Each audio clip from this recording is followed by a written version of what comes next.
Sky Studios came forward in 2022 with a proposal to build Sky North, to nearly double the size of the studios they had only just opened. 2,750 residents objected, with just 17 supporting. The public was no longer fooled by job creation promises, knowing that just 100 full-time jobs had been created at Sky, mostly in security, catering and maintenance. In September 2022, Sky signed a 10-year lease at Panettone Park next door to rent 3 empty warehouses, totalling 300,000 square feet. As Sky North was 250,000 square feet, it appeared that Sky had found the perfect solution by using an unused brownfield site where MGM Studios had once stood. It was poetic. Alas, Sky said they still wanted to go ahead with Sky North too. The Sky North application came to the Planning Committee 18 months later in March 2024 and was refused as the benefits did not outweigh the harm and no alternative sites had been considered. From 2020 to 2023, UK studio space doubled from 3 million to 6 million square feet, with consented space for 3.5 million more. In October 2023, at the UK Parliamentary Inquiry into the British film industry, Adrian Wootton, CEO of the British Film Commission, said, "We have enough studio capacity to meet demand. What we are lacking is skills to meet that capacity." In June 2024, Tom Avison, Sky's operations director, was asked at a meeting in Boreham Wood whether Sky would appeal. His reply was no, we have enough space at this time and we'll see how the market moves in future. So we were very surprised when they did appeal. It just didn't make sense given the market conditions. Since then, Pinewood's expansion has halted to become a data centre, and Sunset Studios and House of Production have been completely canned. So who really wants this land? Legal & General originally paid just £1 million for it. With planning permission, it is worth £100 million, and Ruton Park receives 50 million of that. A nice payday for both L&G and Ruton. If Sky gets this land just because they say they need it, this sets a precedent and puts all of the Well-End Fields and Strangeways at risk. Again, a nice prospect for L&G and Ruton to make money from. The appeal documents talk a lot about the Sky South community benefits. I would like to make it absolutely clear that there are no additional apprenticeships or training benefits with Sky North. Sky South takes 12 apprentices per year, 36 in total so far, and only 3 local kids have got jobs. The Sky Up Academy gives a half-day experience to schools, but Hertsmere Academy can only afford to send 15 pupils per year. They also give reasons as to why empty Panettone Park cannot be used, primarily due to the cost of moving things across the road. This is disingenuous, as within large studio complexes, you still pay to move things around. Productions are not guaranteed co-located studios and workshops. My friend was recently running the construction of a large film in Leavesden and had to use a bike to get around between the studios and workshops as they were so far apart. The appeal documents also make little mention of the allocated employment land next to the Sky South car park, which has planning permission for industrial units, which could also be used. In summary, there is no need, no additional apprenticeships or training, and at least 2 perfectly suitable sites next door without having to impinge on the green belt. The only winners in allowing the appeal would be L&G and Ruton. Please don't unlock this key to destroy Well-End. Thank you. Thank you, Ms Dunsford. I'm now going to hand over to Stephen Wise. Thank you. So, Mr Wise is sitting to your left or right? Or behind you? Okay. Good morning. So, but actually, sorry, before I do that, I'm sorry, I should ask, first of all, Mr Tucker, do you have any questions for Ms Dunsford? So it's not my practice to ask questions in third parties unless they raise an issue which hasn't been addressed in our evidence. So, sir, with no disrespect intended, it's not my intention to ask questions of third parties. If I do wish to, sir, I'll speak up at the relevant time. Okay, well, I'll make sure I check just in case. Yes, of course, sir. Thank you. Thank you. And thank you. I don't have any questions either, Ms Dunsford, so thank you for your time. So, so Mr Wise, would you like to read out your statement, please? Sure. So good morning. My name is Stephen Wise. I live at Rowley Farm, Rowley Lane in Welland, and I've been a Hertsmere resident for 29 years. By way of background, I am a chartered accountant and businessman, and I do understand the principles of investment and seeking to generate a profit. I have nothing against Sky looking to build additional studio space, although, given the current climate, I question the wisdom of that investment choice. However, where I do have a problem is the use of greenbelt land for this proposed expansion. Is there really no other site that can be used to build these additional studios? What I find disappointing is how this new application is being seen and considered in a similar light to the original application. The original application was to build on previously developed land, and I was supportive of this. The second application is to build on the greenbelt, and this is simply wrong. Using the existing studios as a justification for expanding on the greenbelt is a dangerous precedent to set, and I am advised, unlawful. Would we not be creating a toolkit to enable all developers to sidestep the very special circumstances needed to build on the greenbelt? Could they not buy non-greenbelt land, have a scheme approved, acquire the adjacent site, and then use that initial scheme as their justification for removing land from the greenbelt? It's wrong. I'm also familiar with the principles of cost saving and synergies, one of the arguments used by Sky in this appeal. The sharing of resources across both sites, to me, is somewhat of a red herring, given that we know that the number of permanent staff on the site is less than 100. The additional proposed site will have even less, and in my view, shows no justification for not looking at alternative sites. Plus, if they do use the Panatoni site opposite to the existing site, those resources could simply just cross the road using existing pedestrian crossings. Quite simply, the greenbelt has to be protected and only developed in very special circumstances, and corporate profit or convenience is not very special circumstances. There are a number of alternative sites that have got planning permission for studio space, but they are no longer proceeding due to the downturn in demand. If Sky is so desperate for additional studio space, why don't they use one of those other sites and leave the greenbelt alone? Another major worry for local residents is this downturn in demand for studio space, which has meant that previously consented site owners have gone back to planners to change their approved use of space to data centres. In December 24, it was announced that Wickham Film Studio scheme was to be replaced by data centres, and as my colleague mentioned, in February 25, the expansion scheme approved at Pinewood was also being reviewed to change its use to a data centre. We residents wonder if it's really Sky pushing for more studio space, or if this is a plan for Legal and General to get their land taken out of the greenbelt. Are they using Sky as a reason for them to then return to planning in the future, seeking to change their planning permission as the Wickham and Pinewood owners have done? And one more thing. We have been advised that it is not our job to suggest alternative sites to Sky, but one cannot fail to notice the irony of the historic London building, the Gillette factory in Isleworth, being repurposed as film studios, and Sky listed as one of the objectors to the scheme on traffic grounds. In some respects, the Isleworth site summarises many of the issues we are facing this week. We believe existing unused sites should be the first place developers should consider for renovation.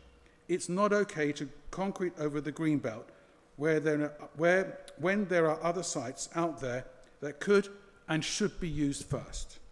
There is no need to build these studios on this site. Please protect our greenbelt for future generations and reject this appeal. Thank you, Mr Wise. Any questions from Mr Wise, Mr Tucker? No, sir, thank you. Thank you. No questions from me either, but thank you very much, Mr Wise, for your contribution. Then, yeah, okay, we're now okay. going to move on to Barry Ale Founder's speech. Sadly, Barry can't be here today, so Tim Morris to my left is going to read Barry's speech for him. Thank you, sir. Please begin when you're ready. Good morning, and I've also been asked to apologise on behalf of Barry that he can't be here. Being a tutor covering for sick, he's obligated to his pupils, and I'm sure everybody understands that. So starting what he's asked me to read out. When we moved to Welland just over 15 years ago with our 3 young children, with a 4th soon to be added, we instantly fell in love with this little hamlet.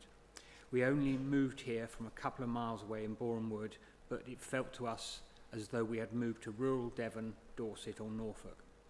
I understand that the land around Welland is at a premium. It's so close to London, the M25 and the airports. It's a precious commodity, but it's also precious to us locals. It's what we have fallen in love with, what makes living here so special, and most of all it is precious to the wildlife that depends on it to exist. So I would like to put into plain word what this proposal means to me when I read in the massive planning documents about biodiversity and sustainability and how this is claimed to be not a problem in this proposal. Over the years of walking our dogs over those fields, of taking our children blackberry picking and picking sloe berries for mum and dad's sloe gin from hedges with hundreds of years of accumulated biodiversity, of sledging in the snow in winter, of walking up and down to the stream and climbing down a steep bank of rope, seeing abundance of wildlife, some I've never expected to see so close to a big town and not far from a major city. I'm told many of these hedgerows are so well established they are protected by a law called the Hedgerows Act. We see rabbits, whole colonies in fact, including the odd black one, families of foxes, muntjac deer, roe deer, and something that looks like a weasel or a polecat slinking across the field in an undulating motion.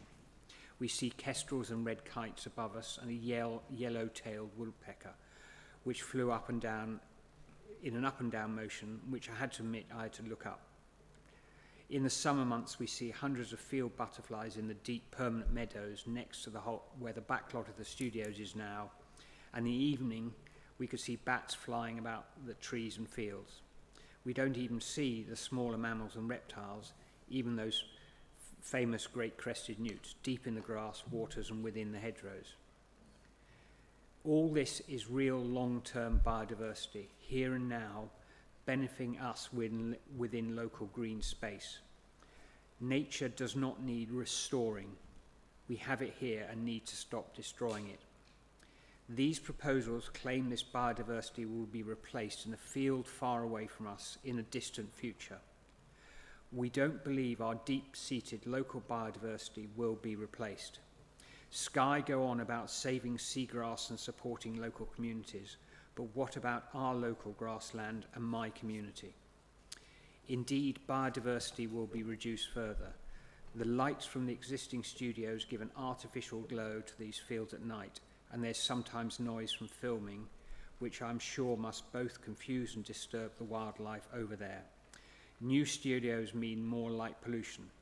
We see ancient oaks dying in front of the existing studios where they claim they were saved in their last studio application. I cannot see how this proposal protects or enhances the natural environments and improves biodiversity, which is the very definition of sustainable development. Thank you. Thank you, Mr. Morris, for reading out that statement on Mr. Alfana's behalf. Obviously, as he's not here, we can't really ask questions of that statement. So thank you for reading it out.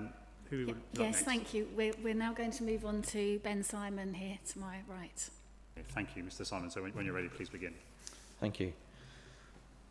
My name is Ben Simon. I'm a filmmaker, primarily working as an editor, so I've witnessed the drastic changes in the movie business over the past 5 years. From the pandemic, when cinemas closed after audiences were already in decline, to the overnight impact of the streamers, of which only a handful may still be with us in another 5 years, this has been a time of huge disruption. With the ongoing effect of last year's writer and actor strikes, as well as the wildfires in Hollywood itself and still significantly no cinema figures, it's clear the business is in a state of flux, and no one is sure where all this is headed. One thing is for sure, the streaming bubble has burst and proving not as resilient and game-changing as first appeared. Subscribers are churning between platforms, and as a result, content spending is down. When I speak to colleagues, the story is always the same. There is just not that much being made, and when it is mostly all about locations as opposed to four-wall studio shooting. This is why Pinewood has abandoned plans to expand. Studios in and around Reading are quiet and empty. One proposed site has been withdrawn completely, and this is before we even begin to contemplate what the Trump administration might do to start winning back production to the US. Indeed, such is the lack of need for additional stages, not only in this area of the country but the entire United Kingdom, that studios are underbidding each other so as to keep busy. There just isn't the demand. As a filmmaker, I supported the original Sky development, but this and any other future proposal is a step too far, especially when the industry is so uncertain. I'm also a Well End resident and have seen firsthand the effect Sky has had on the immediate community, from additional traffic in the early mornings as people use our roads as a cut-through, to the wildlife disruption and the light and sound pollution from night shoots. Sky is a big company, part of Universal and Comcast. Very few local jobs are actually created, as the business is made up of freelancers that move from location to location. The majority of any turnover goes back to the corporate overlords in America, not here. Already the studio has shown that it can house at least 3 major productions at any one time, not including the outside backlot. There just isn't the need for more stages. Indeed, Sky doesn't even feel like they really want to expand. The whole thing seems like a way for Legal and General to simply stake their claim and do something different on this site in the future. It's also interesting that Sky is linked to the Panettone buildings across the road, a huge area ripe for further expansion and already an industrial site, as opposed to the much loved and used Greenbelt, previously pledged to be protected, and the increased impact to the often overlooked and underserved Well End area on the whole. Sky's appeal says connecting the sites isn't viable, but as an example, Longcross Studios in Surrey has a housing estate right in its centre, with both sides linked by a bridge. Why not do something similar here, and once again form part of a working studio on the old MGM site we lost in the 1970s, providing a future for Sky and a link to a story making past. Big films are often split between studios, such as Pinewood and Shepperton or Longcross and Leavesden. Indeed, Paddington, a recent film made here, was split between Sky and Elstree. For all these reasons, I urge you to reject this proposal, as there are more than enough adequate stages already in operation, and anything additional is, at this time, unwanted by the studio's neighbours, the residents, and frankly, unneeded by the industry at large. Thank you. Thank you, Mr. Simon. Any questions, Mr. Tucker? Thank you. No, sir. Same reason. Okay. Thank you for your comments and Thank you. today. And then moving on. Okay, yeah, I'm now going to read out Kelly Curry's speech. Kelly's profusely sorry she can't be here. Her son's been taken ill and she's had to travel to France. This is an insight into the people and a voice for the horses and people of Strangeways Stud Farm and Stables. We have over 100 horses at Strangeways, coming from generations of families who've all grown up keeping their horses there. We've seen new liveries coming to the yard, as so many other local yards have closed down due to development, with a significant loss of over 300 local stable spaces since 2000. Strangeways is the biggest stable in Hertfordshire and North London by far. There is nothing else like it. Now it is under threat. We know that if Sky gets this expansion on the Greenbelt here, then the rest of the Well End fields are up for grabs. We fought against the media quarter and won, and now Legal and General wants to bring it back so they can make money and destroy our stables. This is not right. Since Sky has opened, we've seen a huge increase in traffic locally and near the stables. We walk our horses along Well End Road and Rowley Lane to get to Bridleways and back to the stables. We have cars speeding down one-track Rowley Lane, and it is dangerous. Over 3,000 UK road incidents were reported to the British Horse Society in 2023, with more than 1 horse a week killed on UK roads. We've already had instances of riders being beeped to get out of the way. One horse owner even had to jump into the road to slow down a speeding vehicle that was about to hit her horse. Sky's expansion would bring a huge lit-up multi-storey car park on top of our horses with 1,000 extra vehicles. It's only going to be a matter of time before something bad happens. Our horses are already terrified by the noise from the outdoor backlock, with pyrotechnics, loud bangs and explosions. More than 100 horses are killed each year in firework-related incidents. This proposed expansion would bring the backlot right up to where the horses live, which is a serious welfare concern. Can you imagine the impact for a moment on these horses when an explosion happens in the field next to them? It begs the question as to whether Strangeways can carry on as a business with this noise next door. The expansion proposal would probably end up shutting Strangeways down, impacting the many people who work and live there and the businesses that support them. There are over 40 skilled vocations associated with the equine industry, all of which rely on the existence of a local client base. This would be greatly impacted if Strangeways were to close. These well-end fields are such a massive asset to Boreham Wood, and we saw that during lockdown as the fields were used massively. People had wonderful experiences seeing the horses close up in their natural environment, seeing these majestic animals where they belong in the green belt. Strangeways supports an intergenerational community, which research has shown to reduce loneliness, reduce crime, and improves physical and mental health. Other research has found equine-assisted activities to reduce domestic violence by 51%, reducing the burden on healthcare, justice, and social systems. This community has immeasurable social capital, offering economic benefits which must be considered alongside the clear implications for well-being and societal health. Wouldn't you rather your teen has a chance to have a good hobby and stay off the streets and be safe? My daughter has learned so much at Strangeways. She can communicate with people of all ages and has formed the best friendships under the best supervision of knowledgeable people and peers. I'm so concerned that if the green space is chipped away at and built on, then our horses and people will suffer and have nowhere to go. Surely everything can't always be about money. Think about our community, those animals and their homes, and please be a voice for them. Thank you. Thank you, Ms Dons, for reading that. Can I just check there was one point, I think you read out something to do with 40 skilled, was it 40 skilled workers or 40 skilled, I think it was 40 skilled vocations. Are involved with the stables? In the equine industry. Kelly has actually put source reference notes. Okay. So I will include, these will be emailed over to you. Okay, thank you. And I should just say, it's not a question, but just an observation. As part of my sort of pre-inquiry visit yesterday, I did go along the footpath into the stables. It went as far as the stile that goes down towards the A1. Didn't go further than that, but I did obviously walk through the stables, so I have got an impression now of what the stables looks like, Okay. just so everyone knows. Good. Thank you. Any questions? Obviously, there won't be any questions, I guess, for this. Well, it's the same point, and also it's reading out somebody else's view, so it wouldn't be appropriate, so thank you. Thank you for that. So I think then, Yeah, we're now going to hand, our last speech is Tim's speech. Mr Morris, thank you. Good afternoon. My name is Tim Morris. Thank you for the opportunity to speak as a local resident and as one of several who've helped bring these resident concerns together. There were around 2,750 resident objections to this application at the time of the hearing by the Planning Authority on why very special circumstances would not allow this green belt development. These were accepted by Hertsmere as individual objections, and many residents used and adapted the template advice.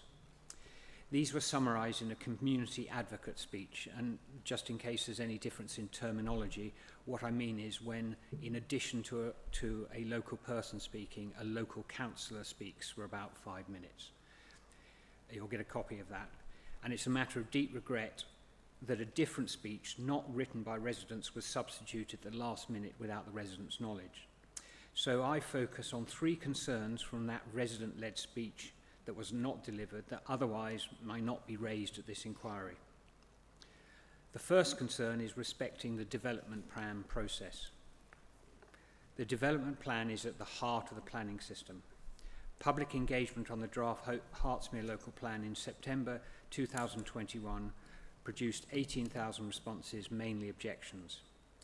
This was the largest response of any plan or other report issued by the council, with key objections including overemphasis on film and TV, which is considered unlikely to benefit residents, and local infrastructure unable to support economic development, particularly the proposed media quarter. Hertsmere, in their documentation, say to this inquiry, the previous media quarter Boreham Woods special protection area was not included in this updated version of the Regulation 18 plan, i.e. the next version, and accordingly there is no proposed allocation for the appeal site.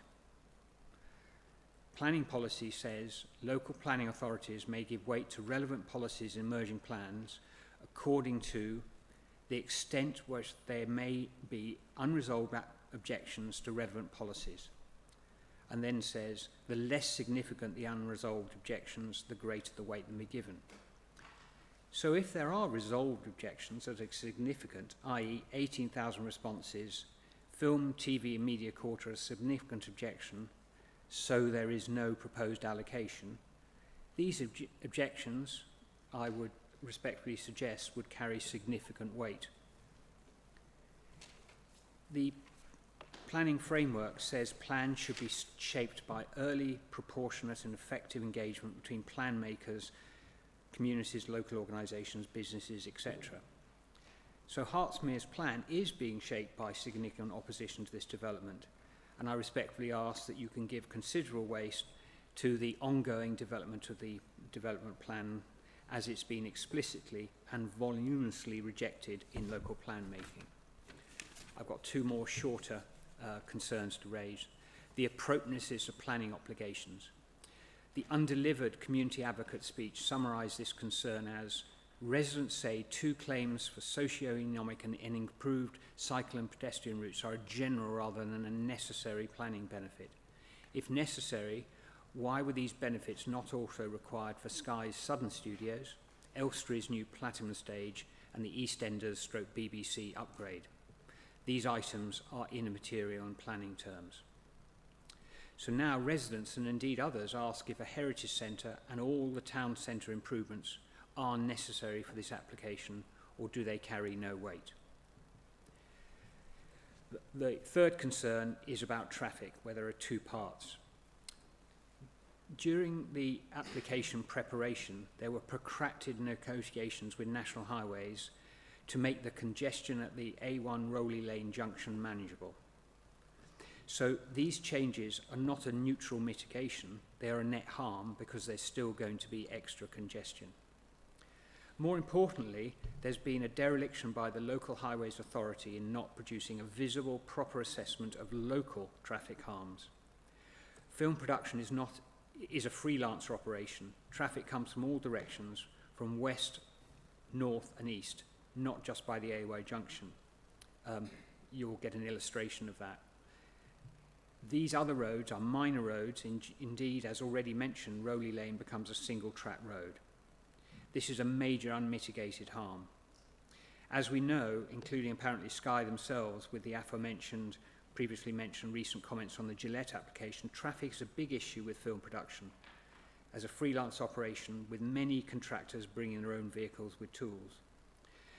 So residents like to bring together these into a planning focus. Paragraph 155 of the planning policy talks about 110 and 115, and residents say that any significant impacts from the development and transport networks must be considered, particularly away from the A1 junction, and these haven't been addressed.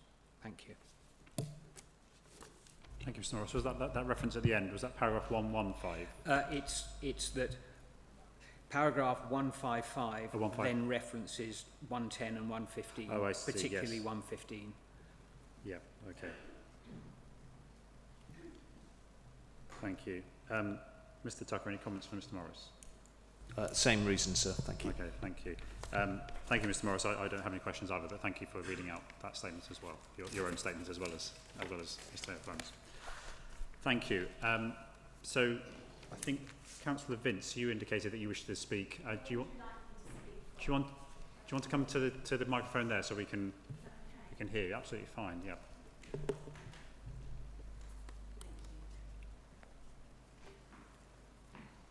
So yes, when you're ready, please begin. Thank you. Hello, my name is Michelle Vince and I'm the Hertfordshire County Councillor for Borehamwood North and a voice for the people. Last week, a Sky Studios publicity piece was released on BBC News London talking about the benefits that Sky brings to the local community. Great timing. It featured Charlie, who runs a coffee van in Borehamwood High Street, Ishana, who had been an apprentice, and Eve, who wants to be an apprentice. The video clip was picked up by a resident and posted onto one of Borehamwood's largest Facebook groups with over 16,000 people. This is what he said. All respect to Charlie of Roaming Roasts, but a dozen cups of coffee a day isn't going to make it a major employer in our town. He also said it was about time Sky lived up to their promises and did more for local people. It caused quite a reaction, with nearly 100 likes as I write this and more than 50 comments, only one of which was positive. This is what local people had to say. Where are the 3,000 jobs? Not for locals. My son applied and he made it to the first stage and then he never heard a word again. More traffic, but what are the real benefits to Boreham Wood? Another said, I said that the jobs claim was utter rubbish and that the only jobs would be cleaning or other such jobs. I really don't understand how the council could be so gullible. Another, we didn't all believe it. I commented at the time that it would be cleaning and security and I was totally rounded on and criticised for having no faith in the talent in Boreham Wood. Another comment, I did a lighting course at Elstree Studios last year and I was promised interviews with rigging companies from all the studios in Boreham Wood. Not one interview, and they said they would work with everyone on the course for the next 6 months to get you interviews, but I got nothing. Another, no more expansions needed, exclamation mark. Next, Sky, do the right thing and do not build on Greenbelt, exclamation mark, exclamation mark, exclamation mark. People are so easily fooled. Another, what exactly has it done for the area, question mark, question mark. Years ago, it seemed at least one person from a family worked at either one or another of the studios, if not Marconi or Sellotapes. Was always local. It was always local folk, but now, question mark, question mark, question mark. Most of the stages are not in use at all, so I wonder why they want to build more. Another said, I don't feel any presence in the area of these film studios at all. Another, I know plenty of people who applied for several roles several times at Sky and not once ever heard back, and some of them have been in the background before. How has Boreham Wood benefited by having Sky? Minimal jobs, breaching the Greenbelt, and for what reason? Developers' profits. Well End will lose its beautiful openness, the equine community will be lost forever. Sky should use the existing studios available locally if they want to expand and leave Well End and its natural habitat alone, so future generations can enjoy the countryside. Another, yes, it's really worth it so that one local man can make coffee and one local girl can be a runner. I'm overwhelmed by the opportunities. That was so enlightening and I'll be applying tomorrow. Next, it's another form of land grabbing, just plain and simple, ... angry face. Next, total propaganda piece, exclamation mark. How the BBC do a piece asking local residents and businesses not situated in the studio for their opinion. Next, I spoke to a runner at Sky Studios, commuted from South London. Why was this not a local? It made me chuckle how they said local residents were so pleased to have Sky in their town. I noticed they didn't go down the high street or talk to local residents about it. And after that, there's lots of exclamation marks. This post and the responses give you a good insight into what local people really think about having Sky in their town.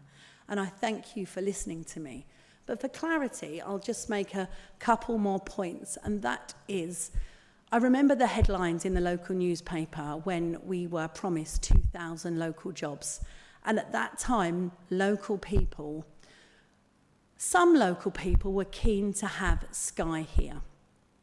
I came to the presentation after meeting with the Jack Clarion Jobs Club, the Clarion is the biggest provider of social and affordable housing in the town, and it was agreed that I would try to liaise between Sky and Clarion to see if we could get Clarion to pay for the training so local people could have some of the 2,000 jobs.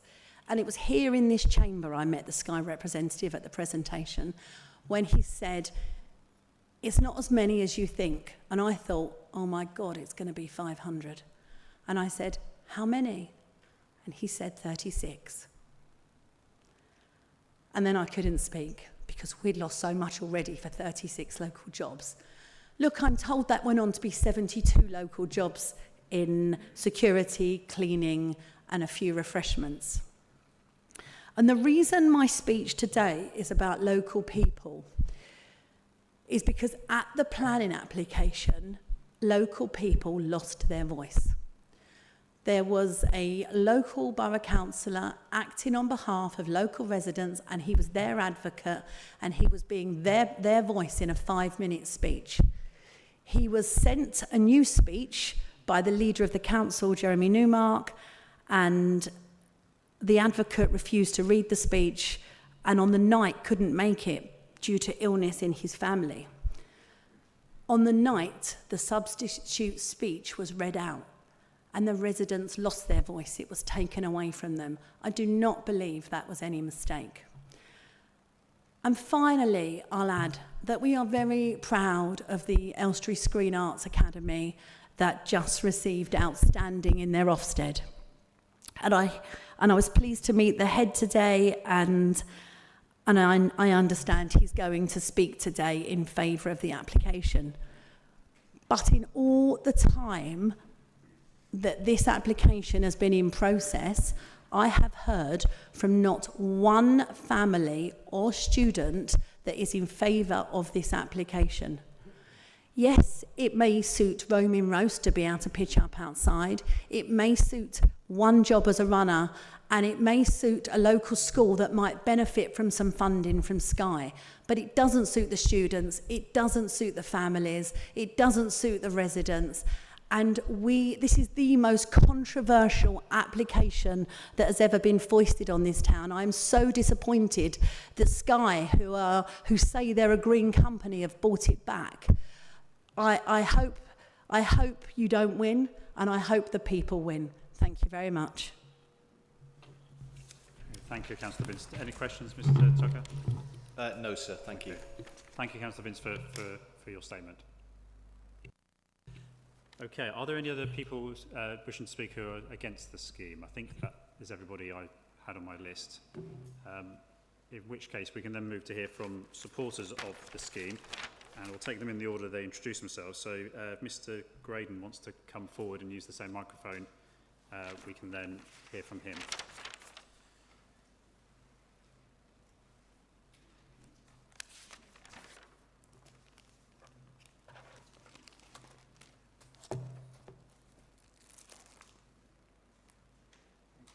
Thank you, Mr. Graydon. So when you're ready, please begin. Yes, my name is John Graydon. I think you might need to press the, is the microphone on? Can't. Can you hear me now? Yes, my name is John Graydon. I'm a partner in an accountancy firm in London. I work in the film and TV department there. I've been in practice doing film and TV work, particularly around tax credits, for a little under 30 years. I also sit on various boards within the industry and trade bodies, but I'm not here representing them today. I'm here to really talk about how I see the future of the business in the context of this application. It has been mentioned that there simply isn't a demand for film content, or demand rather for more stage space. The UK in 24 was the leading film production jurisdiction in the world. It was top 5 for high-end television. So feature film production first, top 5 for high-end television. The reason for that is because it's a number of things, but it's because we have terrific crew, terrific talent above the line.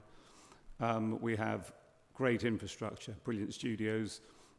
We have a government that is supportive of it, and we have a very strong fiscal incentive as well. There are other reasons, but those would be, and a favourable exchange rate against the dollar. With people are talking about the fact that demand has tailed off, that studio builds are being canned for that reason. I'm not sure that's right. They have been canned, but I don't know if it's for that reason. I wouldn't be as certain as some people in the room seem to be about that particular point. I think what's happened is we've had, if you were a crew member in this industry, you'd have had a very turbulent 5 years. We had the pandemic, and just as we're recovering from that, particularly as someone has already referenced, a lot of freelancers in the industry, we then come across a dual strike between the writers and actors in America, which hasn't happened since 1960. And young people in the industry could be forgiven for thinking there's no future in it. Where we are now in 25 is a very different place. I'm already hearing of a lack of stage space capacity, particularly in London and the South East, or specifically in London and the South East. People will possibly go to a different jurisdiction because we live in a very competitive world and very competitive environment. They could well go to a different jurisdiction if it's not here, if they can't get into a space that they want to get into. I think we have things move around in terms of those key balancing items we need to be as successful as we have been. I think we still need more crew, but I also believe in the South East we need more stage space, which is why I'm supportive of the application. Thank you, Mr. Graydon. I'll ask whether Mr. Sheikh or Mr. Ronan have any questions for you. Mr. Sheikh? Not from me, sir, thank you. No. Mr. Ronan, any questions? No, sir, thank you very much. Okay. I don't have any questions either, Mr. Graydon, so thank you very much for your time.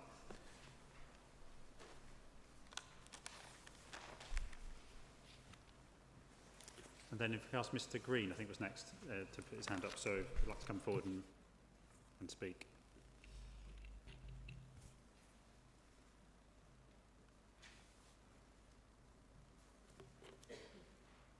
Thank you. And then I think if you just make sure the microphone is on, and then please begin. Yeah, thank you. My name's Jonathan Green, and I'm a production designer and chair of the British Film Designers Guild. It's a 75-year-old guild that represents designers and art directors in the film and TV industry. I have lived in Hertfordshire all of my life. I grew up around Elstree, and as a child, I always longed to work in the film and TV industry, partly because of the rich cinema history on my doorstep.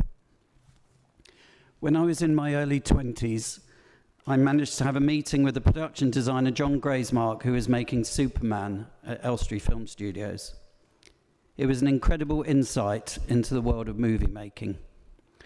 I was then lucky enough to work on the temple set of Indiana Jones, aged 22. From that moment on, I knew my future was in the film and TV industry. For the last 30 years, I've been a production designer and have worked at BBC Elstree Studios, the old Millennium Studios, and Elstree Film Studios. And I know what a huge part of Elstree and Borehamwood's existence and growth is related to this industry. I have yet to work at Sky Elstree Studios, but I've been fortunate enough to have had a tour, and it's an incredible state-of-the-art green studio facility that does employ many local people and helps Elstree compete on what is a now global stage of film and TV production. Our film and TV industry generates billions of pounds for the UK economy, and it is vitally important that we support continued investment and therefore locally reap the huge benefits of our incredible industry. It's not just the studios that benefit from expansion and all the new employment opportunities that they bring, but the many local trades, shops, restaurants, hotels, and many related and even often unrelated businesses that benefit from the huge amount of work that comes to this area. I wholeheartedly support any new development at Sky Elstree, not only to continue Elstree's rich history with film and television, but at a time when investment in local infrastructure is so critical, not only to the local economy, but to our economy as a whole. Thank you. Thank you, Mr Green, for your statement. Any questions from Mr Shaker or Mr Ronan? Thanks, sir. Right, Mr Ronan? No, thank you. And I don't have any questions either, but thank you very much, Mr Green, for your time. I think Georgette Turner next. Ms Turner, would you like to come forward?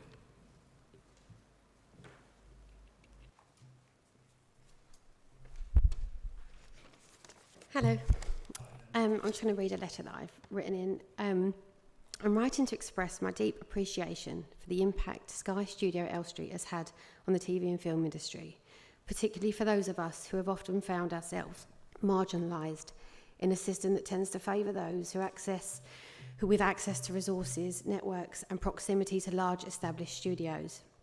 As somebody who has neurodiversity and comes from a working class background, I've personally experienced barriers that make it very difficult to break into the industry, particularly in places like Shepperton, Pinewood and Longcross.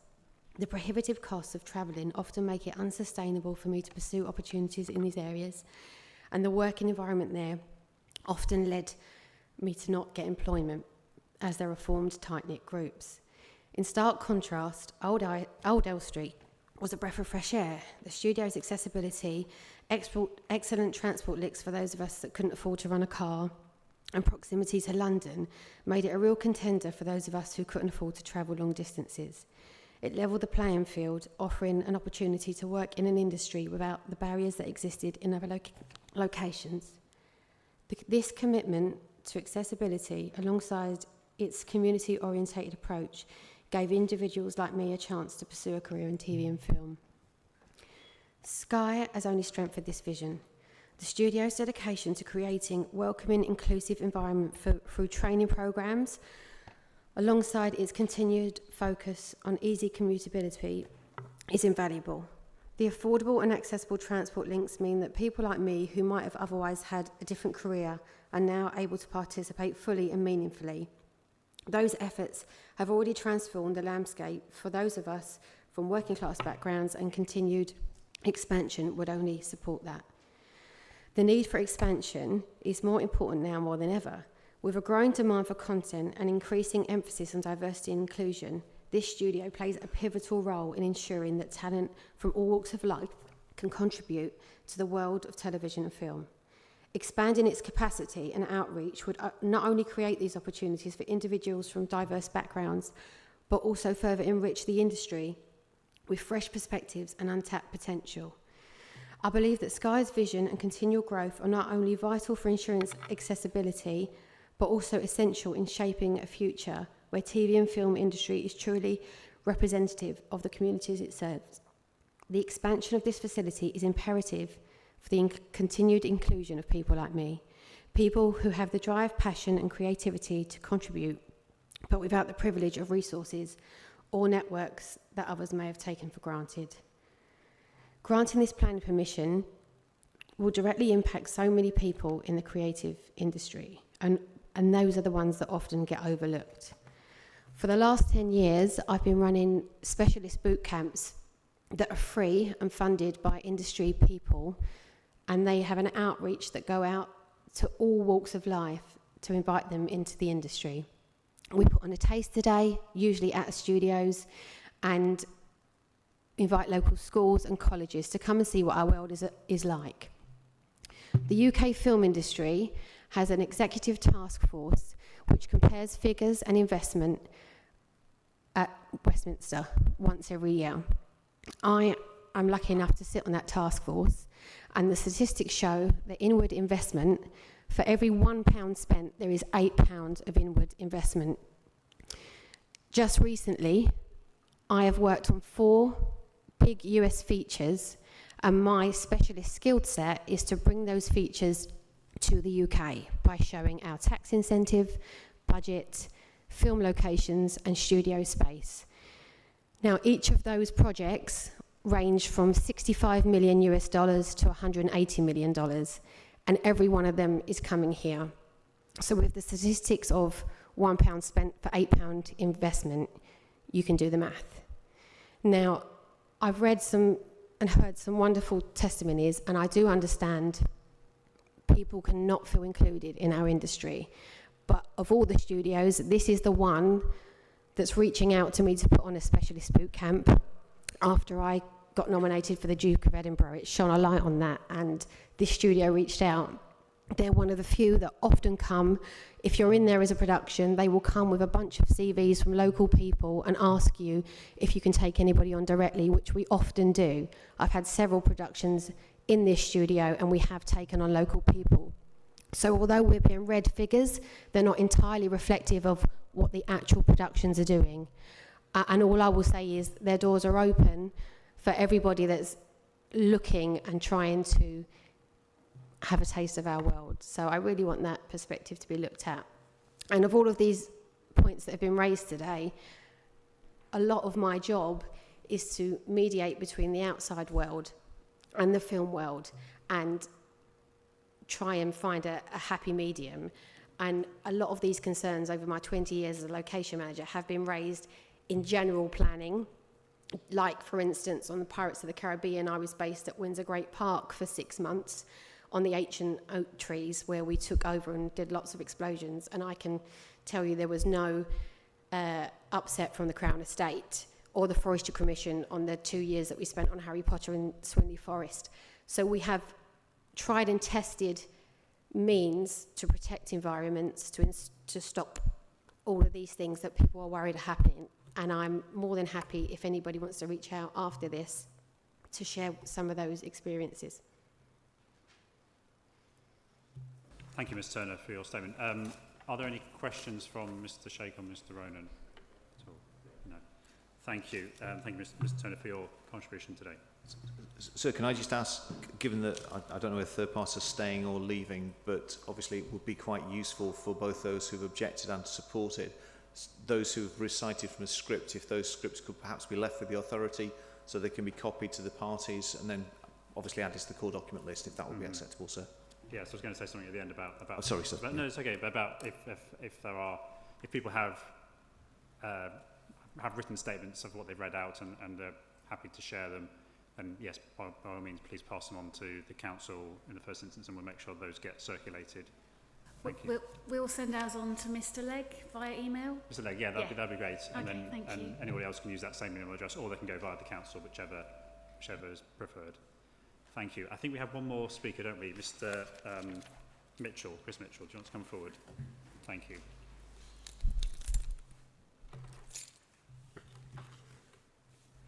And thank you. When you're ready, please begin. Thanks. Hi, everyone. My name's Chris Mitchell. I'm the head teacher of Elstree Screen Arts Academy, a state-funded, inclusive and now outstanding across the board secondary academy and post-16 FE college on Studio Way and Elstree Way. And I too, if it's okay, would like to try and speak for some people, young people. I'd like to speak for George, Andrew, Sophie, Emily, Max, Jude and Ella, all of whom have left us as alumni and have then worked either on productions at Sky Studios Elstree or for Sky Studios Elstree.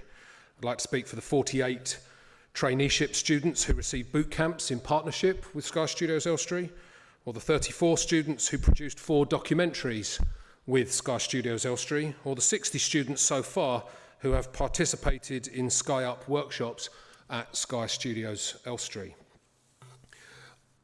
As you can tell, I'm here in support of this proposal, but I would like to preface my statement, if I may, by saying that I serve the young people and the families of my immediate community here in Hertsmere, and I take that service very seriously.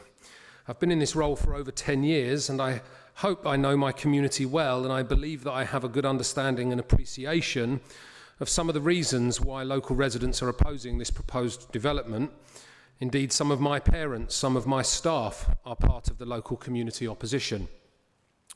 In 2021, I was with them in opposition to the wholly unsuitable proposal for Hartswood Studios, and I believe that much of that opposition is being errantly mapped onto this proposal, and I don't believe they're the same. Sorry, Mr Mitchell, just what was the name of that other proposal?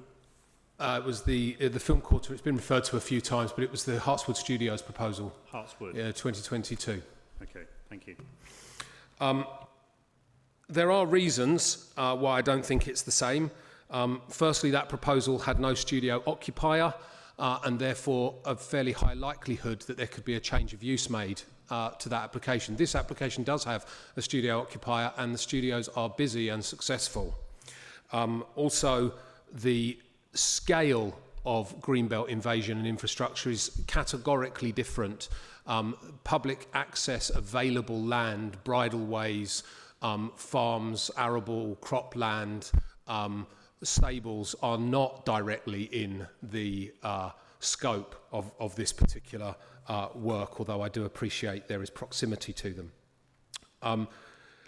In terms of why I believe this is a good sense proposal and should be supported, I'd like to offer the following reasons.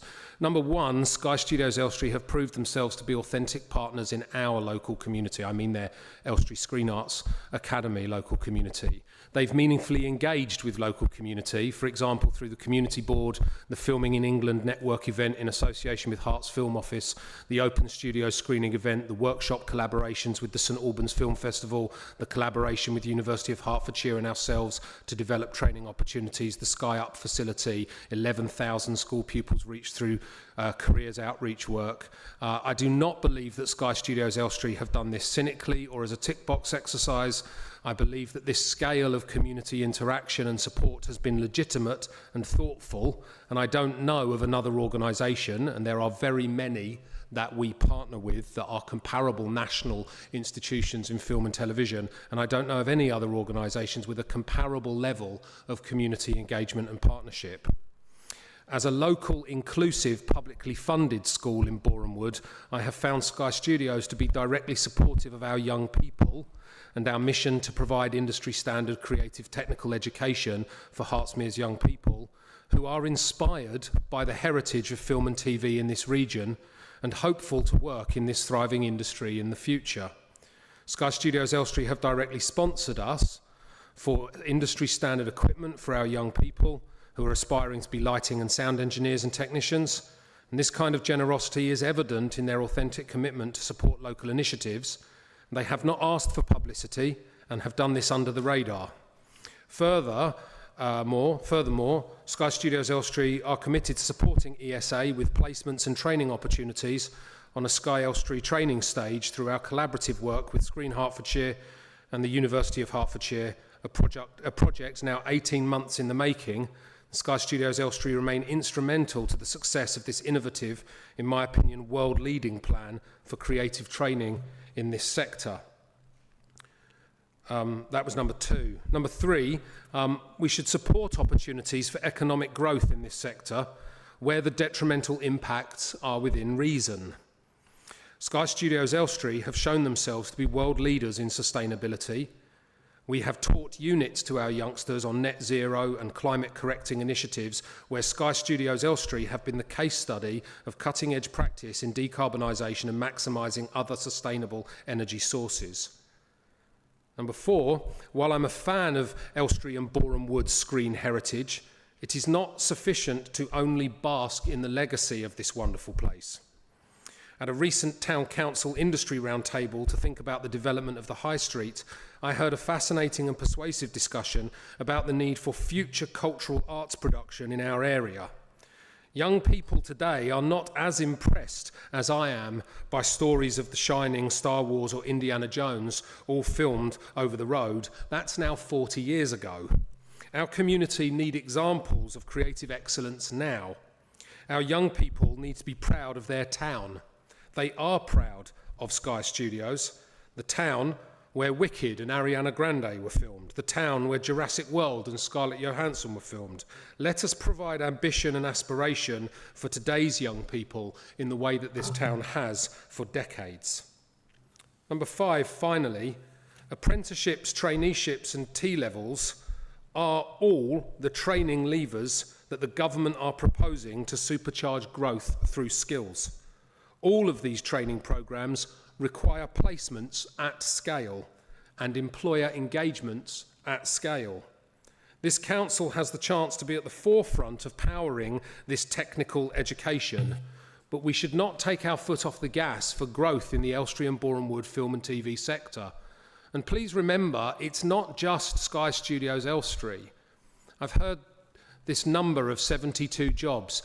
We need to remember it's countless crafts and trades and ancillary services that are highly prevalent in our immediate small and medium business economy, many of whom provide further training to our young people, like, for example, Light Fantastic Production Services opposite us on Elstree Way, who contacted me just yesterday to partner with them on a contract at Sky Studios Elstree, or Neal Street Productions, who hired one of my alumni who worked on Hamnet at Sky Studios Elstree, or 2 trainee grips who worked freelance on Paddington 3 at Sky Studios Elstree.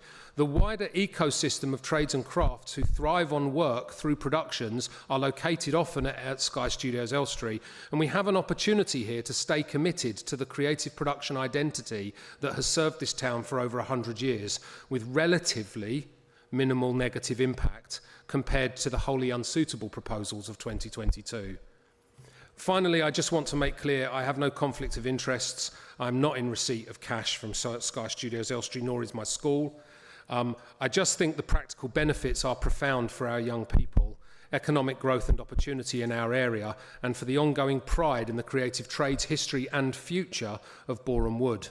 Please can the Council consider this proposal, reconsider this proposal, and can they reassure the local community that this is not a precedent-setting floodgates moment for irresponsible greenbelt destruction, but rather a thoughtful, reasonable, pragmatic and proportionate decision in favour of the opportunities for our young people, growth and cultural pride and aspiration.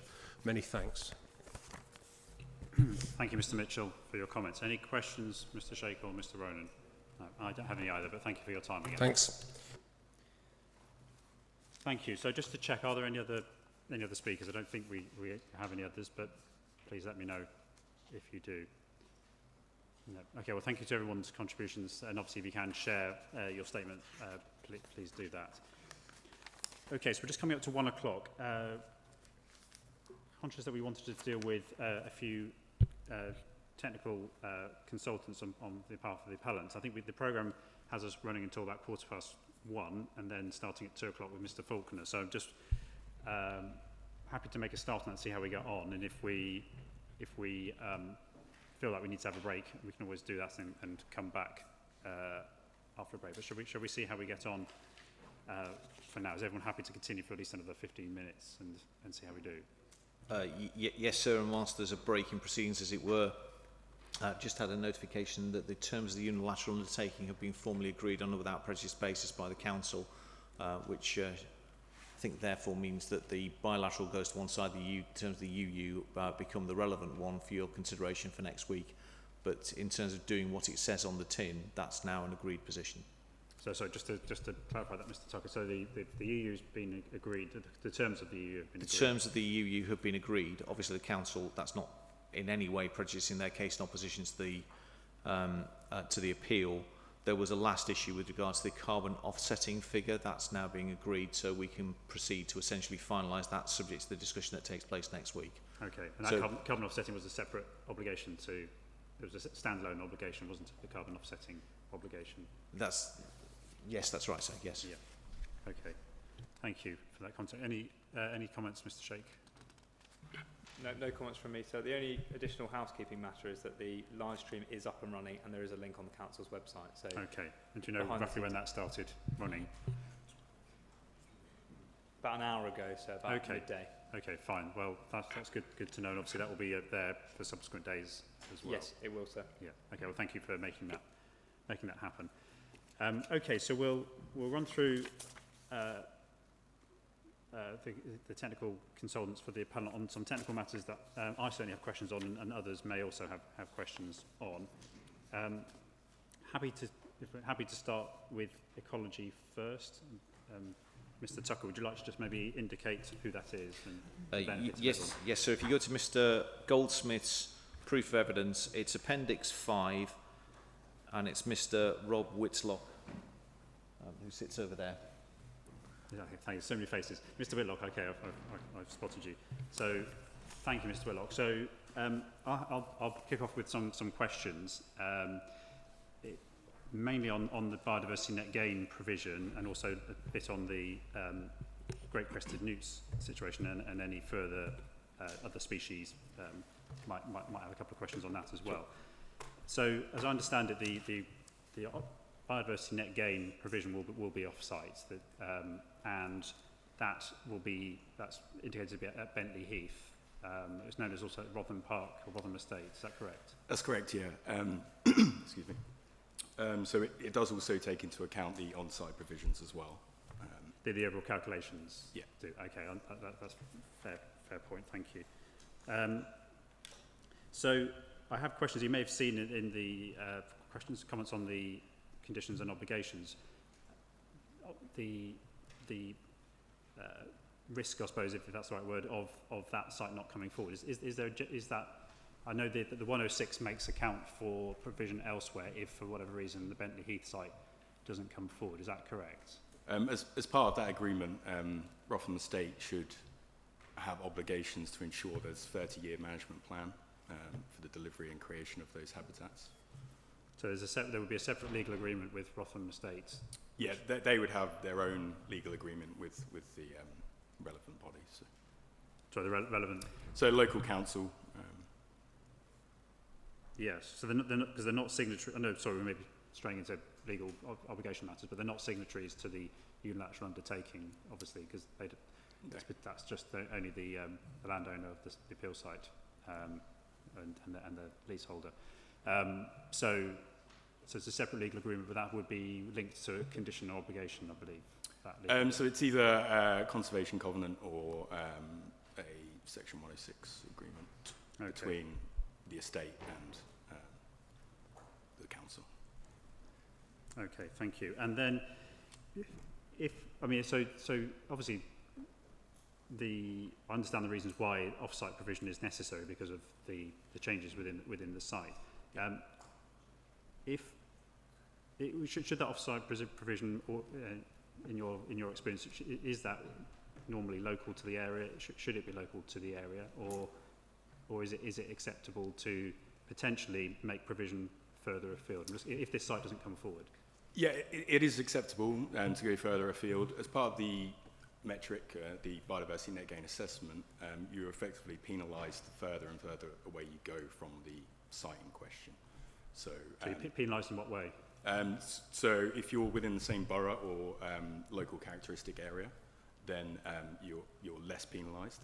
If you go nationally, then the metric applies a multiplier. So if, say, you need 10 units to offset the development, if you were providing that within the same borough, then it would be 10. If it goes further afield, then you times it by 2.5. So the appellant would have to pay for 2.5 times the amount if they go further. So you need more land, effectively, to... Exactly. Okay, or more contribution or whatever, yeah. Yeah. Okay, so that presumably then is that designed to encourage an alternative local site? An off-site. If it's an off-site provision, the encouragement is to do it locally. Exactly that. Yes. Okay. So initially, you should always look on site. If not, then close by to site, and if not, then nationally. Okay. Okay, that's helpful to understand that. And then there's also a notice in the 106. There's a biodiversity deficit contribution, and that presumably is if no site can be found anywhere in the country, that provision is there to ensure that there's a financial contribution made. Is that correct? I believe so, yeah. And do you know what that would be spent on, or does that really matter for the council? I don't know. Okay. Okay, thank you. That's the questions I had on biodiversity net gain. Does anybody have any questions on biodiversity net gain for Mr. Whitlock? If not, then just a question on the Great Crested Newt. So I'm aware that there's been some further work done on that, and there's an update to the environmental statement on that basis. That's correct, isn't it? Yes, that's correct. Our initial approach was based on our assessment initially. We studied or surveyed the ponds on site where there was a negative eDNA result for Great Crested Newts. There is a known breeding pond to the north of the site, 315 metres to the north. However, our assessment considered the likelihood of newts actually being on the site, given the lack of eDNA within the ponds, that it was a low risk. So we proposed a sort of a non-licensed method statement to any sort of removal of habitat on site. If great crested newts were then encountered, then we would have to. Sorry, Mr. Your voice. I don't know if the microphone is a bit. Maybe if I... Can you hear me now? Is that better? Thank you. Okay. Sorry. It's okay. So the approach now is because of the updated survey work indicating potential effects on great crested newts. Yeah, so in May 2024, we discovered a great crested newt within the attenuation or around the attenuation ponds within the existing Sky Studios during a tree pit inspection. So this, given the sort of location of the site and the breeding pond to the north, a newt to the south, the likelihood is that newts are now utilising the site. The appellant has acted accordingly. We've opted into the Natural England district level licence. We're currently engaged with Natural England, so we have submitted an inquiry form. At that point, Natural England will undertake an impact assessment and provide a conservation certificate. This will set out how much is needed to pay by the appellant to contribute towards net gain habitat elsewhere within the. And do you know the latest on that from Natural England in terms of how soon you might hear? Hopefully very soon. They were really just waiting on, so the way that it works, you submit an inquiry form, Natural England then provide the certificate. This needs to be signed by the appellant, which it has been done, and returned to Natural England. In this case, a first stage payment is required before Natural England sign that certificate and return it back to the appellant. So we are currently just waiting for them to sign it on receipt of the first stage payment. So, and has that payment been sent? I believe it has been sent now, or it's in the process of being sent, either currently. Okay. Yeah, in the process. I see. And then once Natural England respond and sign the certificate, then that's the scheme in place for this? Yeah, so then that, in a traditional sense, that say if this was a normal planning application, that would be submitted as part of the planning application. Okay. And then following granting of planning permission, all we would need to do is finalise the payment, the remaining payment, and provide an application form, essentially. And then Natural England will. And that scheme sets out what would need to be done in terms of if any newts are discovered, what? Yeah, so with the district level licence, it really does remove a lot of the on-site mitigation that you would expect during a normal licence approach. So for a normal traditional licence, you would expect sort of a translocation where you would move a newt and put it into a receptor site. You'd also expect to have to provide sort of the same amount of habitat on site for newts. The district level licence removes that requirement by offering or creating habitat within the wider county, within specific areas which have been highlighted as being of importance for great crested newts. And that's anywhere in the county, was that, or district? Or? It's within. Oh, sorry, within the borough. Sorry. Yeah, it's within Hertfordshire. So the county then. Not, county. Okay. Yeah. So it's obviously it's referred to as a district licensing scheme. It's just getting the geography right. Yes. Yeah. It's within the county, so it's district licence is just available in certain counties within. Okay.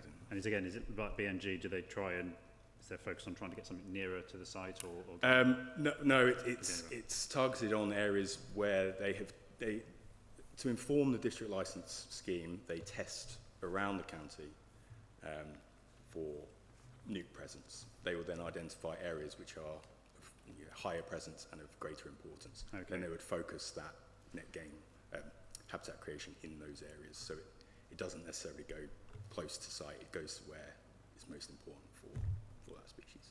Okay, and does that scheme need to be secured through planning conditional obligation on this proposal, or is it a separate process? So traditionally, it's just submitted as part of the planning application. In the Obviously, we're not at that stage. Yeah, I know. Yeah. So it would just be considered compliance, really. It's not needed for a planning condition attachment. So it's. I suppose yes. It'd be helpful to know if there is any update from Natural England in the duration of this inquiry, or even after the inquiry is finished. just to understand where things have got to. Mr. Tucker, is that? Yes, sir. The fact that you have asked for that question allows us to go back to Natural England and say that one of the Secretary of State's inspectors is keen to know the answer in relation to that, so that may speed up the process. It's remarkable how that can happen. The answer as a matter of law, because I don't think I'm saying anything controversial, is obviously the licensing scheme is licensing under the 1981 Act, which is a separate regime of control, and it's something that the courts got quite excited by about 10-15 years ago. And the position as to where you need to be in terms of the licensing position at this stage in the process is, I think, discussed best in the Morge case. Yes. And perhaps that's a matter that my learned friends and I can have a conversation about behind the scenes. Certainly nobody is raising this as an issue that it is unlikely that a licence would be granted, which would be the threshold as to where it becomes material for your consideration, sir. Okay. Fine, thank you. Unless anyone else has to say anything on that matter, then thank you. So any other questions on Great Christian Newts from anybody else? No. The final point I had for Mr. Whitlock was the, I think the ecological assessment that was carried out not on the mic, am I? The ecological assessment that was carried out as part of the environmental statement, I think it recommends some pre-commencement badger survey work. Is that, I'm not sure if that's in a condition or not. I may have missed it. The CEMP, which was suggested by Hertfordshire Ecology, would cover that point. Okay, so the condition on that would... Yeah, and that's really a precautionary approach. We didn't find any evidence of badgers on site, so it's just given the nature of badgers, they do tend to pop up in places where you don't expect them to. So. And would that CMP also look at any bat or breeding birds? Would that condition also... Exactly, yes. So specifically with bats, there are a number of trees on site, and they were climbed and features inspected. However, bats can move around, so we would undertake a pre-commencement check before they were felled, essentially, to ensure there's nothing there. Okay. Is there any need for any more survey work or anything like that? Is it by condition or no? No. And that condition, the CMP condition, CEMP condition would cover that. Yeah, essentially. Yeah. Our presence may be needed during construction, but okay, just to check and monitor. ECAL work. Yeah. Okay. Thank you. Anything else on any species-specific points? No. Okay. That's all the questions I had, Mr. Whitlock, so thank you for your time this afternoon. Then, so we're at 12 minutes past. We obviously have highways and flood risk. I've only got a couple of questions, or 2 or 3 questions on flood risk, a few more points on highways, and again, obviously interested parties may have thoughts. So we're happy to move on, and then we can take a slightly, we can take the proper lunch break and start slightly later with Mr. Faulkner. Yeah, entirely convenient for you to carry on, sir, from our perspective. Okay, well, we'll keep going. So if we move on to highways, and Mr. Tucker, would you like to introduce your highways consultant? Yes, sir. This is Appendix 4 of Mr. Goldsmith's evidence, where you've got a report by Pell Freshman, and the author of that, sir, is presently unannounced, but we'll make sure there's an issue, a reissue of our appearances list, given that we've now got 3 additional speakers, and that's Mrs. Victoria Balboa, B-A-L-B-O-A, who is a director at Pell Freshman, and we'll make sure her qualifications are added to that list of appearances. So Ms. Victoria Balboa? Mrs. Victoria Balboa, sir, who's currently waving at me. Yes, I can see her back of the room. Hello, Ms. Balboa. So I'll run through some questions, and again, if anyone else has questions, then obviously please let me know. So we'll start first of all looking at the sort of strategic road network, as it were, and the junction, the A1 junction into Boreham Wood. So as I understand it, there are 4 highway authorities involved in that junction, which is probably quite unusual, I'd imagine, in anywhere in England, but that's not the question.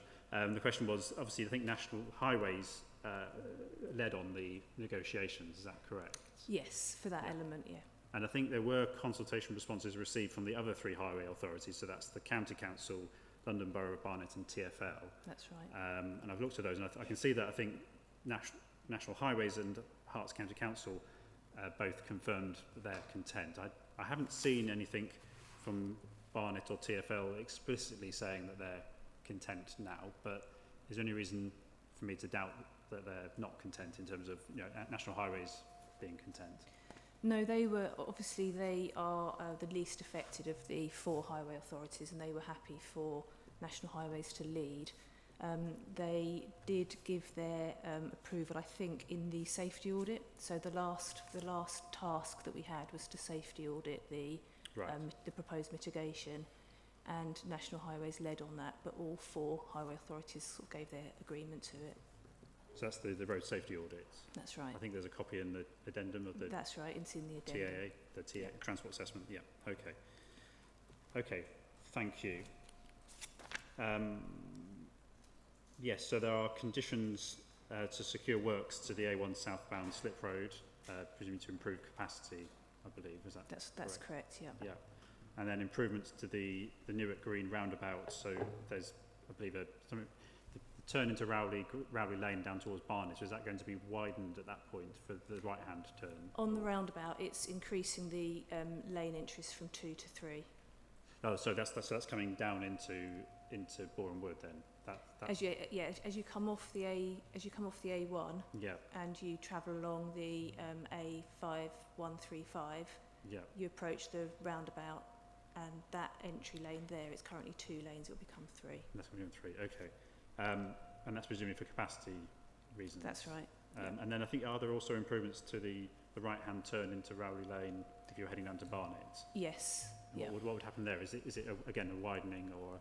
It's putting in a left slip, so there's a slightly unusual situation at that junction where slow-moving traffic that comes off the A1 actually sort of stops and gives way to a right turn movement. There's a heavy right turn movement, and it has the effect of slowing traffic down. Is there actually a give way line then, or? It's not. No, it's a standard junction, but for some reason people stop there. Right. And it's quite unusual. Mm-hmm. So what we're suggesting is a left turn slip, which allows vehicles that are turning left to cut through that conflict.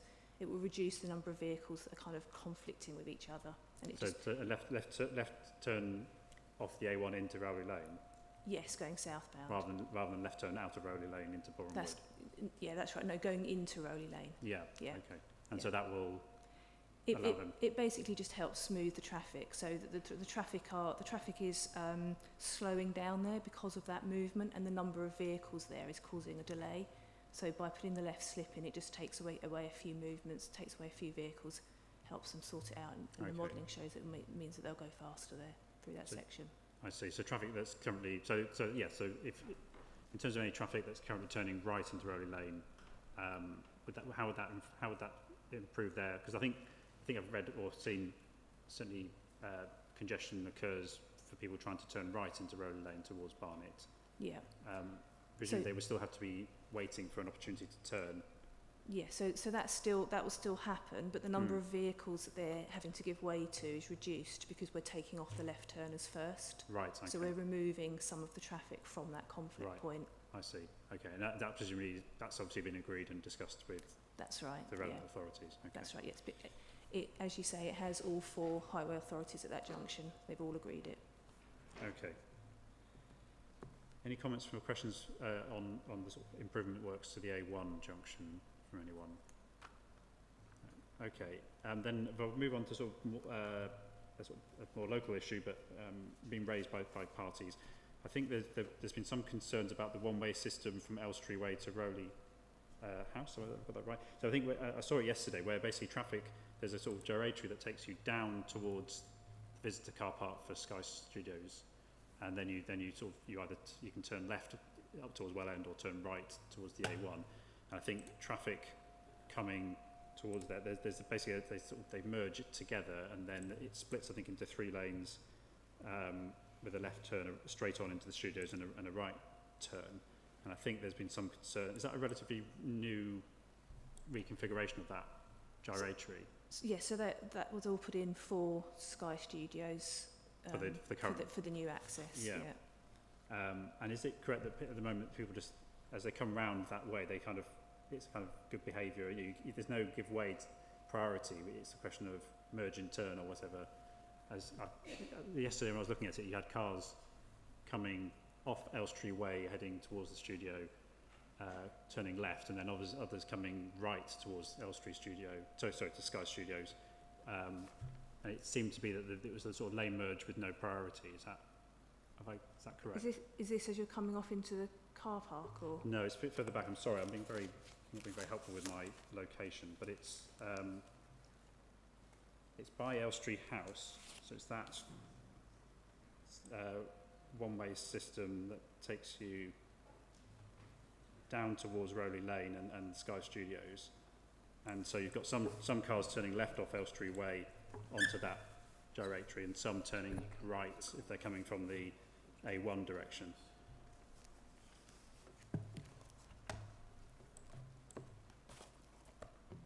Oh, so as you're coming from, if you're coming from the south, but you're going to the studios, Yes. you'll turn.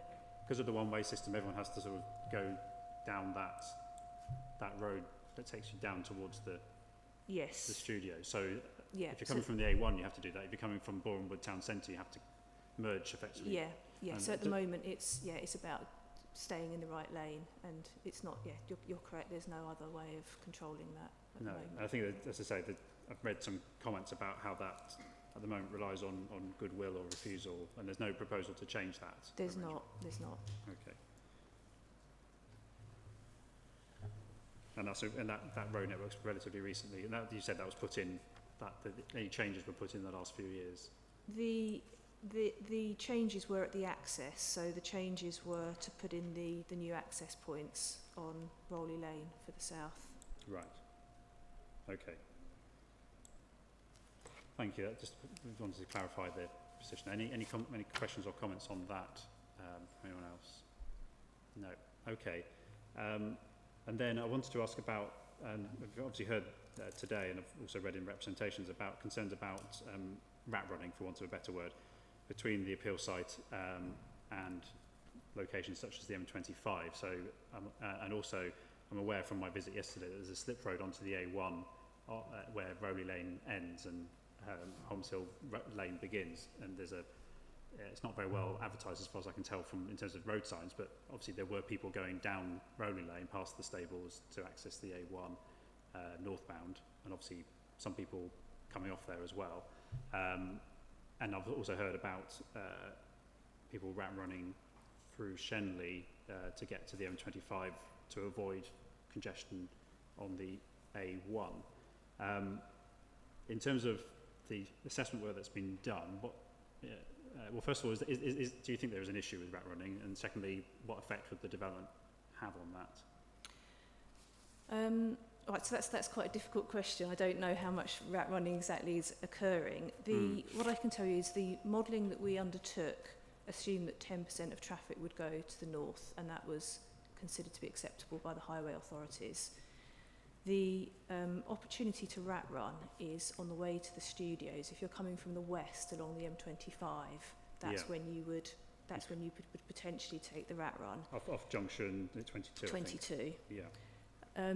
If you look at something like Google Maps, if you look at routing, most of the time it routes you down the A1. So most of the time it shows the quickest route is the A1 and not the rat run.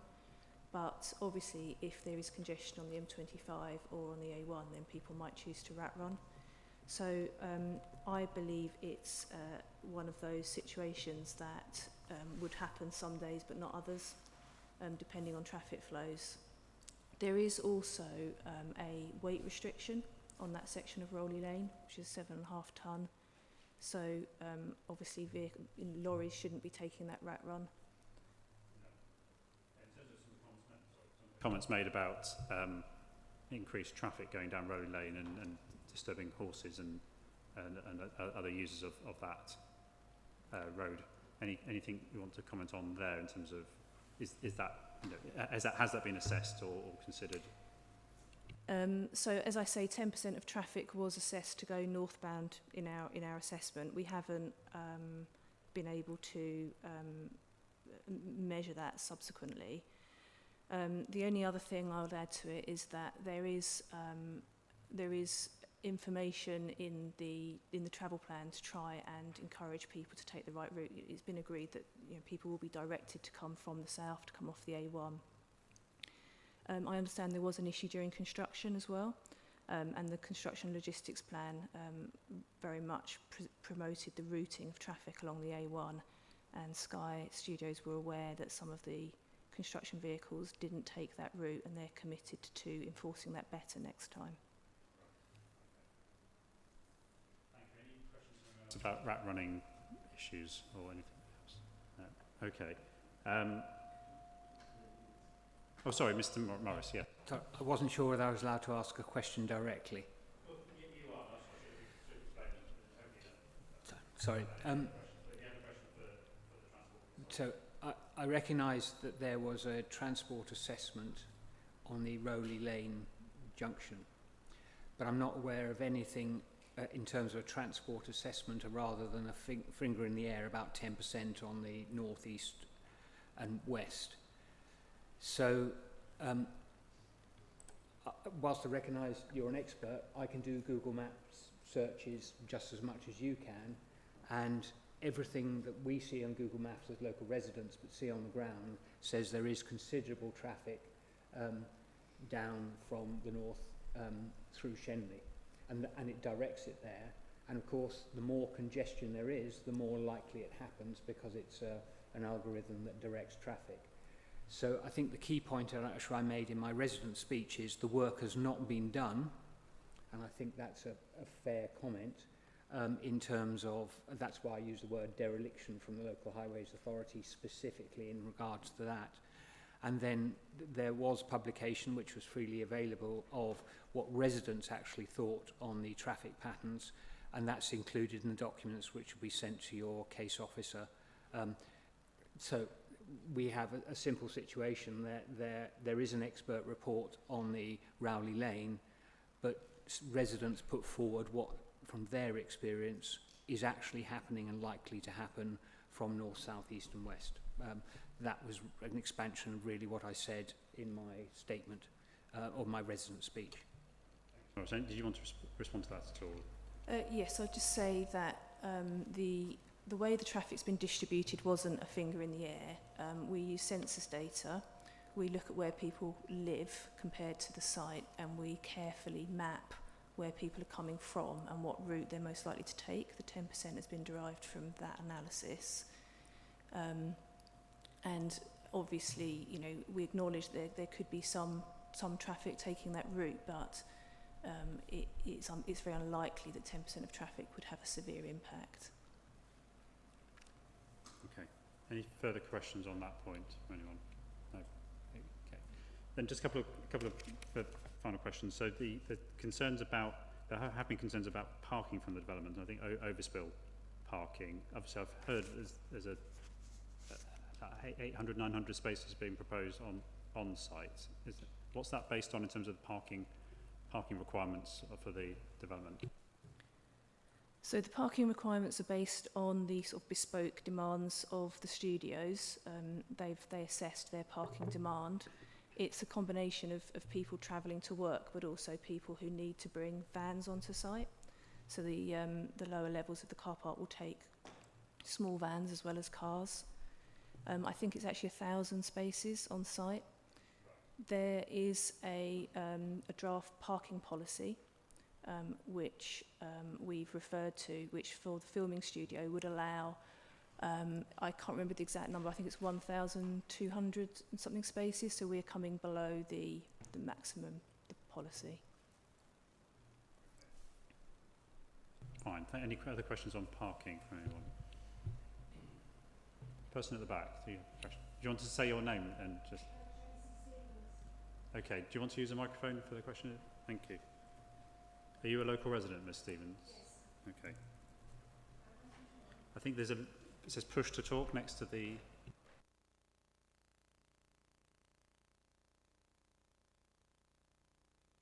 Thank you. Thank you for allowing me to speak. I live in Pinewood Close, which at one end has a pathway linking to Rowley Lane, where Sky Studios was built. And when in the process of Sky Studios South being built, they used our car parking spaces in Pinewood Close. And we only have about one allocated parking space per resident, which means we have to use the guest parking spaces and parking on the side of the road. So when they took our car parking spaces, that made it very difficult for us. And it wasn't until the council intervened and then a car park was opened up elsewhere. So my concerns is if Sky Studios North is built, again, will our car parking spaces be at risk? At the moment, we've got no parking restrictions and on-street parking, and visitors to Sky Studios North could possibly take those spaces. Okay, any comments on that at all? Yes, so this was a problem during the construction of the studios, that there was, in the early stages, there was not enough parking for the contractors. What Sky did to resolve that was they hired additional parking spaces at the hotel to the south, the Doubletree. Again, it's very much a lessons learned and something that they'll be taking forward to the next stage of construction.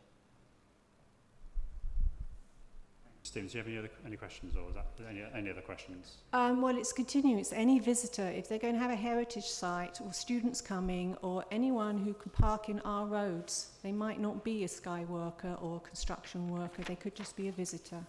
Okay. Any comments on visitor parking? I don't have any sort of statistics on whether the visitor car park is getting full at the moment, but the new scheme does have a visitor car park as well, and it has more parking than the scheme to the south, and so I would hope that wouldn't be an issue. Okay, anything else, Ms. Stevens? So could you just check the spelling of your surname? Is it Stevens with a V or V? V? Yeah. Okay, thank you, Ms. Stevens. Thank you. Thank you very much. Okay, any other questions on parking? If not, then one final question on I think there's a contribution in the 106 to the town centre transport feasibility study. What's your understanding of that contribution and what it would be relevant for?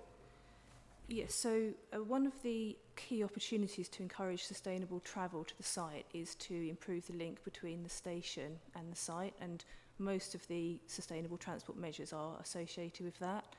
In terms of the cycle lane, we're proposing a really enhanced cycle lane along Elstree Way, and that goes as far as the Tesco roundabout, and then you have Shenley Road. For Shenley Road, it's narrower, it's single lane, and it's not as clear how the opportunities to get cycle facilities along there would materialise. It would also clearly have an impact on the parking that's there at the moment. And so what the council have suggested is, instead of coming up with a scheme straight away, is that they undertake a feasibility study. My understanding is it would look at whether or not the parking on Shenley Road could be redesigned or displaced, and whether additional cycle facilities could be introduced along there, and that would complete the link between what we're introducing ourselves up to the station. So that's the purpose of the feasibility study. It's on that. Yeah. Okay, thank you for clarifying. Any other questions on that or sustainable transport measures? No. If not, then thank you very much for your time this afternoon.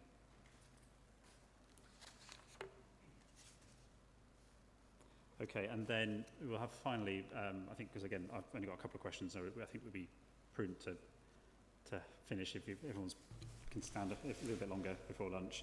Flood risk and drainage, Mr. Tucker. Yes, sir, that's Appendix 6 of Mr. Goldsmith's evidence, and it's Mr. Hugh O'Neill, who is a partner at Fairhursts. I'm going to guess that Mr. O'Neill's sitting there, yes. Also waving, sir. Okay, thank you. So, Mr. O'Neill, I'll just run through a few questions that I have, and obviously if anybody else has questions on flood risk and drainage, then we'll hear them. Of course. So,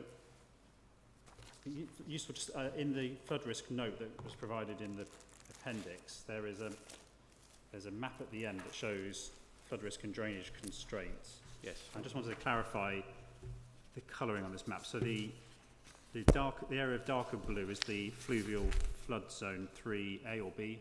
Is that Yes. correct? Is it A or B there? It's or mixture? B, I think. Check my notes. I think it says A, but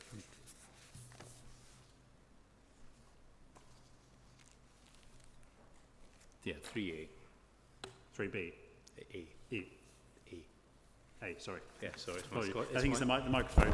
It's my thick Scottish accent. It's okay, so, that's fine. I have to tune my ear into everyone, so it's not just you.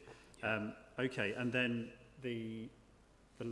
so that's confined to the southernmost corner of the site, that triangular area? Yes, it is, and on the southern side, the flood zone is kind of mirrored on the other side of the Rowley Lane drain, and that's where we have the flood alleviation pond as part of the southern site.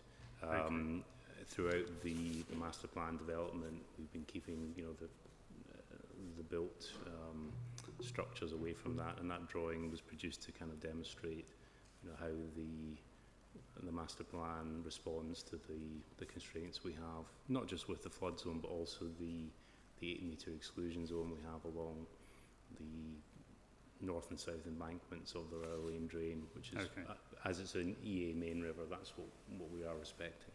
And that's what the light blue shows then, is that the buffer zone or exclusion zone? Yes, that's it. So it's 8 metres either side from the top of the embankment.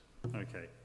And that doesn't preclude the bridges over the drain, the proposed No, bridges? so basically the bridges will span clear of that zone with foundations outside of the zone. The temporary bridge currently on the site does exactly that. Okay. That was a focus, I think, during the planning consultation queries from the EA on that. Yes, I saw the EA had comments on that. Yeah.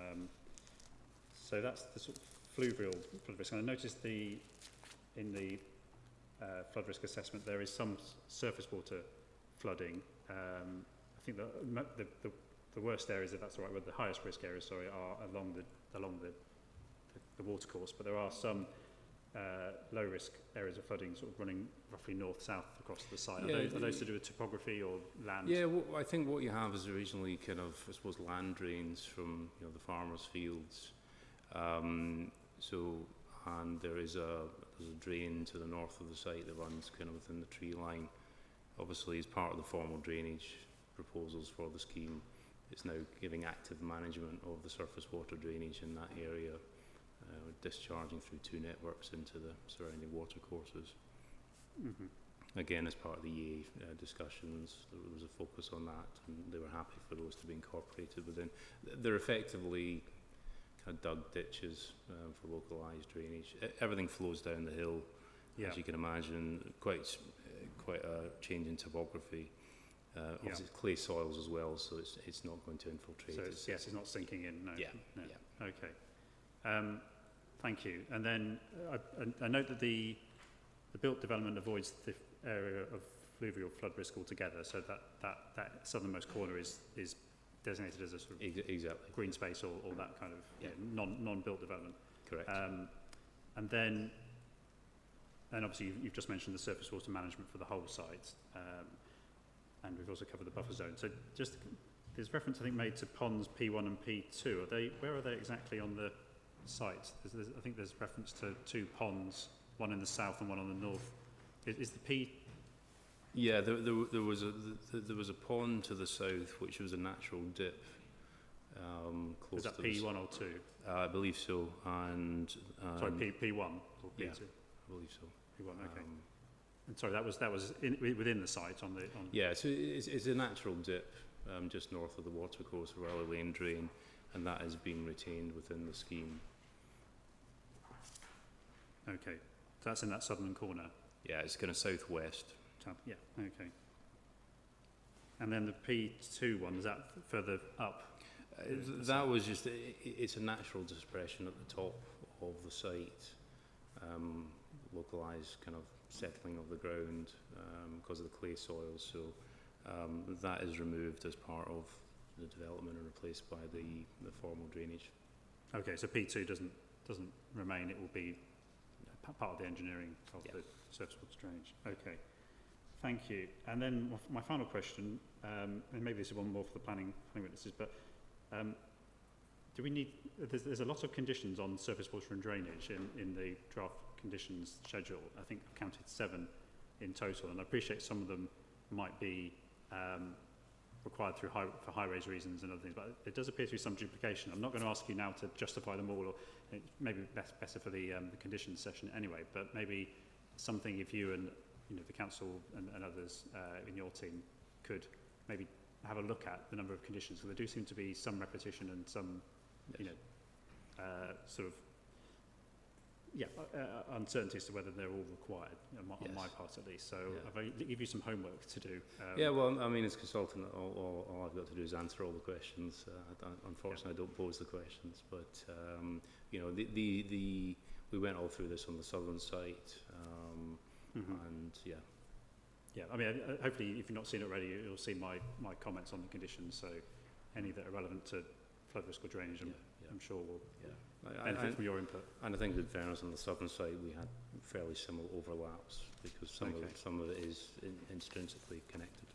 Fine. Well, I'll leave that with you and obviously others to look at those conditions and any other conditions. Are there any questions on flood risk or drainage from Mr. O'Neill or anyone? Okay. Well, thank you again for your time, and thank you to all three consultants for your time this afternoon.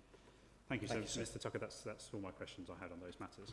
Thank you, sir, and we'll try and get the updated list of appearances for tomorrow, and also we'll revert back in discussion with the Council and the Rule 6 party in terms of any revisions to conditions, sir. Thank you. Thank you, That's sir. appreciated. Thank you. So we'll then stop shortly for lunch and then come back for Mr. Faulkner's evidence in chief.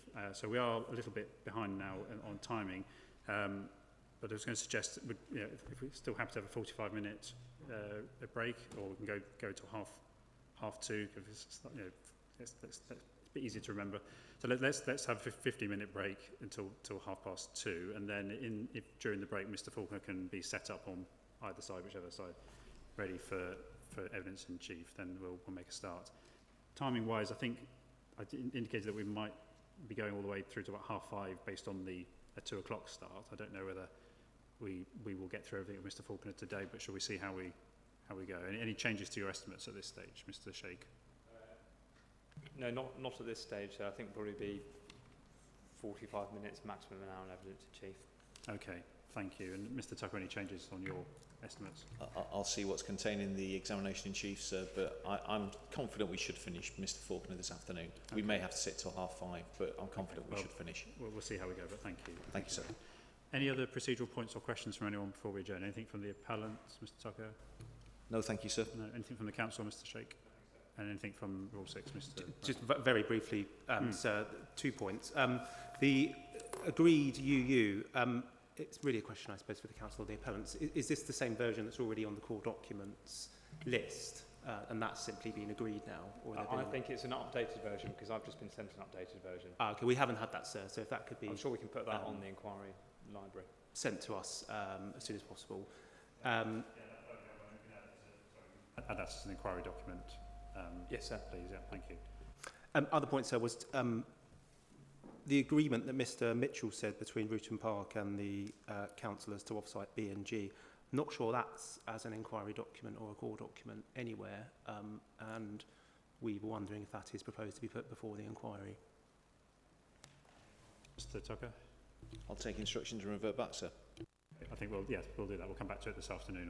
And Mr. Sheikh, do you have So anything? all I've seen in respect of that is what's contained in the UU. I'm not sure there is a freestanding section 106 that needs to be added. I think it's just what's in the UU and has been agreed. So perhaps we can look at the updated UU and then come back on that point. Okay. And yes, whether the legal agreement is a section 106 agreement, or whether it's a different form of agreement, I'm not sure.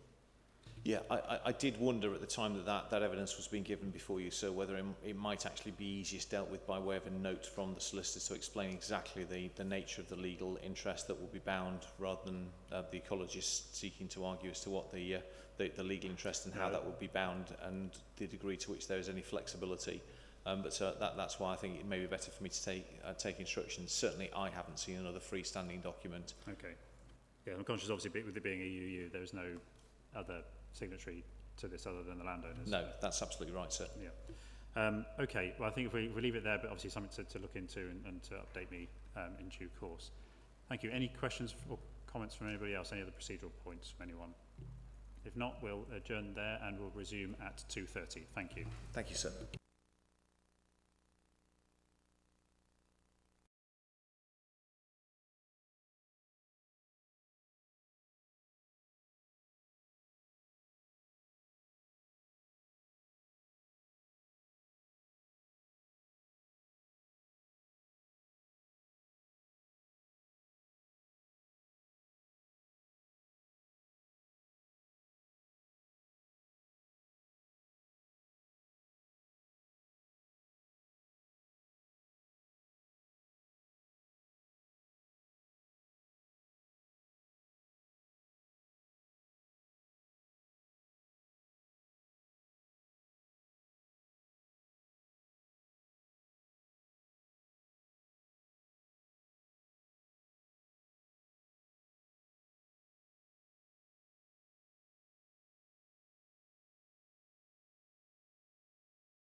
Before we turn to Mr Faulkner's evidence, any procedural points anyone wants to raise after the lunch break? Anything, Mr Tucker? Not for our part, thank you, sir. Mr Sheikh?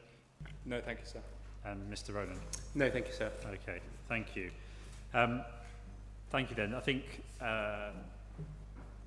yes, we can pick up anything else at the end of today. I think there's nothing pressing that needs to be raised now. So, Mr Sheikh, in terms of any key documents we need from Mr Faulkner, things that we should have to hand, anything on your list? Yes, sir. I'll go through the CD numbers and then these are what I think we're probably going to need. So Mr Faulkner's proof of evidence. Yep. Mr Williams' proof of evidence and his rebuttal. Okay.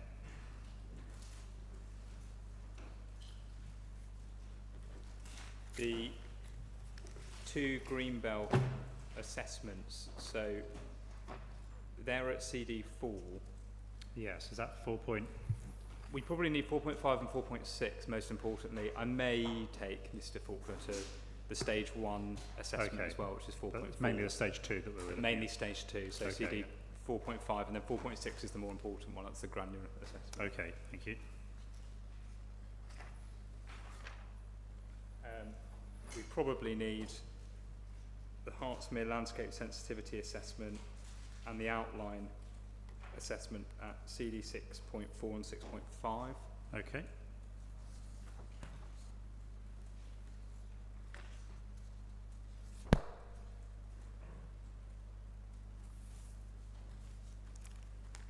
Anything else? Yes, sir. We probably need the ES chapter on landscape and visual, so CD 1.101. The updated visualizations, which is CD 2.9. Okay.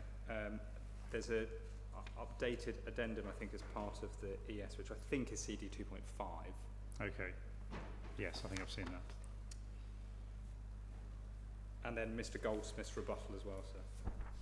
Okay. I think that's most of them. Okay, that's fine. I mean, yeah, that's just useful to know the kind of main ones that we need. Yeah. Thank you. So if there's no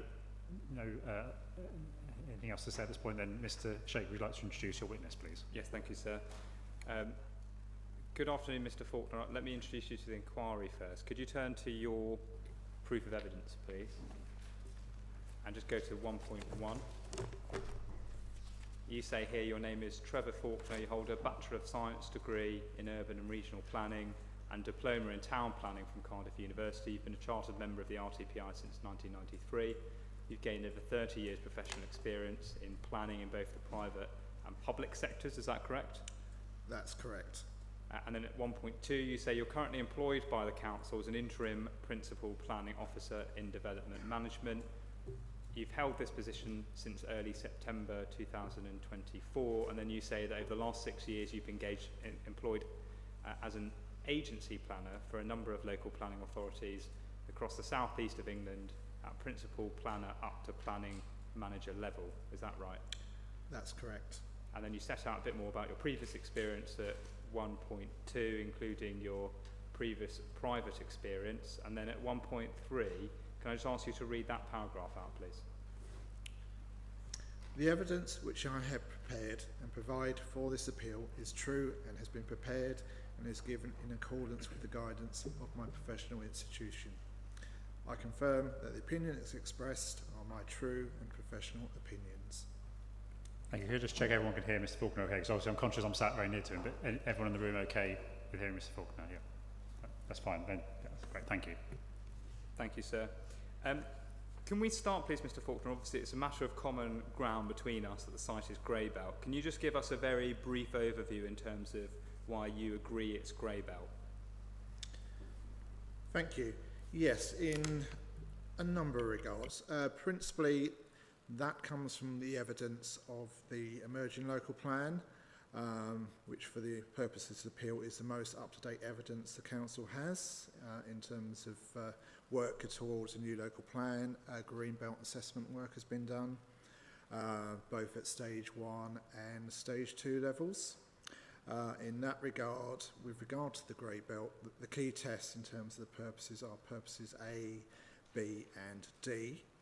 And in that regard, for A, B and D, it doesn't meet in the strongest terms, which is the test under the new guidance in terms of the National Planning Policy Framework guidance, which was updated in December 2024. It must meet it in the strongest terms for it not to be grey belt land. And in that regard, with regard to both the green belt assessment stage 1 and stage 2, it doesn't strongly meet those tests under those particular purposes. There's forensic tests within both the stage 1. In terms of a wider piece of land, admittedly, over 100 hectares, but in terms of more ingrained and more focused assessment through stage 2, the site forms part of what is referred to as Site 47. It's still a significant site, but in terms of its overall size, it's more at a finer grain, and our site forms at least just under 30% of that particular area. And within that Greenbelt Assessment 2, it doesn't score strongly against any of those A, B or D purposes. All right, so if we have a look at, we'll come to the Greenbelt assessments in just a moment, but can we start with the very recent PPG? The best place to find this is probably Mr. Williams' rebuttal, because he set that out, PDF page 15.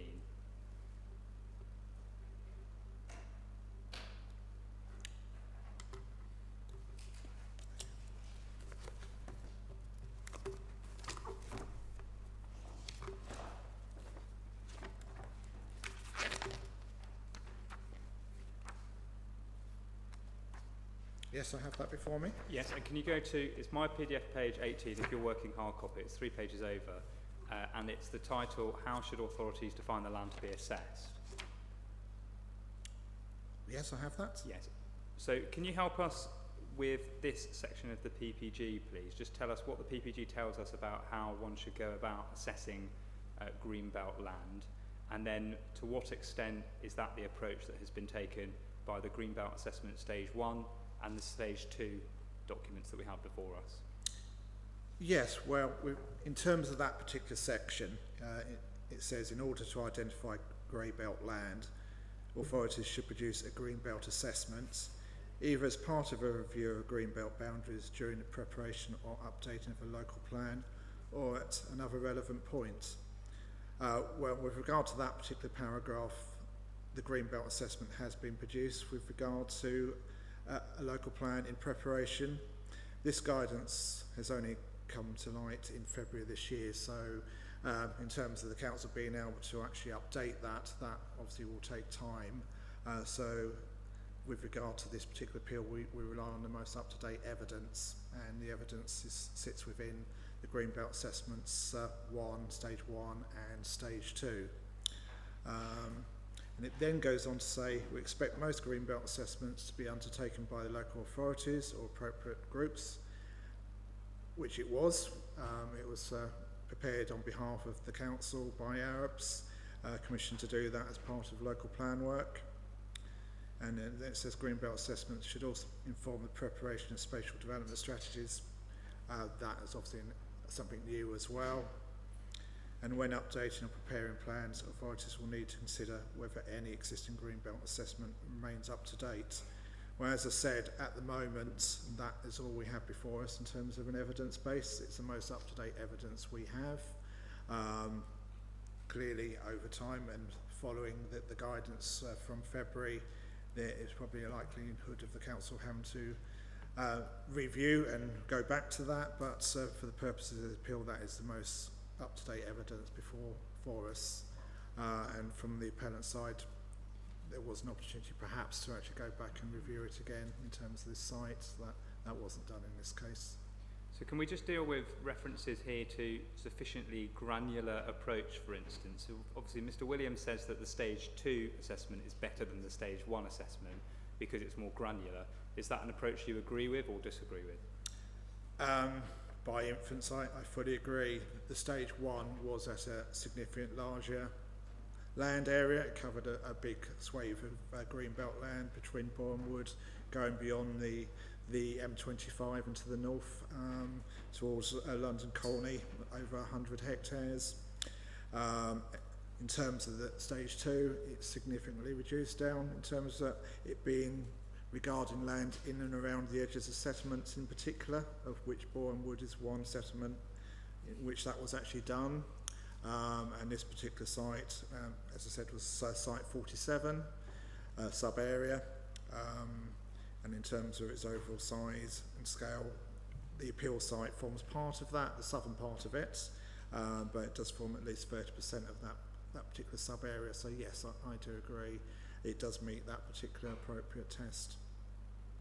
And you obviously mentioned, you said a moment ago, that the appellant hadn't undertaken a site-specific greenbelt assessment, for example. Insofar as we're dealing with looking at the extent to which the site contributes to the purposes of the greenbelt, but more generally the wider greenbelt, to what extent do we have any other documentation that helps in our understanding or assessment? This is the principal one in terms of that assessment, is that stage 2 assessment. We don't have any other documents per se. We may go on to talk about landscape assessment work, is slightly different, but the principal one is that stage 2 report, and site 47, and in relation to the wider impacts of that is looking at the green belt that actually surrounds that as well. And in this particular case, that would be particularly site area 48, and for the inspector's purposes, that is the land immediately to the north of 47, moving further north away from Boreham Wood, but running up to the western side of the A1 still. All right, so with the greenbelt assessment in mind, can we have a look then next at paragraph 155A? Now we know that tells us to look at the remaining greenbelt across the area of the plan, but we also have some clarity, or at least some update, provided through the PPG. So can we just turn to that? So stay in Mr. Williams' rebuttal, and it's PDF page 23. I don't know what. Yes, it's paragraph 8, sir.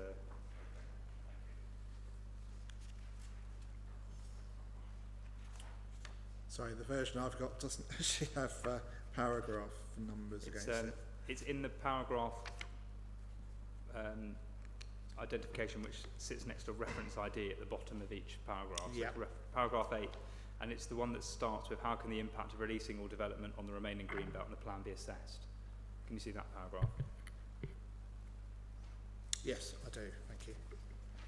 So can we start with this? Can you take us through this part of the PPG and explain to what extent it helps provide clarity in relation to paragraph 155A of the NPPF? I can. What it's actually doing is putting in more clarification in terms of the various purposes, and actually giving various weightings and illustrations to how you actually weight that. For example, purpose A, to check the unrestricted sprawl of large built-up areas. It breaks it down into contributions from strong down to weak or none. Sorry, Mr. Faulkner, yes, just focusing particularly on paragraph 8, so the two paragraphs that deal with 155A. The top one. Yes. I apologise. So we're talking the paragraph immediately under that text. That's correct, yes. So the first bit, which the greenbelt assessment should also consider the extent to which, and then the second paragraph there, in reaching this judgment, authorities should consider whether. Those Correct. two paragraphs, can you help us with the extent to which they provide clarity and how you interpret and apply paragraph 155A of the NPPF?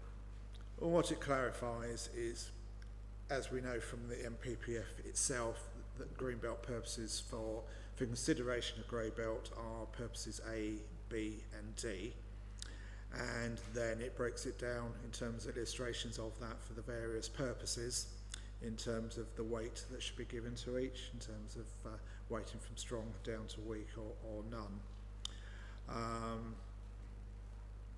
I can go on to actually explain the illustrative features of that, if that would help. Can you help us with paragraph 8, when it adds in, for instance, In reaching this judgment, authorities should consider whether or the extent to which the release or development of greenbelt land would affect the ability of all the remaining greenbelt land across the area of the plan from serving all 5 of the greenbelt purposes in a meaningful way.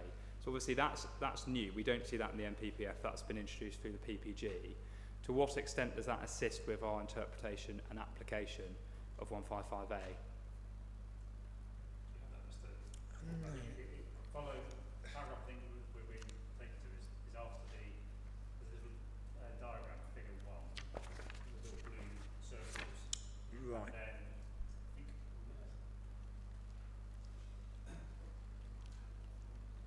I have the pie charts. there's a pie chart. There's also another, I think the pie chart might be too far forward actually. If you go back one page from the pie chart.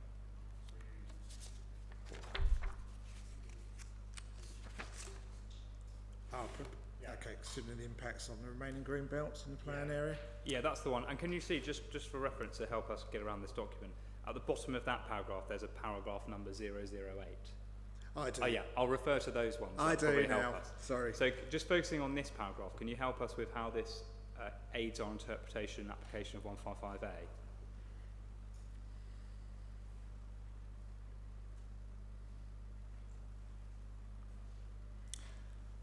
Well, the difference between the grey belt element and then looking at the wider impact on the green belt is you actually apply the 5 purposes rather than the 3. So it's purpose A through to purpose E that will need to be assessed as part of that in terms of whether it fundamentally undermines.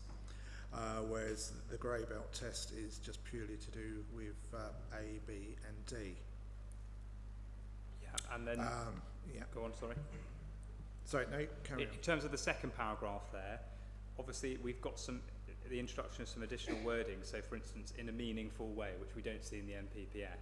So can you help us with your understanding and opinion of that second part of paragraph 8 and how that helps with the application of 155A? It might be helpful to have 155A open in front of you and just look at the MPPF wording at the same time.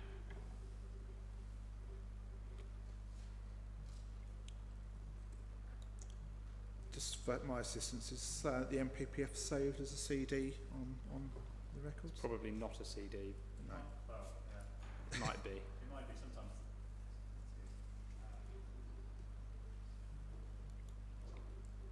Otherwise, I'll upload it. I don't. Ooh. Oh, it is a CD, 7.1. Yeah, you got that for 7.1.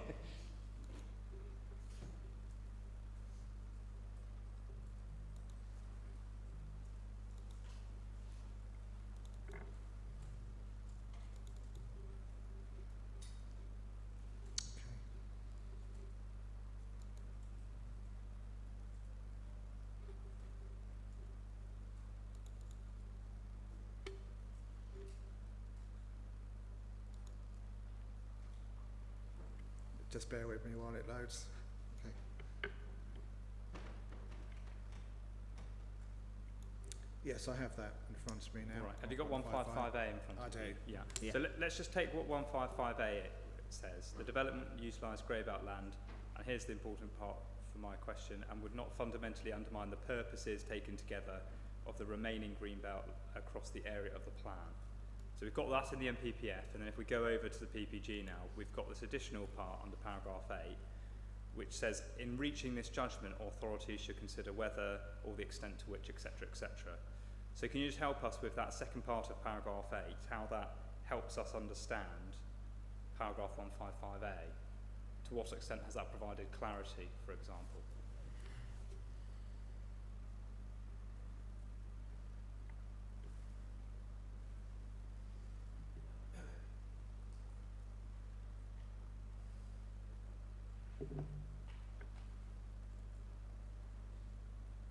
Well, the first part is still to do with obviously purposes A through to E, where it does actually quantify it further than previously, as you alluded to, by the introduction of the words in a meaningful way.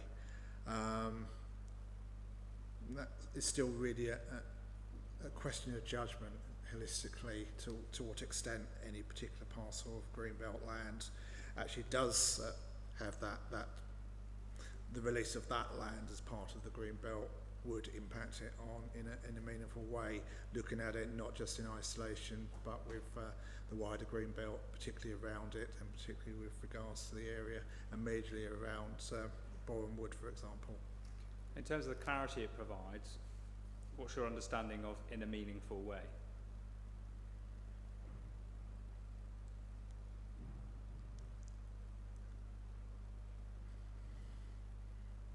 Well, I had to take that as to be meaningful is in more than, well, it's in a significant way, but still looking at it kind of holistically, I think, in terms of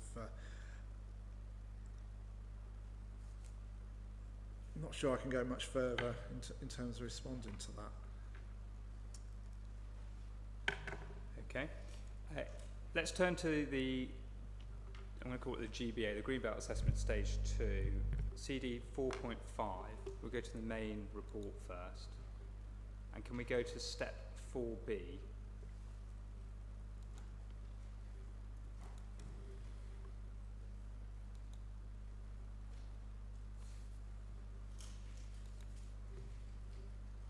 It's PDF page 38.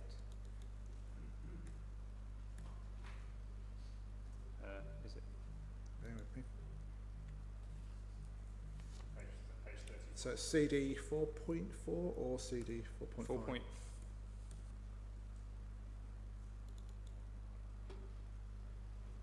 Bear with me because it might be on. That's 4.5. And page number? I'm just going to check. I think just uploading for me. I think it's 38.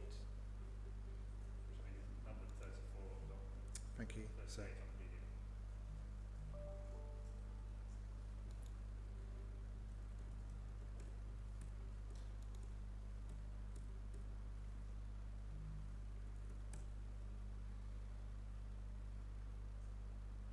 it's quite a large document, so I apologise. No, that's taking not a while to load. That's not the one anyway. Just to give you 1 second, I'll find.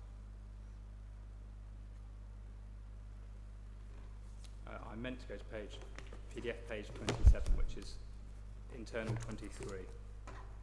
So let me know when you're there.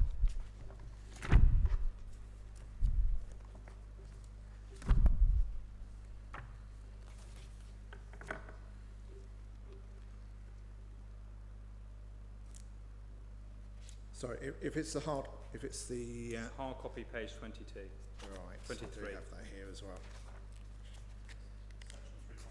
Yes, sir.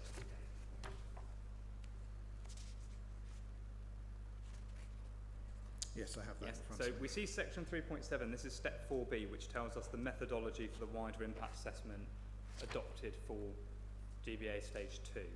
So can you take us through, firstly, what the assessment actually does in terms of methodology, and then secondly, just help us with how that squares with the PPG. So first, can you just explain the methodology that's actually been used in terms of the wider impact assessment in this stage 2 GBA? Yes, I can. So, as I say, paragraph or section 3.7.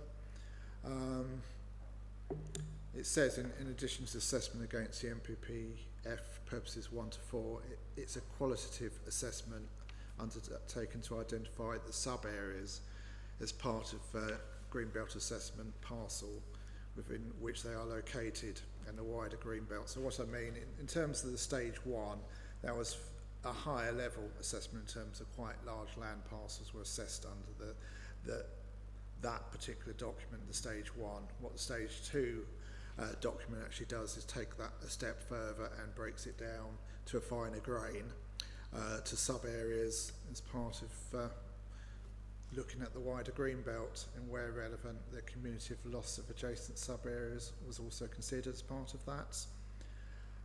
Before I get to that stage, in terms of the PPG guidance, it does talk about looking at the finer grain in terms of size of land parcels for assessment, and in terms of the stage 2 assessment, it certainly does that in terms of looking at sites in a finer grain, which includes the application or the appeal site in terms of parcel 47, sub-parcel 47.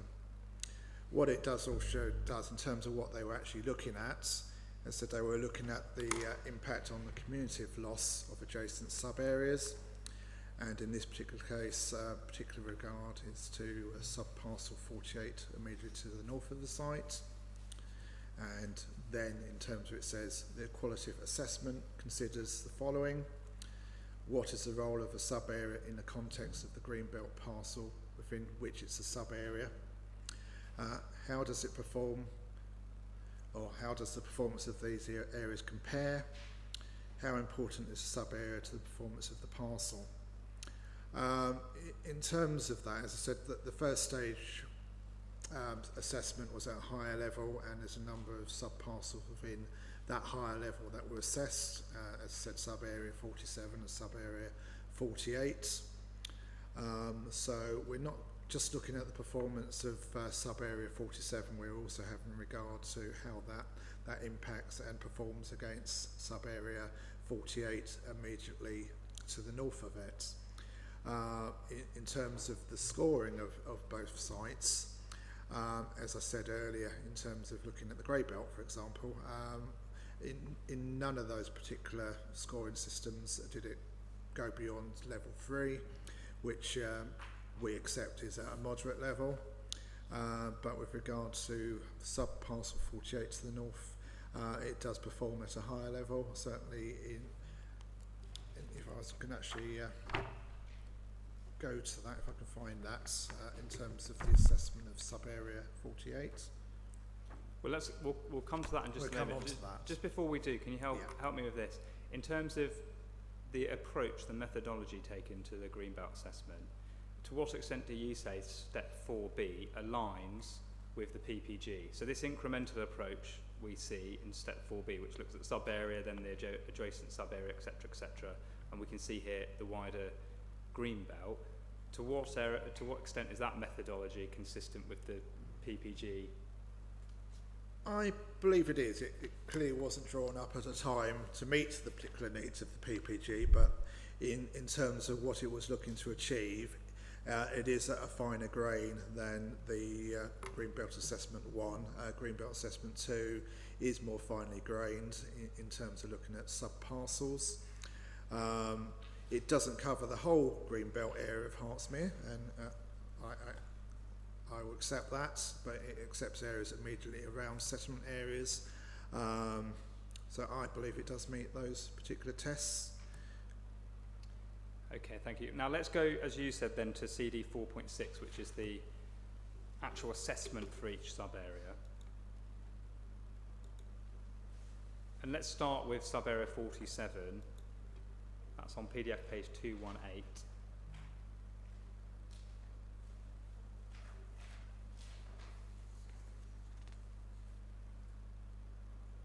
I'm just trying to find which CD 4.6.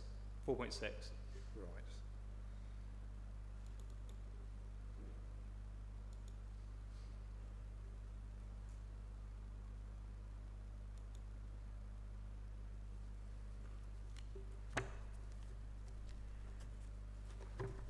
It's just downloading again, I'm afraid. I do believe have a hard copy of that as well. Internal page 215. I'm going to take you to, which is PDF 219.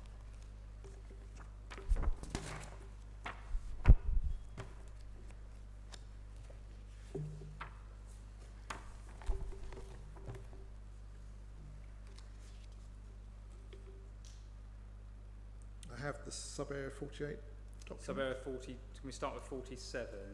Yeah. So that's a few pages before 48. Yes, I have those. Yeah. So let's have a look at step 4A first, if we might, which is assessment of sub-area against NPPF purposes. So I know you mentioned earlier the extent to which the sub-area contributes to these purposes. Can you just take us through, at high level, what step 4A tells us in terms of sub-area 47? I can. Well, in terms of purpose 1, overall the scoring for that is 3. What it actually says, it's the sub-area displays a low level of containment by the large built-up area, but still physically abuts it. So in terms of that, it is meeting that particular purpose. It doesn't meet it, but the built-up area of the northern edge of Boreham Wood. The outer boundaries to the north and south east of the sub-area are very strong defensible features comprising Rowley Lane and the A1 respectively, which would restrict sprawl, the scale of outward growth both physically and perceptually. So it's not scoring it at level 5 or 4, it's scoring it at 3 at a moderate level. In terms of purpose 2, which is to prevent neighbouring towns from merging, it says the sub-area forms a less essential part of the gap between Boreham Wood and Potters Bar, which is of sufficient scale and character that the settlements are unlikely to merge where there is a significant gap between the northern edge of Boreham Wood and settlements to the north, including Shenley and London Colney, and for that reason it just scores 1. But in terms of purpose 3, it does score higher at moderately, and part of the reason for that scoring is only approximately 6% of the sub-area is covered by built form. It's made up of a mix of rural and urban land uses, and existing built form is located along Rowley Lane, comprising residential properties, stables, and the Mopson Broom Public House, and some stables to the north east. Still relatively rural in character, but there are some urbanising influences as well with regard to the A1 that sits immediately to the east of the site. So in terms of the weighting of that, it scores it at 3, which essentially means it's at a moderate level. So can we just pause there and let's just put that in context. So can you go back to CD 4.5? I just want to take you to PDF page 30, internal page 26, and table 4.1.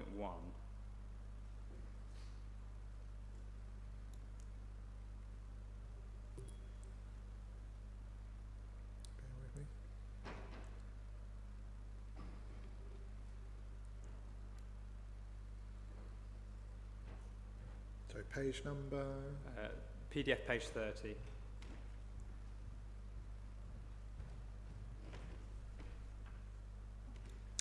Yes, I have that. Yep, so it's section 4.1.1, and then you see table 4.1, which sets out purpose 1 summary of scores.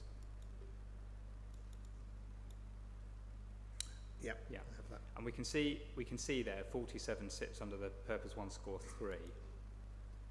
And then if we just go past the plan and then onto the next page, the first paragraph, we see 6 of the sub-areas, 8% were identified as performing moderately against purpose 1, scoring 3 or 3 plus, etc. So can you just help us put this in context? When sub-area 47 scores 3, how does that generally compare in terms of proportions of sub-areas assessed, in terms of contribution to purpose 1? It's gone to the wrong page, so bear with me a second. So if you just stay on PDF page 30 and just look at the table 4.1.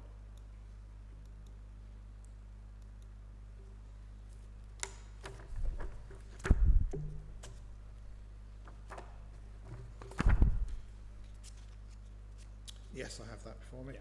And we can see the number of the sub areas, number of sub areas for each purpose. Yeah. So can you just help us in terms of purpose 1? How does sub area 47 comparatively score with the other sub areas? Well, in terms of the overall sites that were actually assessed, it's one of the higher ones. There's essentially 6 land parcels that sit in the higher categories of 3+ to 5 and 5+. So it sits in the middle area of that with 4 other sites. But most of the sites, totaling 59 of them, actually fall within, they don't meet that particular test at all. So in terms of, there aren't many parcels within that particular purpose 1 that actually meet that purpose. So whilst it doesn't strongly meet it, we're saying it moderately meets it, it is one of the sites, in terms of Hertsmere at least, in terms of the scoring, is at the higher level, because there's only 6 land parcels that actually score better than that. And then can we just do the same exercise for purpose 3? So table 4.3, which is on PDF page 34, internal page 30. Yes. Again, 47 is scored 3 in terms of contribution to Purpose 3. Can you just help us, how does that score comparatively with other sub-areas? There's a number of other land parcels that do score more. It kind of sits in the middle ground, I guess, in that regard. There's still, well, 24 land parcels actually score less than that. There's a number of land parcels that do score 3.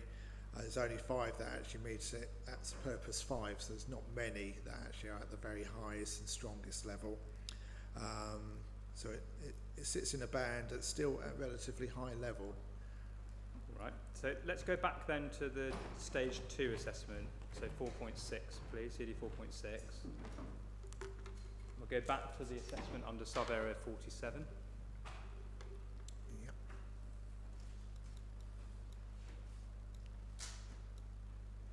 And I want to look at step 4B, which is assessment of impacts on the wider greenbelt.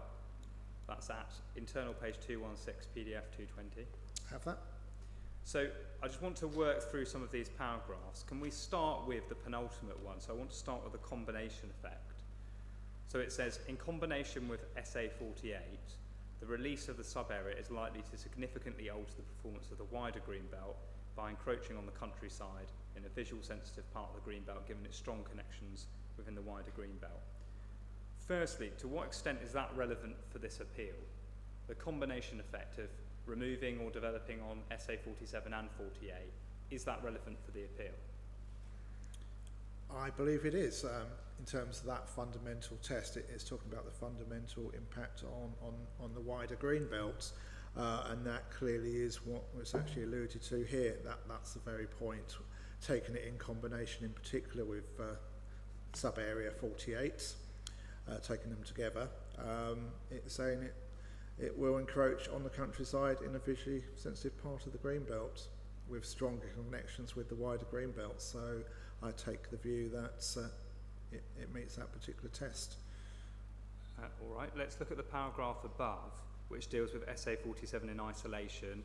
I'll just read that out. The sub-area is directly adjoining SA 48 on its northern boundary. Built form already exists on this boundary, and so the removal of SA 47 is unlikely to significantly reduce the neighbouring sub-area's contribution to Purpose 3, given the existing urbanising influences. So can we start with this? What does unlikely to significantly reduce mean in your view? Well, I think it's taking that term significant. It's not saying it doesn't reduce. It's clearly saying it doesn't significantly. It's the weighting you actually give to that. It is reducing the neighbouring sub-area's contribution to Purpose 3. We haven't gone on to that yet, but in terms of Purpose 3, in terms of sub-parcel 48, it does score at the higher level in that regard. I believe it scores at level 5. I'll have to confirm that. So it meets that test in the strongest sense in terms of openness, sub-area 48. So any reduction on that particular area in terms of how it relates to that is going to impact on the purpose of, the green belt purposes in that regard of land parcel 48, in particular Purpose 3. So let's pause there and just see what Mr. Williams says about this, if we might. So can you go to his proof of evidence?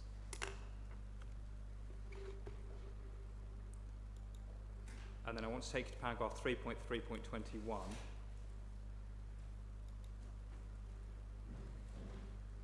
Which is PDF page 18, internal 16.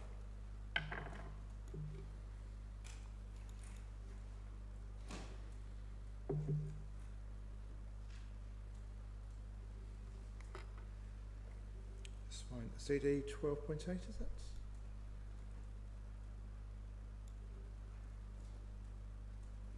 That's CD 12.3, isn't it? Yes, 12.3. Yep, apologise.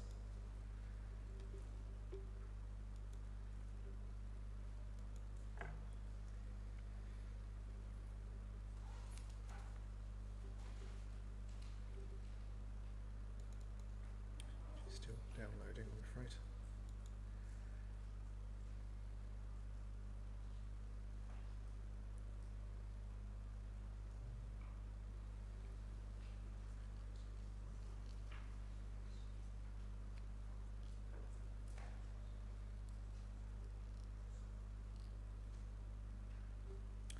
page number...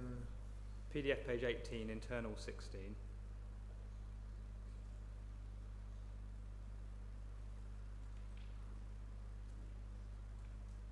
And 3.3.21. 3.321. Yeah, you see that? I do. Okay, so Mr. Williams has just repeated what we've just gone through, that paragraph from stage 2. And then he says this, he says the position confirms that the presence of built form on the SA47 northern boundary would lead to SA47's removal from the greenbelt being unlikely to reduce the neighbouring sub-area's contribution to purpose 3. So my first question is, does that properly reflect the words used in the greenbelt assessment stage 2?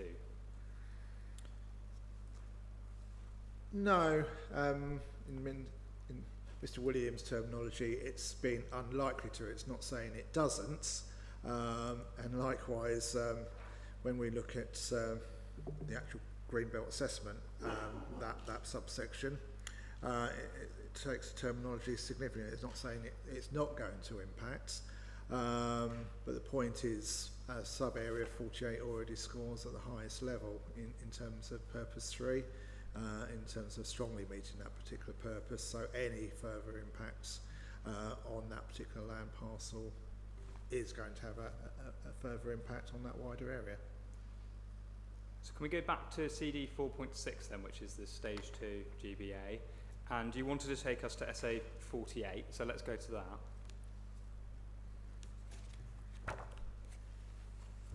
That starts on internal page 219, PDF 223.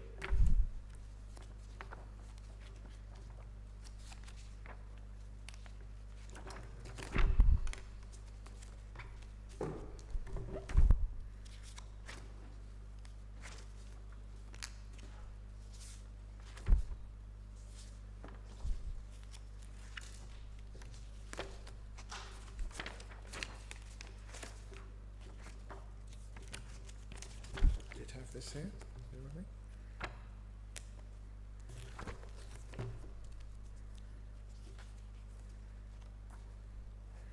Yes, I have SA 48 in front of me.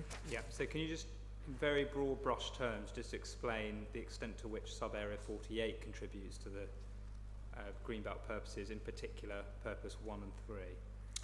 Yes. You don't need to read out the assessment, just explain to us how it scores. Yes. You can lead on matters of record, as far as I'm concerned, Mr. Shakey, if you'll speed things up. Yes, I'm grateful. In which case, can we let me just take it so that it's a helpful prerequisite for my next question. We know it scores 5 for purpose 1 and 4 for purpose 3, and then can we look at step 4B, which deals with the assessments on the wider greenbelt, and look at the second paragraph? And that second paragraph deals with the relationship with SA 47. Yeah. So the second half of that second paragraph, can you just help us explain to us in, again, broad terms, what the assessment tells us about SA 48's contribution or interrelationship with SA 47?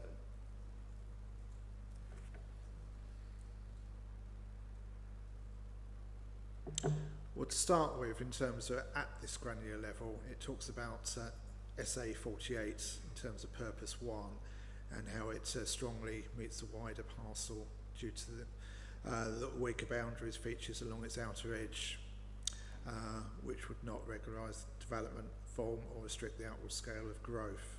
It then goes on to talk about how it interrelates with sub-parcels SA 46, which is to the northeast of Bournemouth, to the west of this particular sub-area, sub-48, and then it talks about sub-area 47 along the southern edge, with which there are strong visual links, particularly in the easternmost part, which is quite clearly the case. The eastern part of the site is a more open, exposed part of the site. It's the bit that runs up along the eastern side of the A1, whereas the western part of sub-area 48 is aligned more with where there is an urban edge to the development, so it is slightly different in character. but in terms of the overall openness and the likelihood of sprawl, taking SA47, if that was developed, and SA48, it's quite a substantial sprawl to the north of Boreham Wood, spreading development out in a linear way. So given the relationship between SA47 and 48 that we see both in the assessment under SA47 and under step B of 48, to what extent do you consider that development on the site would affect the contribution of SA48 to, for example, purpose 3, given it scores 4 out of 5? Well, it does it in a slightly unusual way, because it talks about the release to a certain extent of SA48 before SA47. So by development, SA48 would enclose SA47 and would physically enclose that area and reduce its overall purposes for the green belt.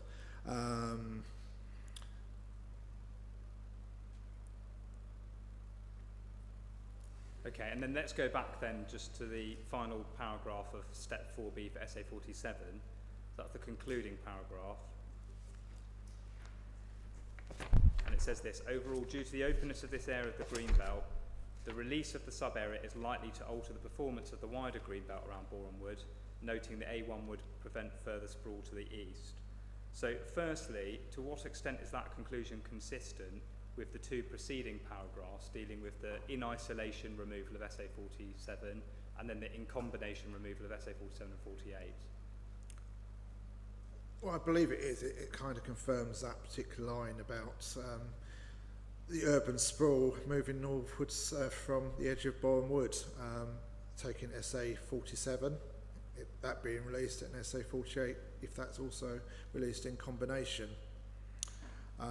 We've already said that SA48 scores higher against purpose 1 anyway, but to release SA47, by inference, the sprawl will then be on the edge of that particular SA48 or getting near to SA48, and there's a diminishing effect on that could actually mean that the score in SA48 could go higher. And so when Mr. Williams says that there must be a typo or an error in that final conclusion, is that an approach or conclusion you agree with or disagree with? I disagree with that. Okay, now let's move on to deal with openness and greenbelt purposes then, if we might. So let's turn back to your proof. 4.26 to 4.29 you deal with spatial openness, and then you deal with visual openness at 4.30 onwards. So can you just explain to us, I think it's a matter of common ground in terms of spatial openness, can you just explain to us your approach to the impact of the development on spatial and visual openness?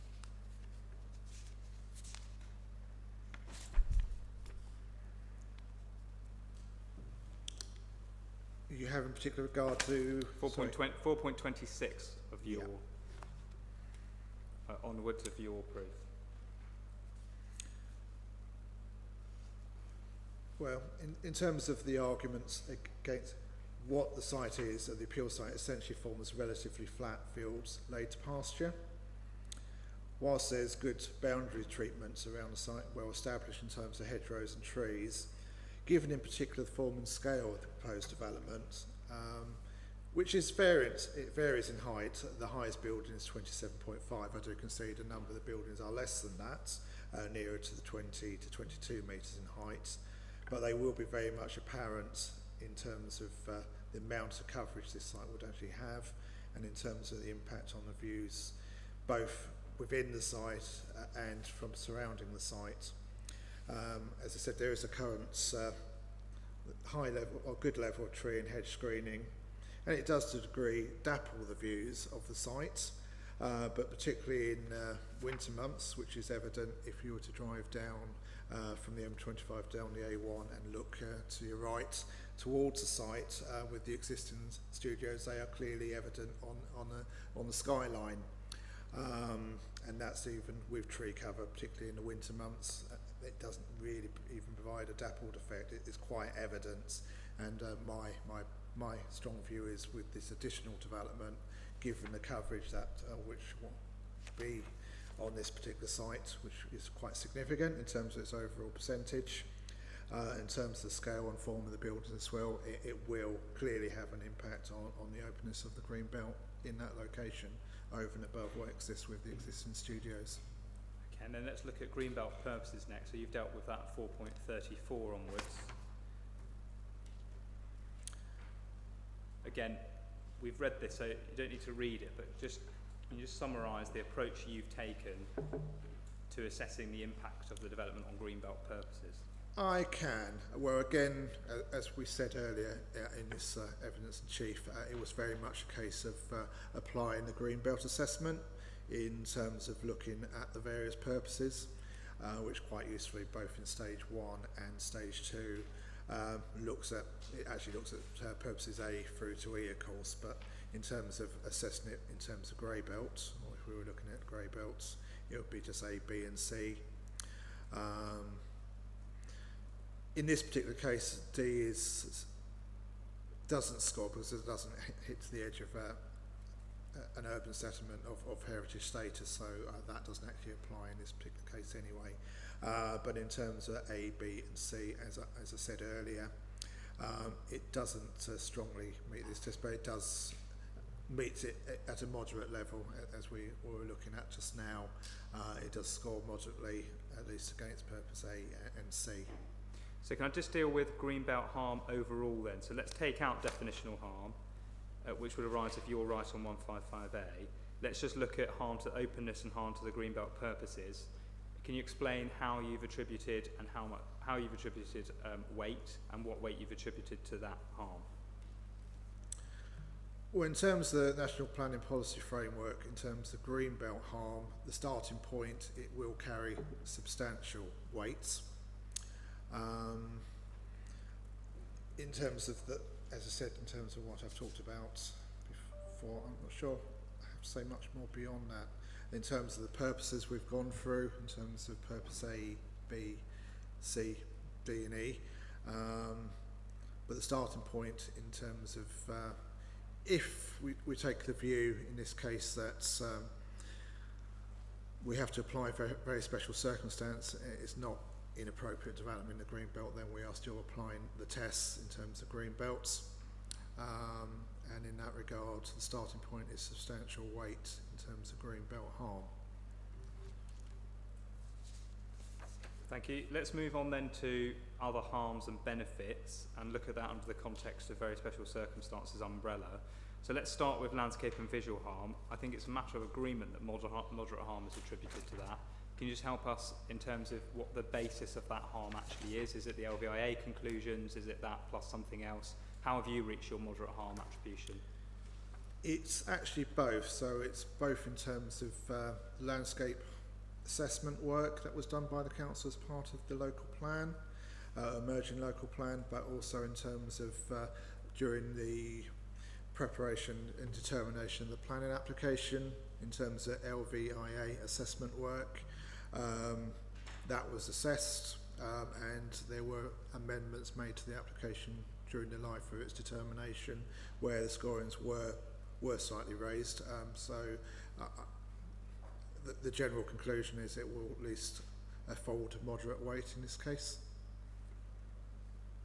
So just for clarity, where we've got, for instance, CD 2.5, which updates the LVIA conclusions, and there's a discussion there of moderate and significant effect on the landscape character of the site. Is that the conclusion you're talking about? Is it something different? Is it the earlier? Well, as I said, the starting point was concerns with, well, there's various bits to this.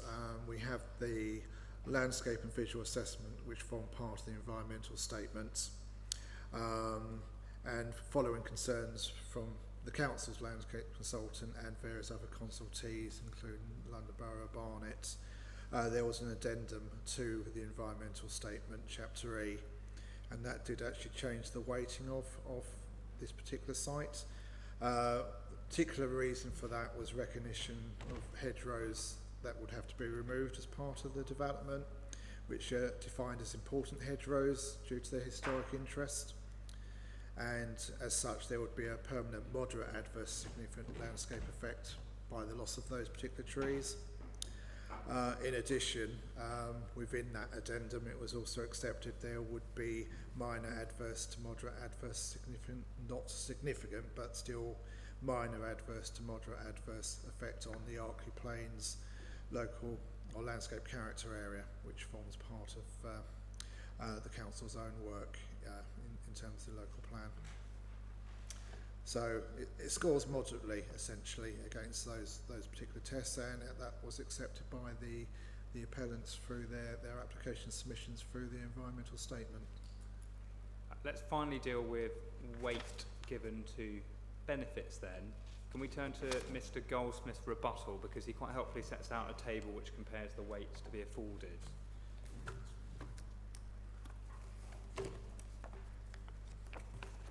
So it's on internal page 1, PDF page 5, table 1.1. I have that, thank you. So let's start with this. There appears to be agreement between you and Mr. Goldsmith in terms of economic benefits and the weight to be afforded to that, the weight for socio-economic benefits and the weight for improved connection for pedestrians and cyclists. There are two other benefits here that are either indicated as C footnote or no weight, and that's need and benefits of co-location. Can you just explain to what extent you attribute weight, to what extent you have or haven't taken those into account? It's difficult, that one, because we actually considered that really as part of the wider economic development benefits of the particular scheme. I don't think we've actually, in terms of looking at the site and the need for it, and particularly for the need of it at this particular site, it was accepted that there wasn't a need for a sequential test to look at alternative sites. In terms of EA regs, in terms of looking at alternatives, it was accepted by the council because of the particular need at this particular site and how a film studios operates. There would be a benefit of co-location on one site in terms of being adjacent to an existing studio site. But we didn't weight it separately. It forms really part of that wider economic benefit, and we've already scored that as being very substantial. So where Mr. Goldsmith puts, for instance, next to benefits of co-location, he's attributed significant, and he says you have attributed no weight. Is that correct? We scored it no weight because we didn't actually consider it separately. I think that's the difference. So when we say we score it no weight at all, it's because we considered it as part of the wider economic benefits of the development. Okay, and then let's look at the others where you disagree. So sustainability, Mr. Goldsmith says significant, you say moderate. Can you help us with how you get to that moderate? I can. Well, I think the starting point, particularly with the level of requirements now, particularly with regard to Part L of the building regulations, there are high requirements set out within that in terms of reducing carbon emissions, looking at fabric first, renewables, etc. It's quite highly set already within Part L of the building regulations. Alongside that, the council has a carbon offsetting draft SPD, which again provides quite high level requirements to the development in terms, again, looking at fabric first, achieving carbon reductions in line with a hierarchy, sorry my words, providing at least 10 to 50% reduction in carbon emissions over and above Part L for improvements of building fabric design and layout of development, and also looking at around 30 to 40% reduction in Part L achieved through renewable energy. So it's setting quite a high benchmark within our drafts standards. It's accepted that the applicant has looked to work towards those standards, but that's kind of the requirements of the council in any regard, that we're looking for those to be achieved. So for it to say it goes over and beyond that at a significant level, we consider it should be more at the moderate level, because you're trying to achieve that at a relatively high level. The benchmark is pretty high now in terms of building regulation standards anyway. There are other elements to it, and that's why I would still score it as moderates. Clearly the scheme is providing other benefits in terms of sustainable transport measures, particularly with financial contributions to a local bus service in and around Bournemouth to Potters Bar, and to bus services more generally around the Bournemouth area. So they clearly are benefits of this particular development, and that's why I would certainly score it at least at moderates, but not significant in this case. And then can we do the same exercise for BNG? So obviously Mr Goldsmith said significant, you put limited/moderate. Can you just help us with how you got to that and why you disagree with Mr Goldsmith? I would refer to the Council's own Biodiversity Net Gain SPD. That was introduced it was adopted in January 2024. Whilst the application came in advance of that date, it was in a draft form, that document, before that date, but adopted before the application went before committee. It went to committee on the 20th of March, so that particular document was in place in advance of the determination period. And within that particular document, this is the Biodiversity Net Gain SPD. I don't think we need to actually go to it, but paragraph 3.3 says the Council expects that all relevant applications aim to achieve at least, and it says at least, 10% net gain, and this is a minimum level. In terms of this particular scheme, it does go slightly beyond that. I believe it's 12% in terms of habitat, but that's not substantially beyond the 10%, because it does say at least, and it does that, but it doesn't go much beyond that. So to say it significantly benefits the scheme, we believe it's more in the scale or weighing things up. It should be in the limited and possibly at the moderate level. Okay, so taking that in the round, we've got the weights that you've provided to the benefits, we've got the weights to the negatives. Can you just explain the approach you've taken to whether that amounts to very special circumstances? Ultimately, it's a matter of judgment, but in my opinion, it's really the case that in terms of the greenbelt harm, we've scored it, or in terms of the harm, it's substantial. And in terms of landscape harm, we've scored it at moderate. Yes, economic does score at the very substantial, and need at substantial.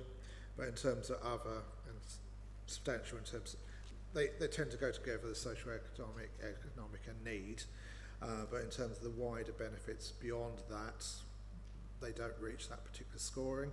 So it's a matter of the tilted balance, and I take the view the tilted balance just scores it towards the level where the greenbelt harm and landscape harm outweigh those particular benefits. Thank you, Mr Faulkner. Is there anything else you want to add? There isn't. In which case, if you remain where you are, thank you, sir. I don't have any further questions. Thank you. No, just wanted to check that last bit about the tilted balance. You don't mean the paragraph 11D balance here, do you? Sorry, it's more to do with the very special circumstances and the weighting of the benefits against the harms. Okay, so apologise. Tilted balance isn't that balance. You're talking about the greenbelt balance. Yeah. Okay. Thank you. Now, I don't have any other points of clarification at this stage, so thank you for that evidence in chief, Mr. Sheikh. We will turn to cross-examination, but given we've been going for just over an hour, I think it might be useful to have a short break, and then we'll make a start after that. Otherwise, we'll probably start and then have to stop. So, yep. In your hands, so I'm certainly not going to stop in the next 15 minutes, which will be the other logical time. Yeah, I think let's have a 15-minute break now.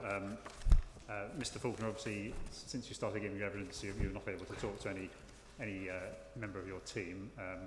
But obviously, feel free to move from your seat if you need to during the break.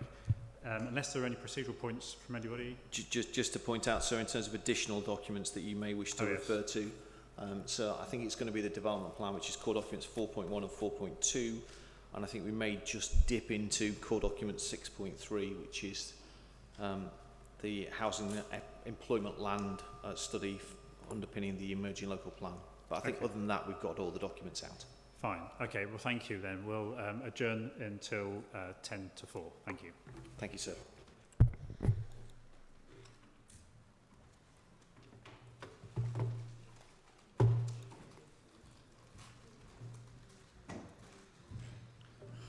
not too bad. No, I'm fine. Yeah. No, I've got some water.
okay to make a start with cross-examination for Mr Faulkner? For my part, yes, sir. Mr Faulkner, you ready to go? I am. Okay, thank you. Well, Mr Tucker, please begin. Jolly good, Mr Faulkner. Let's try and get all this wrapped up before everybody has to go home. Mr Faulkner, good afternoon. Good afternoon. You tell us at your evidence that at the start of your evidence, you're not, as I understand it, you're a peripatetic officer, but you weren't involved until after the application was refused. Is that right? Correct. I started at Hertsmere in September last year. The application went to committee in March of last year. And obviously you're here to give your professional judgment, not just act as a mouthpiece for members. Before you accepted the brief to provide your evidence, presumably you had to satisfy yourself your professional judgment accorded with the views of members. Is that right? I did. Good. What steps did you take to ensure that? Well, it's my professional judgment. I assess the scheme as part of the consideration of it, and my professional judgment is to support the evidence before us today. Desktop exercise, anything else? Going through the application, yes. So desktop exercise? Correct. Okay. Thank you. And my understanding is also that you invite dismissal of the appeal on the basis of the single reason for refusal, which is set out in your proof of evidence. Is that right? That's correct. Thank you. And on no other basis do you invite dismissal of the appeal. Is that right? It's purely on that reason for refusal. Thank you. And essentially that reason for refusal, which is set out at page 4 of your evidence. Let's just turn that up if we can momentarily.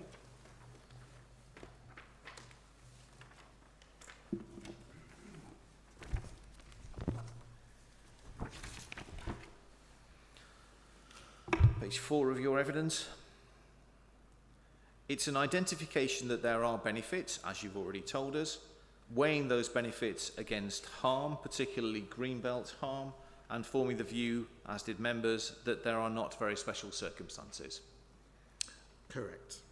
And just to be clear, you said to my learned friend at the very end, and I hope I've got a correct note, just scores and that greenbelt and landscape against benefits means not very special circumstances. So presumably it's your view it's a finely balanced exercise, but it just falls in favour of dismissal. Is that what I take for your evidence? That's correct. Yeah. So finely balanced just scores against dismissal. Thank you. You don't invite the conclusion that there's breach of any other policy, save for those set out in the reason for refusal, do you? I don't. Thank you. Good. We'll look at policy in just a moment.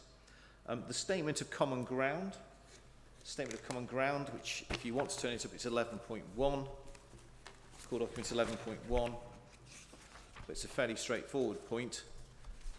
Since proofs of evidence were exchanged, since the application was refused, there's obviously been the change in terms of national policy. And my understanding is paragraph 7.1 of the statement of common ground on page 25 picks up that change in policy, doesn't it? Under the matters not agreed between the council and the appellant. It does. So we're not just dealing with the second bullet point, which is the reason for refusal, we're also dealing with the first bullet point, which is whether or not we fall within paragraph 155A of MPPF. That's correct. Okay. That's a new point, as I understand it, arising from the new MPPF, which... Has that ever been taken back to members to see if members agree with you on that, by the way? It hasn't. No. It hasn't, okay. So it's solely based on your judgment in those circumstances. Now, your proof of evidence at page 7 sets out what you say are the most relevant policies of the DPD, the most relevant points. Let's just look at that for a moment. Having told me that you're only inviting dismissal on the ones which are said to be that you breach on the basis of those which are set out in the reason for refusal, presumably the other policies that you say are most relevant and the core strategy in the site allocations DPD, you agree that they're either complied with or not breached. Is that right? I agree that they're relevant to the consideration of the application, but in terms of why it was refused, there's specific reasons. I'm not sure that's an answer to my question. The ones which are not alleged to be breached in the reason for refusal, we can agree are complied with, of those which you say are most relevant. SP2, CS11, CS12, SADM11. I do, yes. Good. They're not the only relevant ones, though, are they? They're the most relevant ones. They're the most relevant. Because the report to committee also sets out a much longer list of policies. And we can note when the inspector looks at that much longer list of development plan policies that you're also not alleging breach of those, are you? It's only the ones that are set out in the reason for refusal. Yes, agreed. Good, thank you. It's helpful because others are, and we'll maybe come to that tomorrow. Thank you. And my understanding is that save for policy SP1, which you address at your paragraph 3.11, saying it doesn't quite reflect up-to-date MPPF, the policies which you set out, you conclude are within paragraph 3.8, are up to date in your judgment. Is that right? I do, yes. Thank you. SADM12 is alleged to be breached. You reference that policy, it relates to trees in 3.18, but your proof of evidence doesn't actually say why it's breached. Am I correct in that, or is there part of your proof of evidence that you want to draw my attention to? It's really to do with the weight into the landscape elements. No, I'm not asking you how it is. I'm asking whether it's identified anywhere in the evidence you provided to the inspector. Whereabouts do I find the evidential basis for breach of policy SADM12 in your proof? Well, it didn't form part of the reason for refusal, I agree. I know. In terms of its relevance, there is some relevance to that particular policy because in terms of looking at landscape, trees, landscape and development were considerations in terms of the weighting given to landscape being moderate. It was in part to do with the loss of the hedgerow, which obviously has some status on the site. My question was a where, not a how. So when I come to look at your proof, and I look at whereabouts policies are said to be breached, I look at SADM12 to see whereabouts you set out that and explain to me exactly how that's breached. Now, I know you've given evidence about it this afternoon, about the important hedgerows, because you say that changed because of the environmental statement update, and that's why you explain a differential weighting. I did. But a proof of evidence is meant to explain why it is that the reasons for refusal are made out, and breach of policy is a fairly fundamental element. Where do I find where you explain to me as an interested reader of your proof where SADM12 is breached?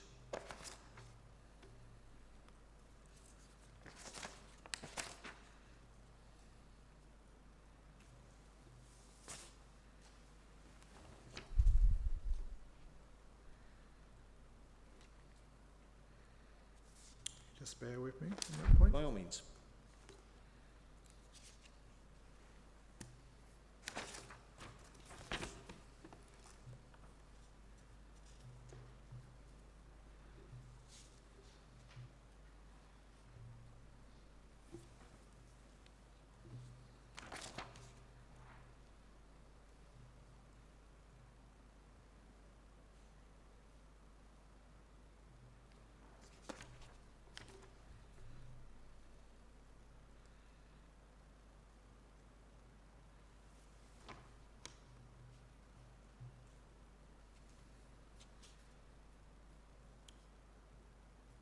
Now, I confess within the actual statement itself, it doesn't say that explicitly.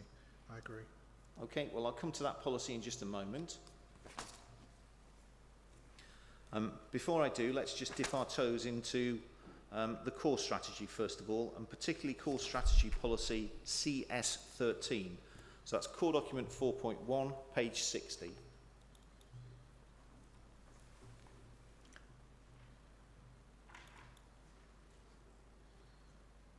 Tell me when you're there.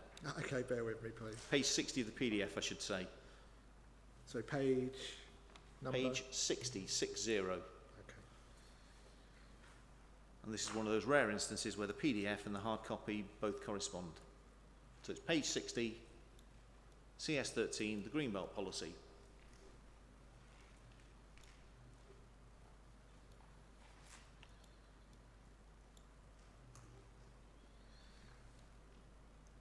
looking at the core strategy, aren't we? We are indeed looking at the core strategy.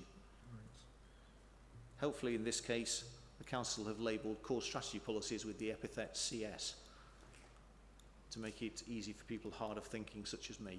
Okay, CS 16, 15? No, 13. 13. Different numbers on my screen. Okay, yes, I have that. Good. Let's just look at the application of the policy. Forget you've even heard of this scheme for the time being. It tells us the policy says there is a general presumption against inappropriate development within the Greenbelt. Pausing there.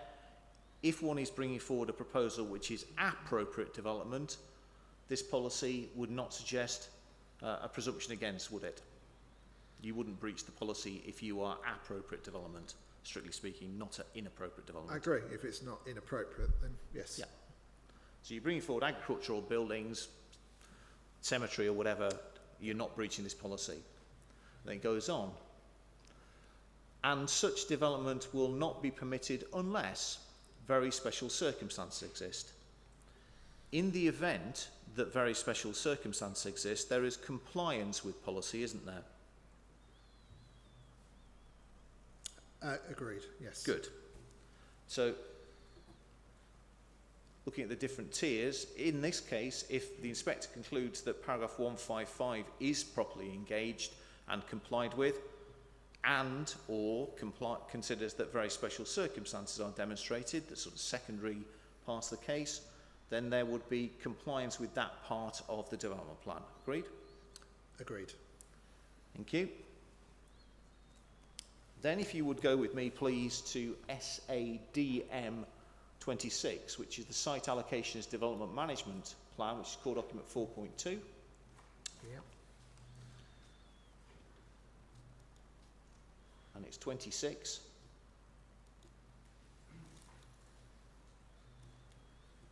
So it's just loading for me again, I'm afraid. No problem. It's page 50 when you get to it.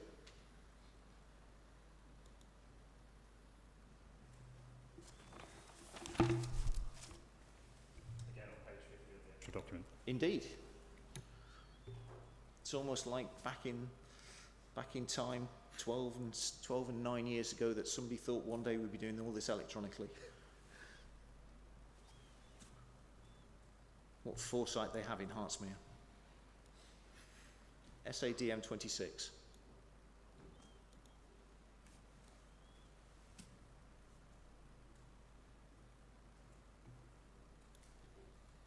Tell me when you're there.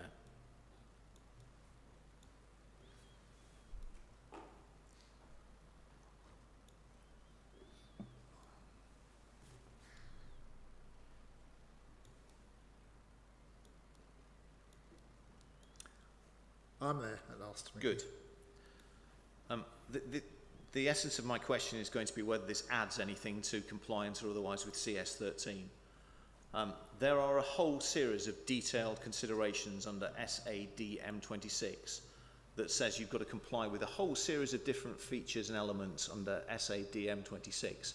But the starting point says, we'll assess all applications for development in the Greenbelt as defined on the policies map in accordance with CS13 to ensure they comply with the following principles. Is there any additional point that's being made by the Council alleging breach of SADM 26 other than the Council conclude that we don't comply with CS13? So is there some criterion that you want to draw attention to? Or is it just that this is really saying it's breach of CS13? Well, it's CS13, correct. In terms of those principles, the only one, well, there's a couple there, aren't there? It just, it's probably subclause 4. It talks about the scale, height and bulk of the development should be sympathetic to and compatible with its landscape setting and not be harmful to the openness of the green belt. It's kind of covered through CS13 in any regard, but well, exactly. It's just that particular point. Well, let's try it either way. If the inspector concludes either because the proposal is not in appropriate development or because very special circumstances are demonstrated that there is compliance with CS13, does this policy add anything? Are you saying I don't believe it does in any particular significant scale. No. It's parasitic upon CS13, Yes, isn't it? it If just we goes comply with beyond, CS13, we comply with SADM26 and vice versa. Yeah? I agree. This is just giving a bit more flesh to the bones about how you comply to CS13, particularly under the VSC issue. I'm happy to accept that. Good. Thank you very much. Yeah. One small point, I want to see if you concur with the interesting way the point is being put by the Rule 6 party. Can you take up MPPF, please? I've not left the site allocations plan. We'll come back to this. Can you take up MPPF paragraph 143? See if I've still got that open. Okay. Which I don't. A suggestion has been made in the Rule 6 party's opening. I'm not sure, sorry, I don't think Mr. Faulkner, are you there? I'm so sorry if you're not there. It's okay, I've got slight advantage. I can see it in the corner of my eye. Yeah. It is quite handy having the witness up there. I should have a hard copy of it, shouldn't I? I can't imagine you ever leave home without it. I'm astonished, Mr. Faulkner. I know, it's good bedtime reading. Although in fairness, my hard copy is before the tweet that took place 20 minutes after it was issued. I have it open, so... Good. Which page would you like me to... Page 44 of the hard copy. I have no idea what it is on the PDF. Paragraph 153. I have that. So the suggestion from the Rule 6 party is that if you are dealing with not inappropriate development in the Greenbelt, so you comply with 155, that in those circumstances you've still got to weigh Greenbelt harm into an overall assessment of the planning merits. Let's just look at what 153 says. Let's see if whether you agree with that or not. When considering any planning application, local planning authorities should ensure that substantial weight is given to any harm to the Greenbelt, including harm to its openness. Do you then see footnote 55? I do. Footnote 55 says, other than in the case of development on previously developed land or Greybelt land where development is not inappropriate. Do you see that? I do, indeed. If the conclusion is reached that we are dealing with not inappropriate development, so there's compliance with paragraph 155, national policy is telling us not to apply that first sentence of 153. Do you agree? I agree. Good, thank you.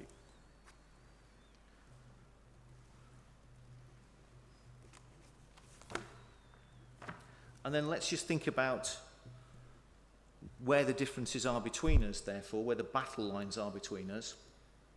If the inspector were to conclude that there was compliance with paragraph 155 and that this is not inappropriate development in the Greenbelt, irrespective of having to consider very special circumstances, in those circumstances the appeal should be allowed, shouldn't it, Mr. Faulkner, in your judgment? If it meets, yes, the test under 155, I agree, yes. It's no longer inappropriate development in the Greenbelt. And you don't raise any other issue which would suggest the dismissal of the appeal, do you? No. Clearly, if it was inappropriate, then we apply the very special circumstances. Exactly. Test. Then you move down to the very special circumstances if 155 isn't engaged. And in terms of 155, forgive me, in terms of very special circumstances, if the inspector does consider that the benefits clearly outweigh the harm, including giving substantial weight to Greenbelt, harm, including definitional weight, which gets substantial weight, then in those circumstances the appeal should also be allowed, shouldn't it? Yes, in terms of that weighting, yes, if those particular benefits are considered to outweigh the harms, that's the judgment. Good. Let's go back to the site allocations development management policy, please. Let's go back to the policy I said we would go back to, which is trees, landscaping and development. Page 33 of core document 4.2.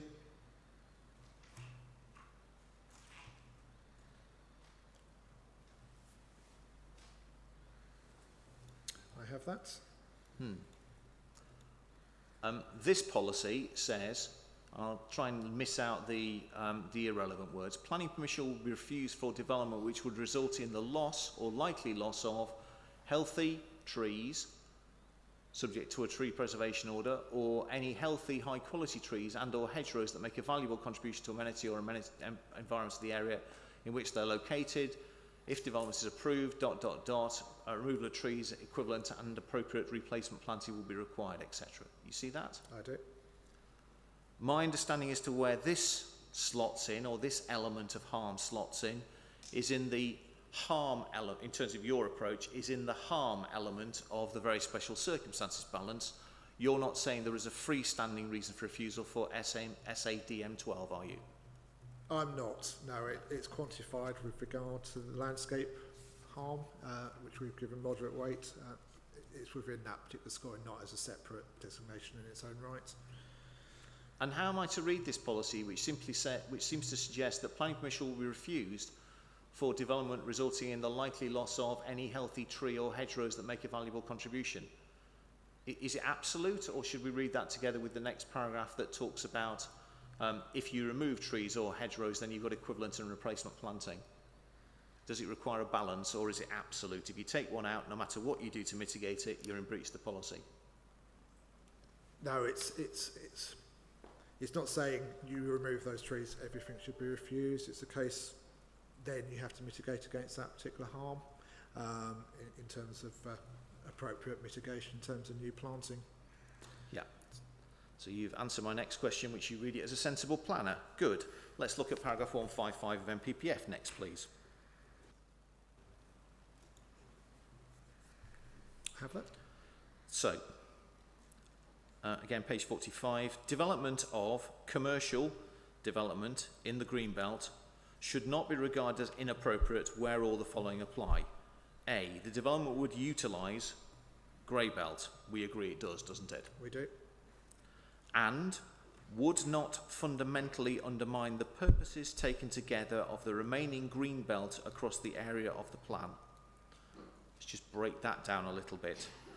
That's firstly, that second part of part A is the issue that's common between yourself and the Rule 6 party, and a point of disagreement with the appellant. Is that fair? That's fair reflection. Thank you.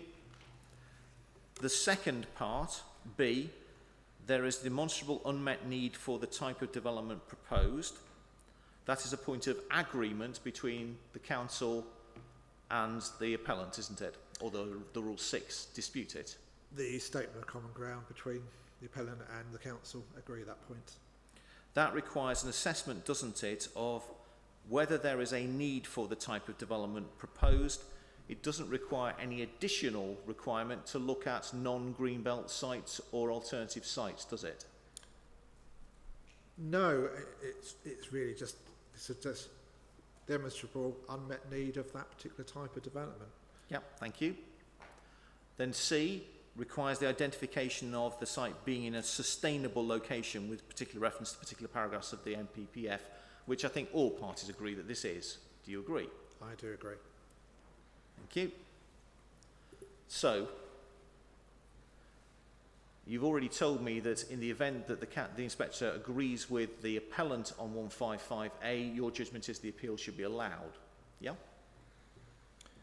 If it's not inappropriate development and it meets those tests which we've just agreed on, so I don't disagree with that point. Yeah. And in terms of part A, the requirement of the decision maker is to assess whether there will be a fundamental undermining. So not just an undermining, a fundamental undermining. Just pausing there. Those are pretty strong words, aren't they, Mr. Faulkner? They are obviously fundamental. If you take the definition of that, I don't disagree. That is an important point. Yeah, so it's a strong, forgive me, it's a high bar, isn't it, if you will, to surmount, that there wouldn't just be an undermining of purposes of the remaining green belts across the area. It's fundamental. It's dealing with the absolute essence of the green belt, isn't it?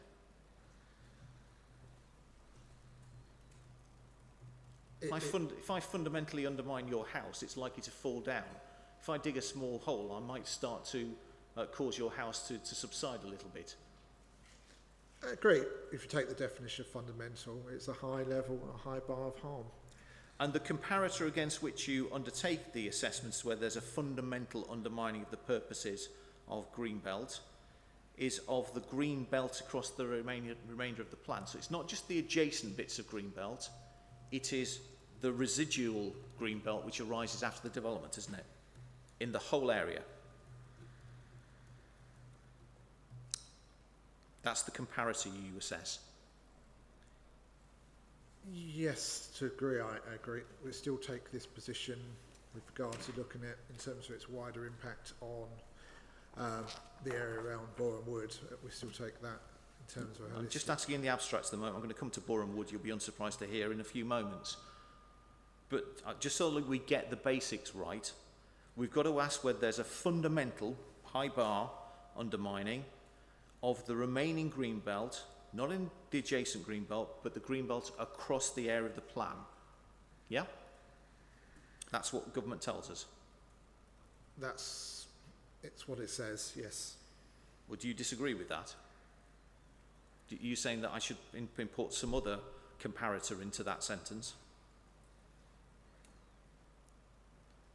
If so, how?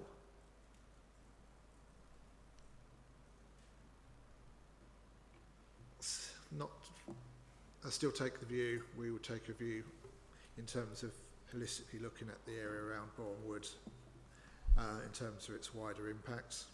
Okay, starting a sentence with I still. I accept in terms of green belt in Hertsmere, it does obviously cover, every council has different quantums of green belts, some have very limited areas. Hertsmere has significant green belt areas around it, so this is only one small part of that, I accept that. I'm not asking you anything about Hertsmere, I'm asking you about what the appropriate comparator is for that sentence, whether you're dealing with Hertsmere or Blackpool. No, I know that. The comparator is the residual the remaining green belt, and whether or not there's an undermining of the purposes of it across the area of the plan. That's the comparator that government's telling us, isn't it?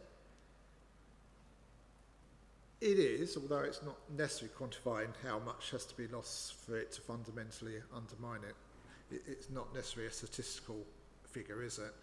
Except it will be a small percentage of it, and in the evidence that I confirm what's said, it's probably less, it is less than 1% of the Greenbelt area that would be lost. Is that a yes, Mr. Faulkner?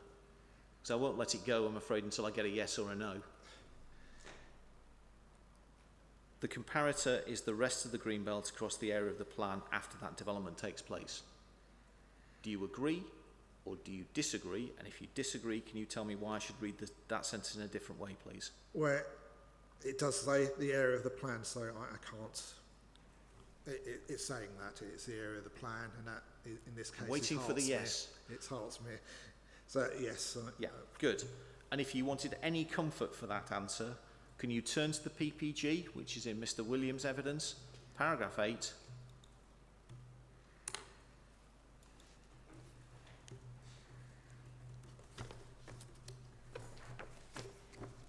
So that's in the rebuttal, isn't it? It's in the rebuttal. Yeah. It's the one that my learned friend took you to. I have that, yes. Look at the first, the paragraph numbering is underneath the paragraphs, followed by the bonkers reference, which is the date backwards. So just to help you with that, but it's paragraph 008, the title, how can the impact of releasing or development on the remaining green belt in the plan area be assessed? So how can the impact of releasing or development on the remaining green belt be assessed? First sentence adds the words essentially as a whole to the same sentence of 155. It actually reverses some of the words. It says a greenbelt assessment should also consider the extent to which release or development of greenbelt land, including but not limited to greybelt land, would fundamentally undermine the purposes taken together of the remaining greenbelt across the plan area as whole. It says, I think it should be as a whole to make any grammatical sense. It should have an A, but yes, it is saying the plan area as a whole. That makes it crystal clear, doesn't it? We have to look at the rest of the green belt in the plan area as a whole when looking at the comparison of effect as to whether that's fundamentally undermined. That's what it says. Yes. So, undermining whether to a significant or not significant effect of an adjacent parcel of greenbelt isn't enough, is it? You've got to look at the remaining greenbelt across the areas of plan of the plan as a whole. Agreed? That's what it says. It's then that quantified judgment if it fundamentally harms it or not, isn't it? Yeah. And it could be a very small part of the greenbelt being developed might have a catastrophic effect on the remainder of the greenbelt. Or it may be a very big lot of the greenbelt might have a minor effect upon it. You've got to form a judgment which is informed by quantity and informed by effect, isn't it? It is. Yeah, thank you. Next sentence in the PPG. In reaching this judgment, authorities should consider the extent, so area, extent, to which the release or development of greenbelt land would affect the ability of all the remaining greenbelt across the area of the plan from serving all 5 of the greenbelt purposes in a meaningful way. Let's just break down what that sentence is telling us. That's saying, take out the parcel of land we're considering as the one under consideration, and then ask yourself, if that's lost to development, can the rest of the greenbelt contribute to the other 5 purposes of the greenbelt in a meaningful way? So I want your clear answer on this, Mr. Faulkner, because I would welcome an explanation as to why. How is it that you say that in the event that the appeal is allowed, that the rest of the greenbelt in Hertsmere would not fulfil the greenbelt purposes in a way which is meaningful? How? Well, it does, I accept, add another dimension to it with the word meaningful way, which we didn't have before. I think from a professional judgment point of view, I accept that's what it actually says. Yeah. Is there any way you can explain to me how it is that in an appeal allowed world, that the rest of the greenbelt in Hertsmere, even with the development fully built out, would not be able to serve the other 5 greenbelt purposes in a way which is meaningful? Are you able to provide with any logical explanation as to why that would be? Well, we'd still take the view it goes beyond the actual land parcel. I know it does, and I grant you that. I'm going to come to why that's wrong in a minute. It impacts on the wider greenbelt in the sense of what we discussed earlier, sub-area 48, which is the land parcel immediately north of where the appeal site sits. There is that wider impact on the greenbelt. That still holds our view.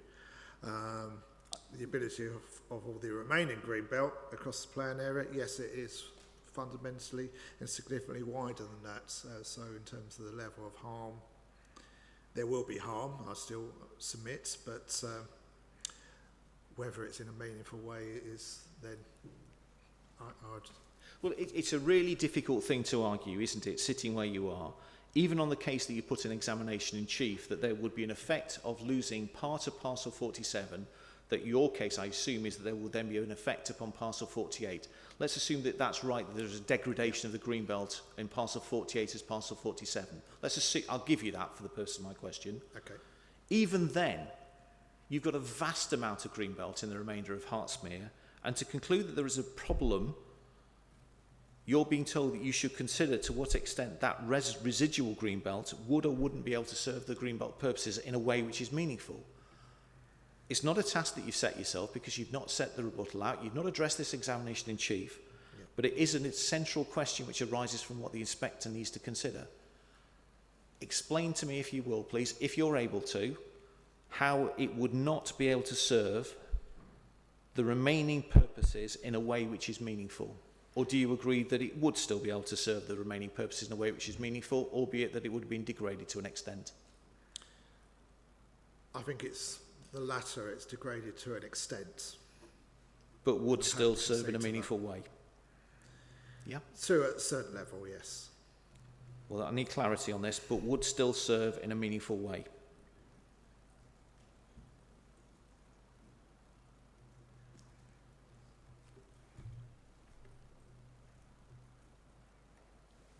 I think in a professional judgment, I would accept it doesn't in a meaningful way.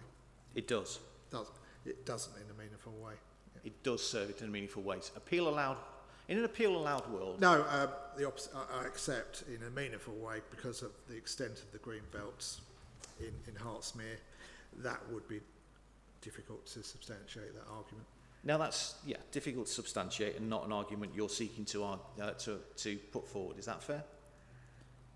No, it's just this qualified view that we have as an authority in terms of its wider impact, but I accept it's to a degree localised because it's the green belt in and around that particular site rather than the green belt around the whole of Hertsmere. Thank you.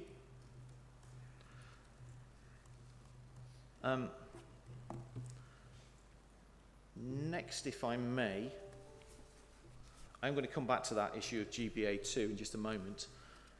Just before I do, the assessment that the inspector has to form on the evidence in front of him is the effect of the development of the appeal site against the comparator of the residual green belt after that development takes place.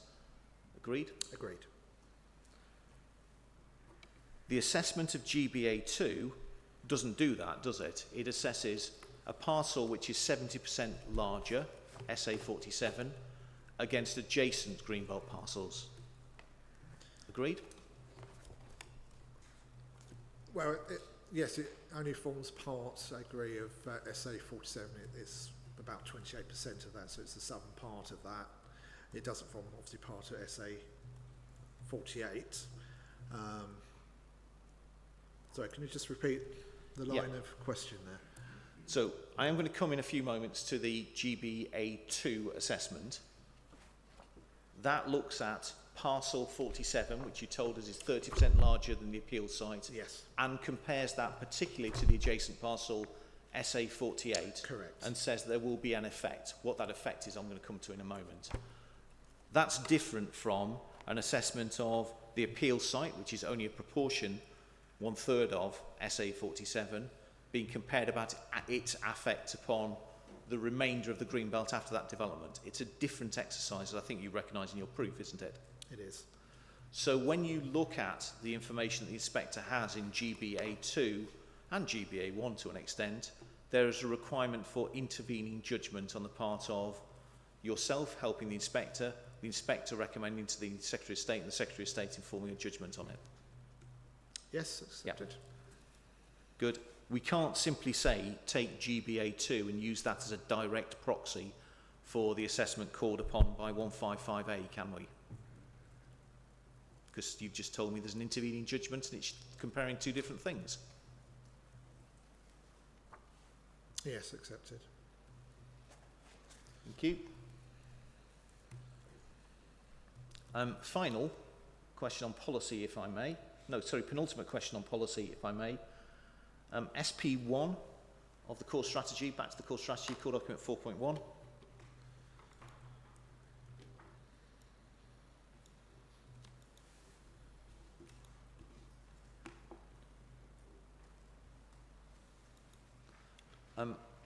Now, I think, and please tell me if I'm wrong, that the only bit of SP1 which you rely upon is criterion Roman numeral 7. Is that right? So I had to reload. So policy SP1, which is page 30 of the core strategy, core document 4.1.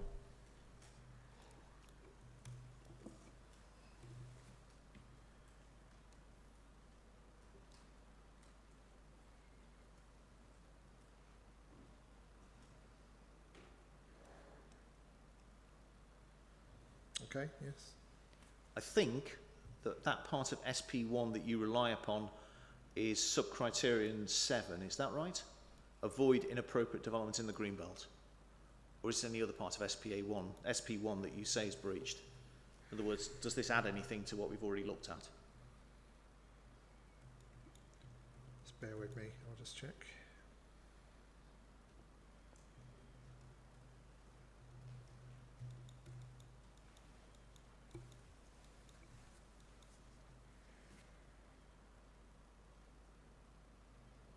No, I agree.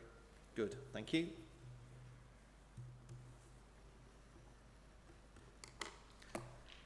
Good, thank you.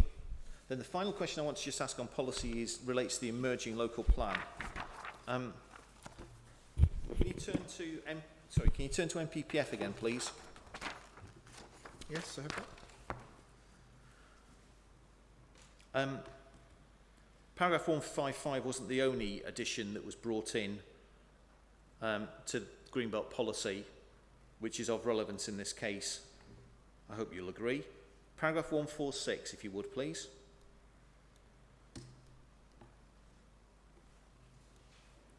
Yes, I have that open. Where it tells us exceptional circumstances in this context, i.e. reviewing Greenbelt boundaries where there are exceptional circumstances, include instances where an authority cannot meet its identified need for commercial ... through other means.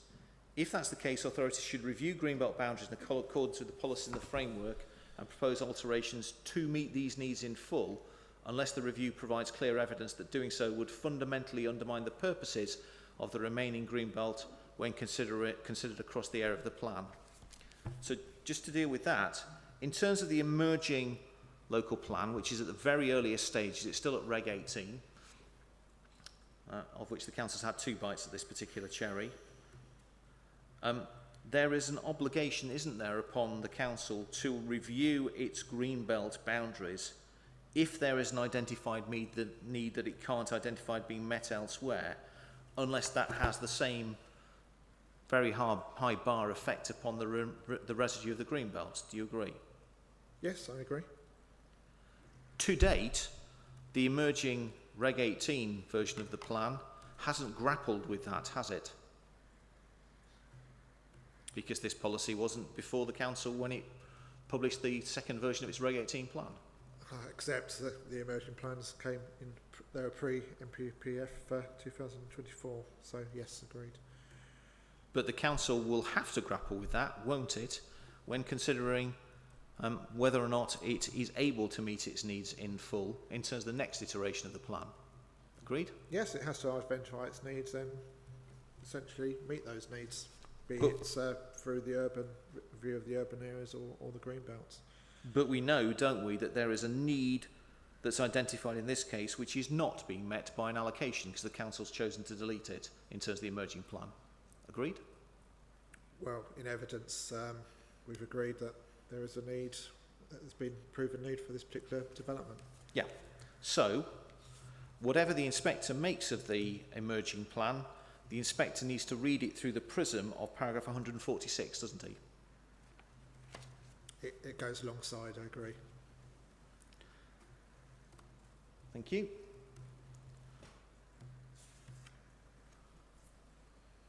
Statement of common ground next, please, before we turn to Greenbelt issues.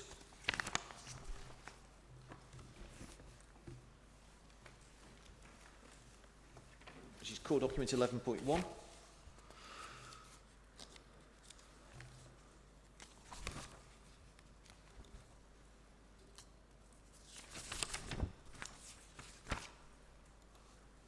.9 and 6.10 proposed use. So CD 11.1. Just bear with me.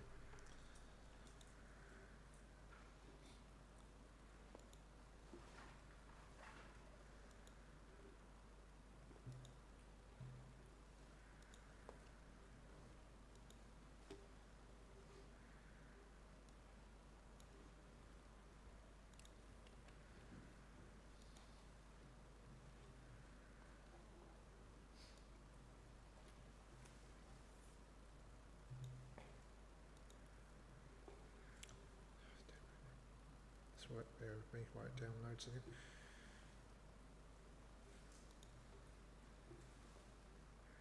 Yes, I have that document. Yeah, this is just to give the inspector a couple of references really. So 6.9 and 6.10 on pages 16 and 17 sets out a quotation from the report to committee identifying essentially the benefits of the scheme in summary and that there's compliance with CS11 in the minds of the author to committee. Then it says the proposed land use, i.e. a film and television studio development, is therefore accepted and is appropriate in principle. You don't renege upon that, do you? I don't, no. Thank you. In terms of need, the inspector wants to see what the council's position is on need. It's broken down into 2 different parts, isn't it? Firstly, national needs, 6.11, where it's agreed there is a national need for increased studio need, and then local need, where there is consideration of what evidence is before the council in terms of its emerging plan on the issue of local need. Do you see that? I do. And there's reference to a couple of documents that are within the core documents that we'll look at in due course, probably tomorrow. And 6.15 then, having considered the evidence before us, the council concludes there's an identified local need for film and TV studio. You don't result from that either, do you? I don't, and within my proof, it's paragraph 4.47, we don't need that unless we go to that. It's accepted that the council's own commission reports accepted that particular need. There was a Hertsmere film and television study in March 2024. That document itself accepts there is a need. And then it goes on to consider alternative sites. And at 6.19 it says, both parties are in agreement there is no viable alternative site available that could accommodate the proposed development and facilitate the expansion of Sky Studios Elstree and the creation of a comprehensive film and television studio complex that maximises synergies associated with the creation of a centralised production hub. You don't result from that either, do you? No, that's within the statement of common ground. And that's really important in this case, isn't it? Because if you turn to core document 3.2, please.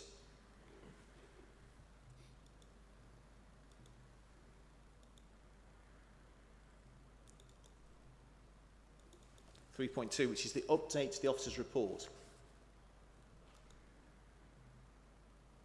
Update, is that sheet 1 or 2? That's sheet 2, I think, sir. Forgive me. It's the one that starts clarification to paragraph 7.17. I've got it as 3.2. Yeah, there are two 3.2s. Right. Sheet 1 and sheet 2. It's sheet 2, sir. Sorry. Okay. Okay, I'm trying to find the right one now then.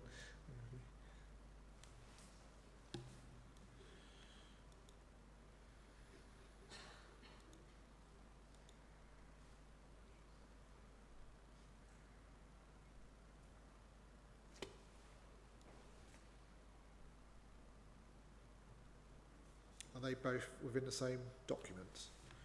Same folder. They're in the same folder. There's the second one, which is a clarification to 7.17.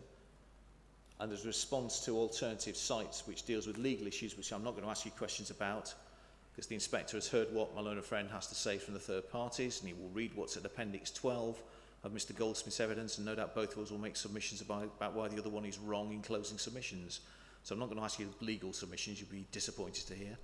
It's just what the council's position is on that I want to get before the inquiry. Okay, bear with me. I'm still downloading the right one, I'm afraid. Bear with me. Sheet 2. Okay. Yes, I have that in front of me. Any particular paragraph you want Yeah, to see? so just to put it in context, so this is clarification of paragraph 7.17 to 721. Do you have that? I have that. On alternative sites, it reports what the third parties have to say. The council's been sent a legal opinion from a planning KC, whatever that may be, and then talks about the third parties arguing that there's a mandatory requirement to consider alternative sites. Then says at section 5, with regard to very special circumstances, it's for the council to make its own planning judgment as to whether there's VSC in this case. And then it's paragraph 6 I just want to turn your attention to as to how the council approached this matter. It says the officer assessment is the proposal is put forward as an extension expansion to the existing studio and is to be operated in conjunction with an integrated composite whole. The applicants explain why that composite operation cannot, for practical and logistical reasons, take place effectively from two separate sites. Pausing there, that's the sort of information that the inspector now has within the tenant statement as well as the previous statements from my client. Correct? Correct. Officers accept that explanation, which they consider to be sensible and realistic. Pausing there, you don't argue against that, do you? I don't. Application site is the only realistic location capable of functioning as an expansion of the existing operation because all other directly adjacent land of adequate size is either already developed or severed from the studios by the A1, latter being in the Greenbelt. In those circumstances, the existence or otherwise of any alternative site elsewhere is not material to the merits of the proposal because any site elsewhere couldn't function as an extension, etc. Officers are satisfied this is a matter of planning judgment. You see that? I do. So, whether the inspector agrees or disagrees, The approach that was taken by officers advising members was that the particular importance about the fact that this was an extension to an existing operation promoted by an existing operator. Do you agree? I agree. Good, thank you. And that's presumably what's also informed your judgment on that matter. Yes. Good. Let us then turn, if we may, to the Greenbelt assessment. I think we can agree that GBA1, core document 4.4, is too coarse-grained an assessment to be meaningful to the exercise before the inspector. I agree in light of the MPPF and the subsequent PPG. Yes, in terms of looking at a finer grain, it's the Stage 2 report that's relevant in this case. And I think we can agree, given what you've told me before, that when you look at GBA2, which is core document 4.5 and core document 4.6, because neither were prepared with paragraph 155 in mind, we can't just use their conclusions as a proxy for paragraph 155A judgments, can we? We've got to apply them with intervening judgment. Yes, they've got to be seen in the context that it is the most relevant evidence, so the only evidence we have at this stage. And clearly the council's position, given that guidance only came out in February, it would be obviously unrealistic for us to be in a different position, but the most relevant evidence before us is that document. Yeah, but you have to apply the intervening judgment. You can't simply say, because this is what's said about a bigger site against a smaller comparator, that therefore you can use that as a proxy for the judgment called upon by 155A. You've got to judge it as an intervening, as a piece of information to inform that judgment, surely. Well, it's accepted it was written in advance of the new PPG, so yes, I guess that is the answer to that. I accept it has moved on because we've now got the new MPPF and the PPG that gives different context. I don't think it's unacceptable to consider that report in the sense it's the most relevant. But both sides do, so I'm not suggesting that to you. What I'm asking you is something different, which is you have a report which compares something 2.5 times bigger against a smaller part of the Greenbelt than the comparator that you've agreed we need to look at. You can't just use that as a proxy without applying judgment to what's said, can you? You have to have an intervening judgment. Well, I accept in the context of that report, it only referred to looking at it in terms of parcel 47-48. It didn't look at it in terms of the wider Greenbelt beyond that. Is that a yes? Well, that's what it says. It's only considering it under 47 and 48 in terms of that wider context, not the wider context of the Greenbelt across the plan area. Yeah, but to convert its conclusions to something which is relevant to paragraph 155A, you need to apply an intervening judgment because the comparator is different and the assessment parcel is different. I accept the benchmark has moved from that particular document. So do you agree that you have to form an intervening judgment? You can't just take its conclusions without forming that judgment, can you? No. Good. I accept that. Thank you. And that's in part because we're now told by the PPG that you need sufficient granularity to be able to form a judgment, don't you? You do. If you look at what the PPG says, please. Again, Mr. Williams' supplementary evidence. This time paragraph 4.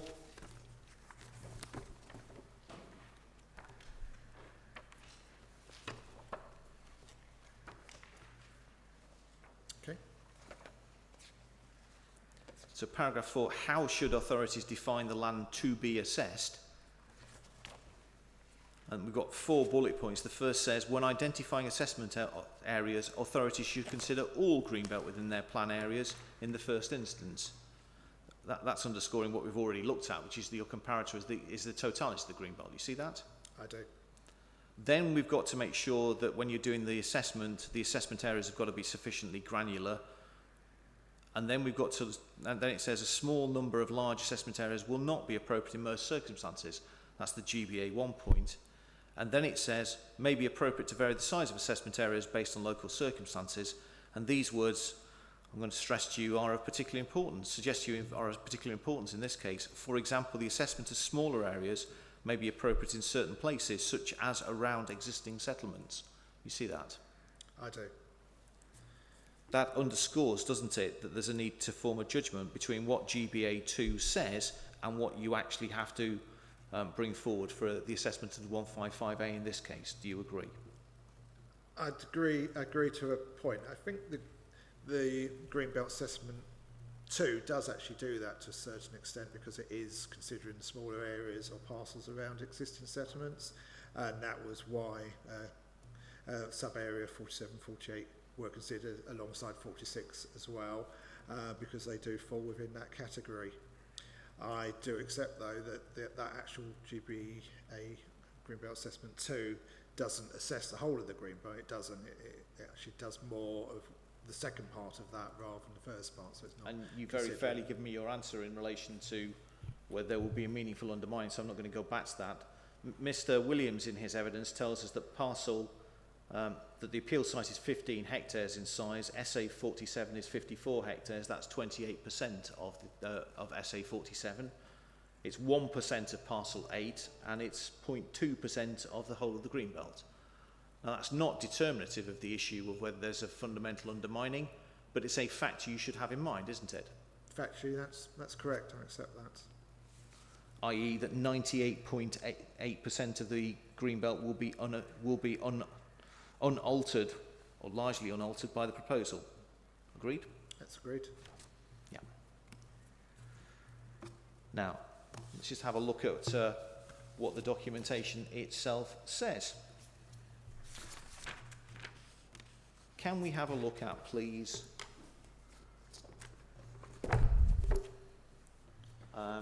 core document 4.5, GBA 2. Now, you said something a bit odd in your evidence in chief, or maybe that I've simply misunderstood what you've said.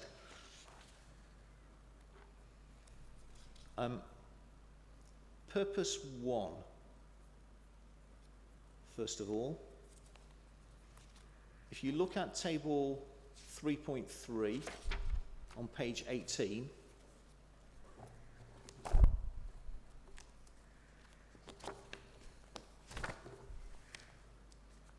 it tells us what's been undertaken in relation to purpose 1. The discussion of purpose 1 starts on the preceding page. Check the unrestricted sprawl of large built-up areas. You see that? I do. Table 3.3 tells us what the large built-up areas that are being used for that assessment, which is Boreham Wood. Do you see that? Do you see that? I do.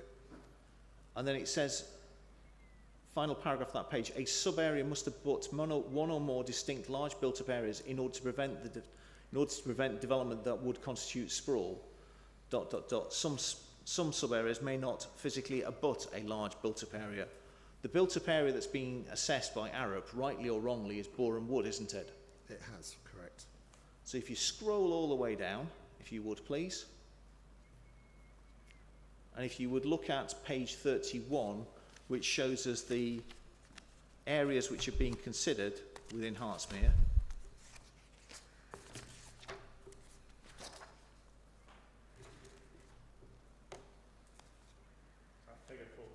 Figure 4.1, so yes. You've got a little bit in the west, which is adjoining a large built-up area outside of the district, but the only built-up area that's been considered by Arup for this purpose is Boreham Wood, not Potter's Bar, not Radlett, not Bushy Heath. That's why all the other ones are white, isn't it? Yes, under purpose 1, correct. Yeah. So when I look at table 4.1 on page 26, which is where my learned friend took you, and the point was made, well, parcel 47, most of the parcels assessed are much lower. All that's telling us is most of the parcels don't adjoin Boreham Wood. That's really interesting, but it really doesn't help us with any particular value, does it, in terms of a value judgment about the intrinsic value of the appeal scheme? Agreed? It's agreed that it was only Boreham Wood that was looked at. Agreed. Yeah, so telling us that lots of the parcels don't adjoin Boreham Wood doesn't really tell you anything about the effect of the release of this parcel upon the purposes of Greenbelt, does it? It tells you something, but not much. Well, only in the sense it scores higher because we, as a council, consider it meets that purpose more strongly, because the other settlements obviously aren't considered to be large urban areas. Okay. So let's just have a look what we do have in terms of this information. The methodology of this assessment we find on page 5. Page 5. You don't need to turn it up unless you've got a burning desire to do so. But the methodology for 4B, we find, I think, on page 23 of the hard copy, page 27 of the PDF. Just have a look at what that is. Yes, I have that. Where it tells us qualitative assessment's been undertaken, ... Then it talks about the assessment on the remaining parcel and adjacent sub-areas. Then the last bullet point, would the potential release of a sub-area harm the long-term protection or integrity of the surrounding greenbelt? Do you see that? I do. This assessment specifically focuses upon the adjacent parcels, not the wider greenbelt, doesn't it? Well, it says surrounding. You can take that as being immediate, or it could be wider than that. So that's not totally definitive, is it? It does say surrounding, but... Well, the previous one talks about adjoining sub-areas. Yeah. You see that? Yeah. It's crystal clear when you read this fairly, isn't it, that this is dealing with the adjacent sub-areas. Every sub-area you look at talks about the adjacent sub-areas. Doesn't talk about a wider exercise, does it? I accept that the middle point does say that, adjacent sub-areas, yes. And it's also right, isn't it, that where you see within this assessment, and I'll give you an example of that, criterion C, so the third purpose of Greenbelt on table 4.3, page 34 of the PDF. So table 4.3, page 34 of the PDF.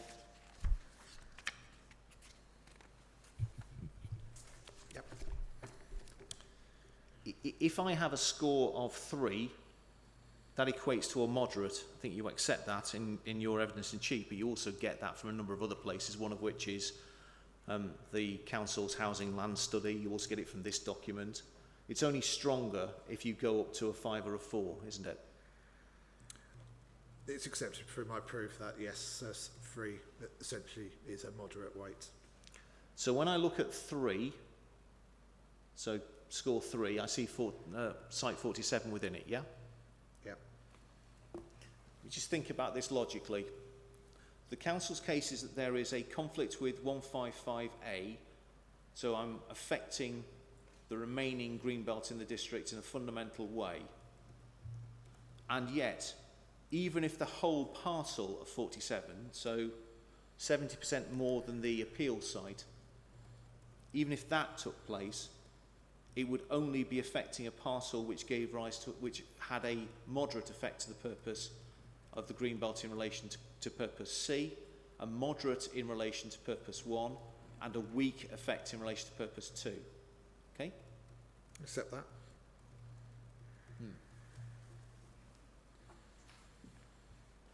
And if the whole parcel is only moderate, weak, moderate, nil, then necessarily a composite part of the parcel is going to be less than that, isn't it? Doesn't say how much less, but it's logically going to be less. If I only release 28% rather than 100%, it's likely that I'm going to have a lower effect. Except it would obviously have a lesser effect because, yes, it's quantifiable and it's a lower part of the whole area. So something less than moderate, weak and moderate nonetheless has an adverse effect sufficiently on the residue of the greenbelt as to fundamentally undermine it. Now that would seem to call for something pretty exceptional.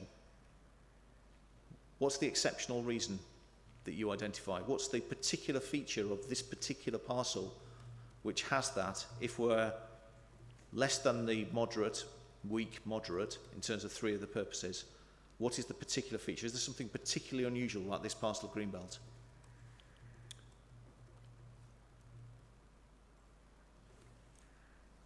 I don't really think I can go much further than what I've said, to be quite honest on that. Okay. It has we're not denying, in terms of when you look at it in terms of the grey belt, so we've accepted it's grey belt because it, in terms of the purposes, it doesn't strongly meet any of those tests. That's wasn't our position on this. It's really this question of this wider impact. Well, let's in terms of that green belt assessment too, isn't it, and our view in terms of that wider impact. So let's drill into it a little bit deeper. 4.6, core document 4.6, where we have the detail of the assessment as to why it is said that we've got a 313 in relation to the first 3 purposes of Greenbelt. Page 219 of the PDF. So which document? Core document 4.6, the annex to the same document, GBA2. Right.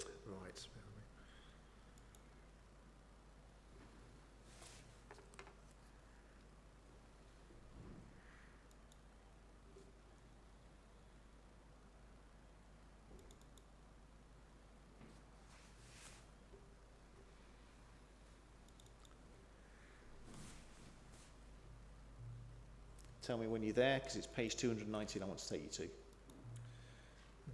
not letting me download them. Oh, wait a minute. Download anyway. Okay. Don't worry, it's not a memory test, it's important to have the document. If it was a memory test, I wouldn't have a job. Page 219. It's loading now, I'm afraid.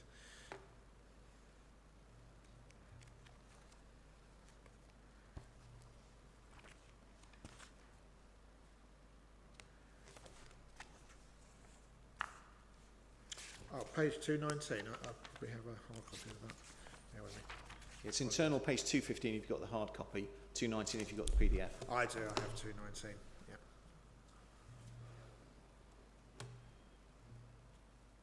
Okay. Yes. So the first one, check the unrestricted sprawl of large built-up areas.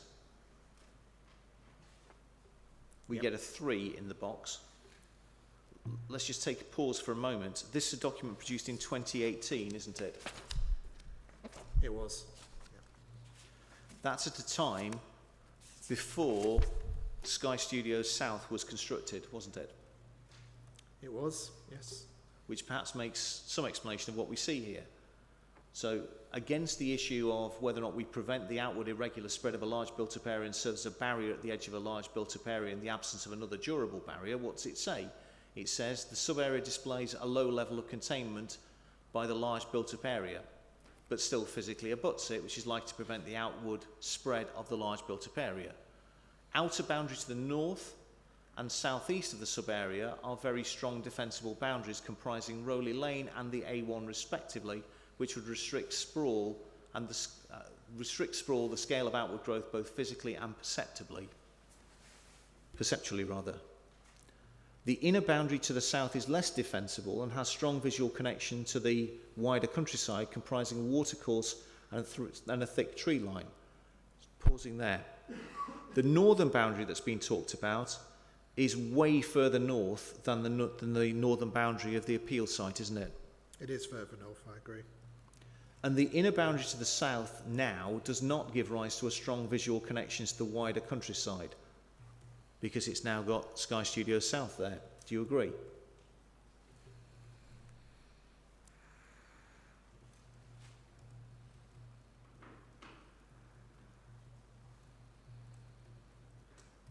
Stand on the appeal site, or stand even on the back lot and look southwards as to where that boundary was in the past. You ain't going to see wider countryside, are you? No, agreed. So whatever the scoring was back in 2018, at the very least, it's not going to have got higher if this was repeated now for the appeal site, is it? No, but conversely, it may well score the same in terms of what's now remaining. Not higher, probably lower. Can we agree? Or I would say it could be the same. So, Based on what assessment? well, there is an assessment beyond this particular assessment. We're obviously talking of... No. That's why I'm testing your judgment. So I've given you two features which are different in this case, one of which is that the northern boundary is much further south, I'd suggest, and the second of which is the southern boundary now goes on to the SS south, the Sky Studios south. And therefore there is a greater degree of containment, looking at the first sentence, with the existing built-up area. Why wouldn't that be lower? We still then need to see it in the context of the wider green belt beyond that, because it does immediately join SA 48 as well. That's not what this... I don't disagree. It's a lesser area because, yes, Sky Studios we accept that's been built, so that area is reduced by that. Yeah, but I'm more contained by the built-up area of the settlement, because it's now to the west and the south. I'm dealing with a smaller parcel of land, and to the south isn't a link to wider countryside. Why wouldn't the assessment be lower? I'm not saying by how much, it may be only half a degree lower, but why would it be the same when you've got a significant number of features there that suggest that it would be reduced?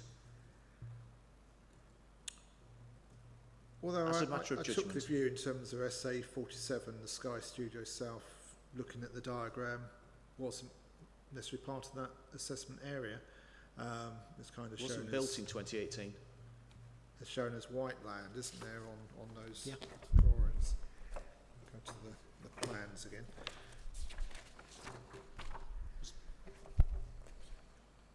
It was safeguarded land. Yeah. Undeveloped safeguarded land with some elements of PDL.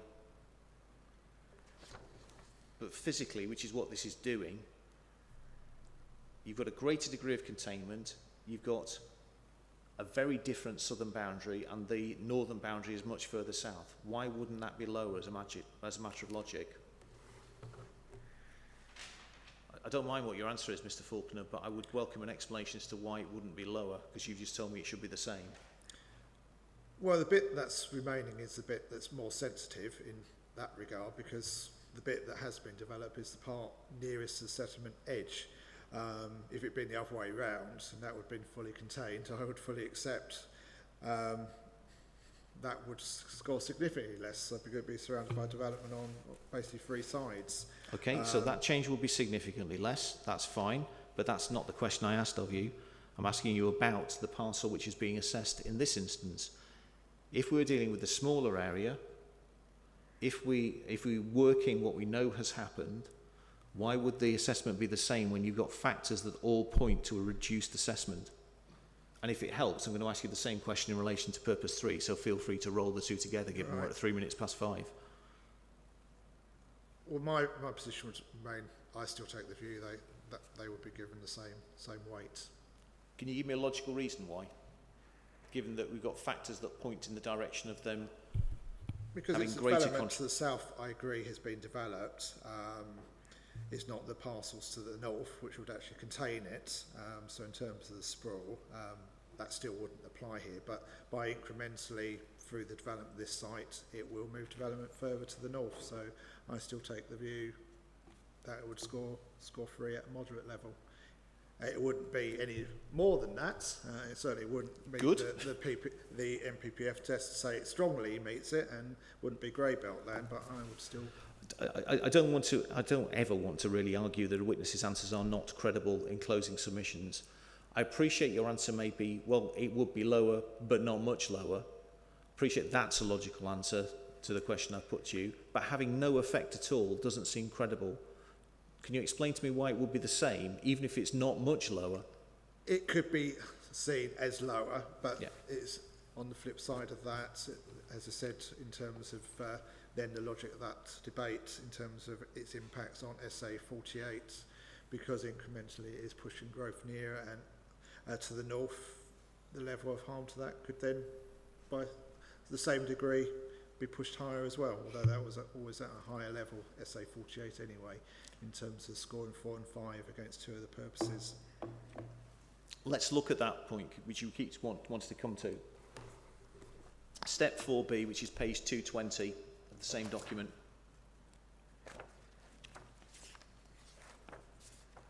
First point to note, can we agree, is that when this is talking about an effect on SA48, it is dealing with development that goes right up to the boundary of SA48 in terms of this assessment.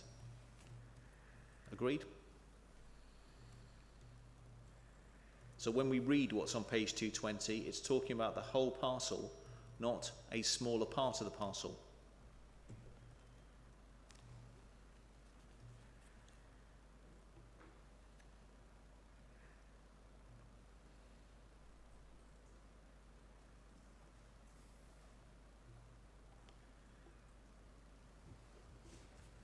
I don't think this explicitly says that, does it? I can't.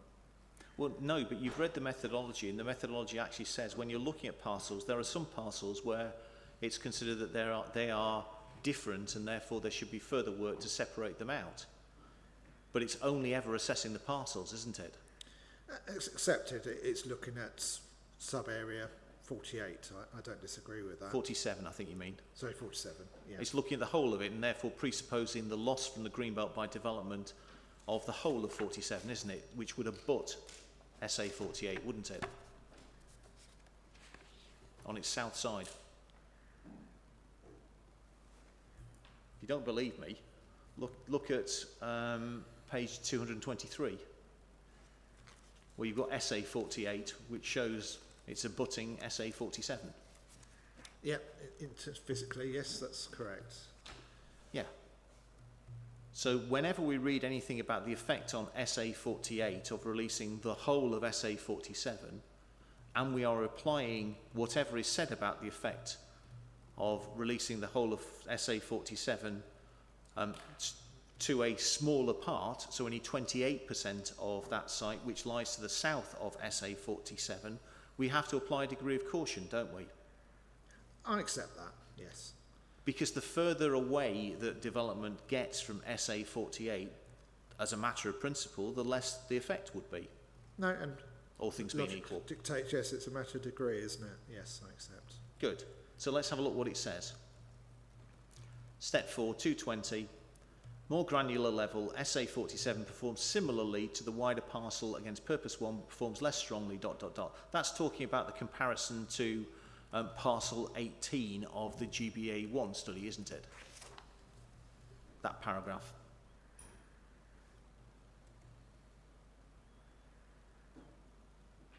So SA47 performing against the wider parcels. That's a fascinating discussion, but not one that needs to trouble us. The real bit is the next few paragraphs. The sub-area is directly adjoined to SA48 on its northern boundary. Built forming already exists on this boundary, and so the removal of SA47 is unlikely to significantly reduce the neighbouring sub-areas' contribution to purpose 3, given the existing urbanising influences. Your point in examination in chief was, by saying it's unlikely to significantly reduce, that doesn't mean that it's not going to have a reductive effect, even if it's not a significant reductive effect. Correct. That's for the whole of SA47, yeah?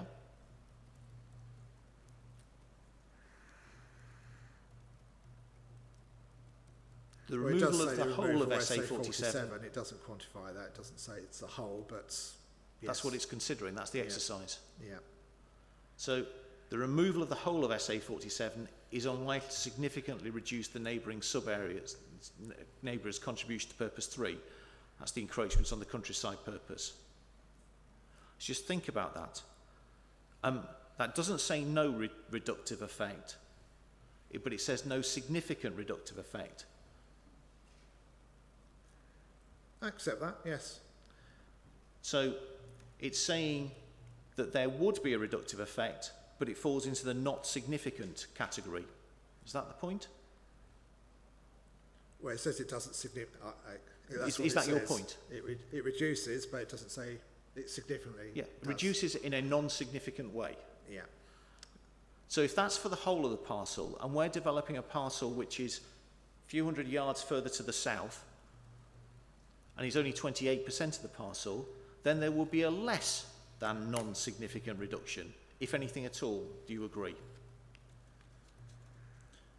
My inference, because it's less of the it will, quantifying it, yes, it's not the whole land parcel, So it's less, so whatever the effect is, if anything, it's going to be less than non-significant on parcel SA48, yeah? I concede on that, yes. Yeah. So how does that help the inspector in terms of saying that there is going to be a contravention of 155A?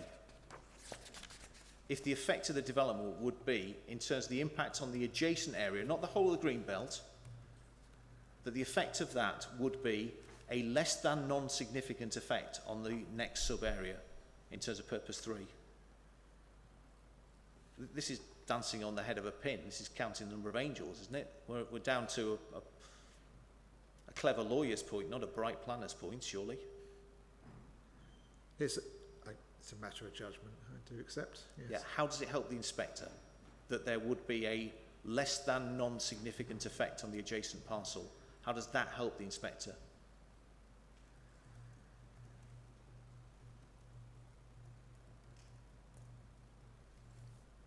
If at all, or is that something you want to draw back from? Well, I've already accepted it doesn't have it doesn't significantly reduce. All I'm saying, it reduces that. In a non-significant way, you've told me. In other words, changing the words around, yes, it's not significantly. It's reduced. It has an impact. So the whole of it is, sorry, the whole of it is a non-significant reduction, and we're less than that because we're several hundred metres further to the south. We're only 28% of the parcel. So having a less than non-significant can't really have much of an effect upon parcel 48 for the purpose of the assessment, can it? In the real world, Mr. Faulkner. Okay, accept that point. Good. Next part talks about the combination with SA48. So if you release both SA47 and SA48, that's like significantly alter the performance of the wider green belt by encroaching on the countryside. This development would not result in the development of the whole of SA47 or SA48, will it? No. Agreed. If anything, this is telling you the yardstick, because you get an effect on the wider green belt by releasing a much bigger parcel of land than the appeal site. If anything, this is telling you that we meet 155A, isn't it?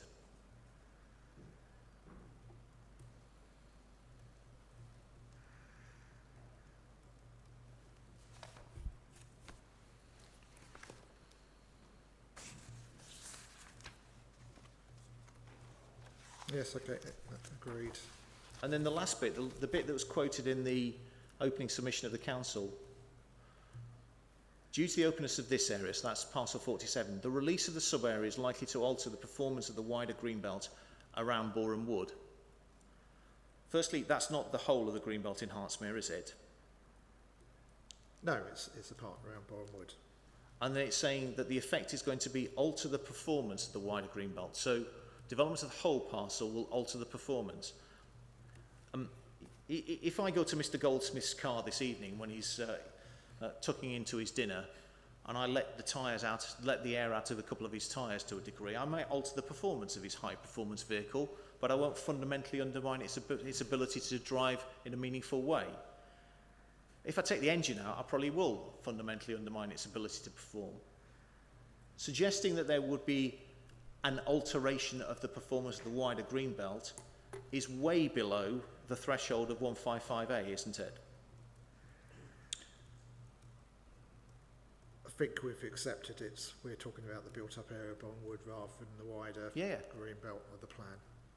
If the height of your evidence is that the release of the whole sub-area is an alteration in the performance of the wider green belt, that's a threshold which comes nowhere close to surmounting the much higher level of fundamentally undermining the purposes of Greenbelt of the whole of Hertsmere in a meaningful way. It's much lower, isn't it? I think, yeah, I've accepted that. Yeah. Nearly there. Can you then take up, please, Mr. Williams' supplementary evidence? And when you get to it, can you turn to page 9?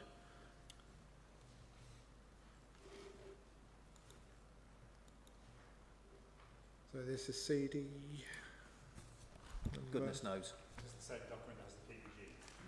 Yes, the same one that's got PPG, okay. yeah. In the rebuttal itself. We're in the rebuttal itself. The rebuttal, right. We're on page 9, which has this fantastic figure on it.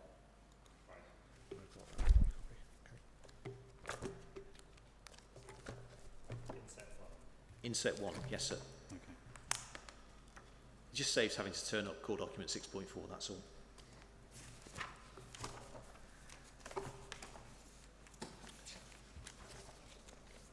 Yes, I have that. Good.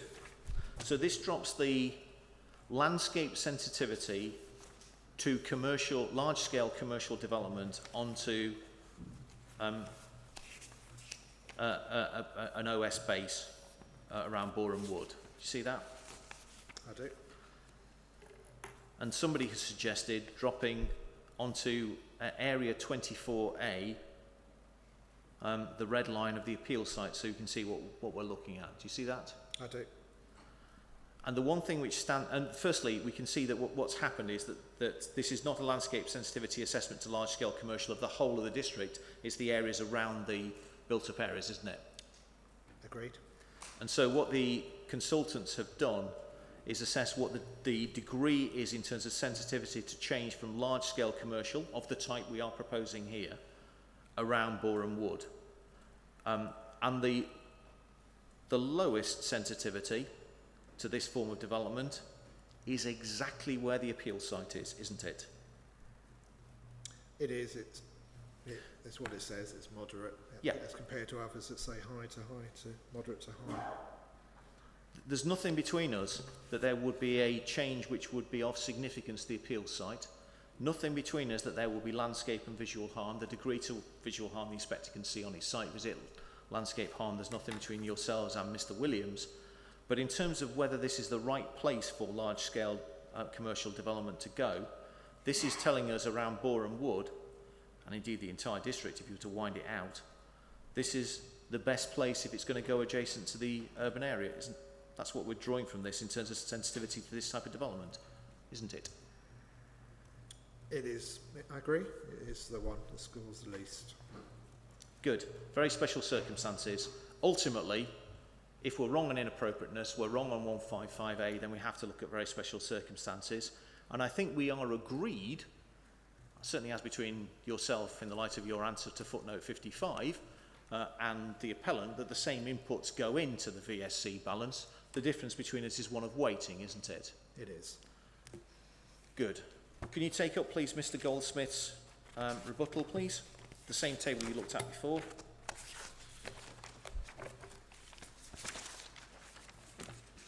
I have that.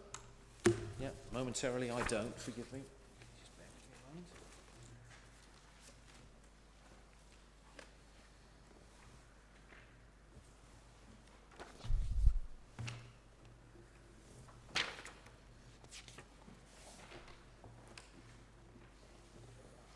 Apologies. Thank you. Yeah, it's just to give you the reference. It is page 1, so that's page, goodness knows, page 5 of the PDF. I have that in front of me.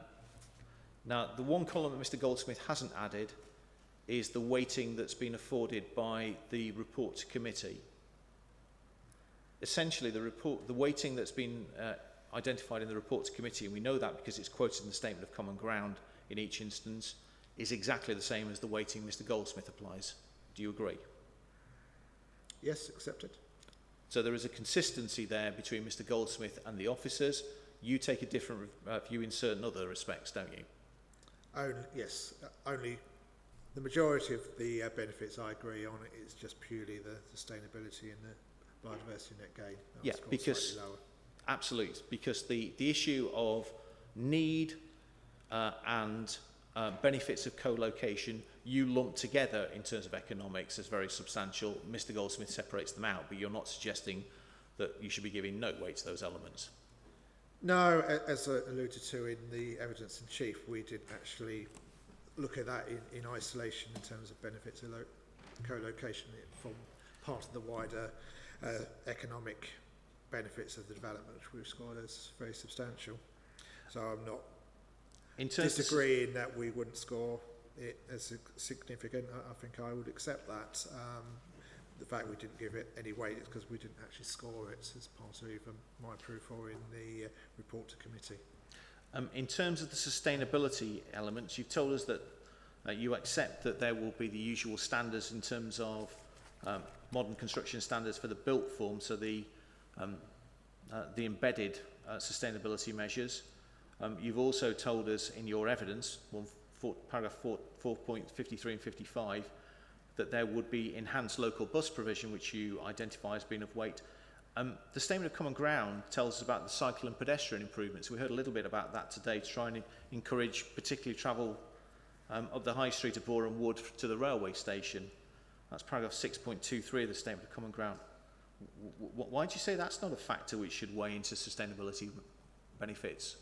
Well, it's whether that's dual scored really, because there is the other benefit that's identified within that table, which is improved connection for pedestrians and cyclists, which we agree is significant weight. Okay, good. Well, help me with this. Is there any other measure you say my client should be bringing forward in relation to sustainability measures, either embedded or accessibility, that they aren't doing? We're not, no. Okay. BNG, biodiversity net gain, you downgrade that in terms of your weighting because the council now has an SPD. I want to try and understand the logic of that, because it almost takes me back to the first days when people were downgrading the weight to be given to affordable housing because it just complied with policy. The land use benefit which arises from biodiversity net gain is exactly the same whether you've got it in an SPD or it's part of the regulations, isn't it? It's the same land use benefit. And we accept it's meeting the requirements of BNG by meeting that 10% test, but it's not going over and significantly over and above that. It's about 3% over it, but that's not the question I asked of you. The land use benefits which arise from bringing forward a 13% increase in biodiversity in terms of the overall biodiversity as a consequence of this development is the same land use benefit before you had the SPD as after you had the SPD, isn't it? Necessarily accept that, because there's significant biodiversity net gain lost from the site that's actually then creating the need for the off-site provision at this other site to actually get to that 10%. So it's the development itself that is leading to that conclusion. You need the other site to deliver. No, again, you're sidestepping my question. The benefit, the positive bit in terms of the overall assessment, the overall net gain which arises, the 13%, whether it's pursuant to an SPD, whether it's pursuant to the regulations, is still a positive consequence of the development. Yeah, no, I accept your argument whether it's as a consequence of policy or not, isn't it? Yes, a 10% net gain, yes. Over Still a benefit. What the position is on the site at the moment. So, yes, I accept that. It's whether, because you have to deliver that because of the policy requirement is 10%, it's only going to about 12%. So is that a significant enhancement over and above that? I take the view it's limited to moderate. You're answering your own question now. The land use effect is still the same, isn't it? Now for the last time, then I'll move on. Just as the land use effect... It's a 10% benefit, yeah, I'm not disagreeing with that, it's just the weight I would afford to it. So why should the fact that part of it is compliant with policy, the 10% element, result in a downgrading if it's the same land use benefit? Because the scheme would require that 10% uplift to make the scheme appropriate and acceptable. Right. So if I was coming here on a housing proposal and I was proposing policy compliant 40% affordable housing, does that diminish the weight that you give to the affordable housing in your judgment? Well, that also goes into the wider need, and I came away from a public inquiry last year where that weighting, because of the need, it's not just the actual number, because there may not be a particular need in a particular district. Let's assume that this district, or this hypothetical district that I'm asking you a question about, there's always going to be a benefit. Yes, if you're delivering 40% affordable housing, it's something that wasn't there before. Yeah, but my question wasn't that. My question was whether or not you as a professional planner downgrade the weighting to be given to compliance with an affordable housing policy because you comply with policy, because that seems to be what you're doing to compliance with BNG I would policy. get back to that. In terms of what weighting you give that, in Hertsmere, if we only have 1.6% or whatever of our five-year housing land need supply, the weightings can obviously significantly be higher in terms of providing that housing that where the council doesn't have that housing need. So I'm not quite sure I understand that particular point. Yes. A benefit is still a benefit. It's still, I accept it's a benefit. It's just really the question whether it's a significant benefit. I would still argue it's limited to moderate. Okay, last chance and then I'll move on to my final question. Is there a logical reason you can give as to why you would downgrade a benefit because it's policy compliant when it's exactly the same benefit the day before the policy is adopted? Is there a logical reason why you would do that? If so, tell me what it is, please, and I'll take a very careful note. Well, that's still my position on this point. I still think that's a weighting it should have followed for the reasons I've said. You told me at the very outset of cross-examination that the balance was a fine one. Just means that harms and greenbelt harm, etc., outweighs the benefits. If the inspector takes a different view to you and concurs that the officer reporting to committee and Mr Goldsmith are right on the weighting to be given where they are upgrading the benefits compared to you, if your assessment is finely balanced, that would result in the conclusion that very special circumstances were demonstrated, wouldn't it? Logically. Not just because you're upgrading those particular two scorings. No, I don't take that view. I still take the view, you take that view of the green belt weight against the actual other benefits. Okay. Well, it would be much closer, wouldn't it? Sorry, I missed It would be much closer, wouldn't it, if the officer report weightings and Mr Goldsmith's weightings were the correct weightings, even if you don't concede that VSC will be demonstrated? If your original starting point is well, the logic, yes. If you scored the other elements higher, then it takes it nearer. Yes, it would take it much nearer, wouldn't it? I don't disagree. Even more finely balanced. Yeah, it would be a finely balanced argument.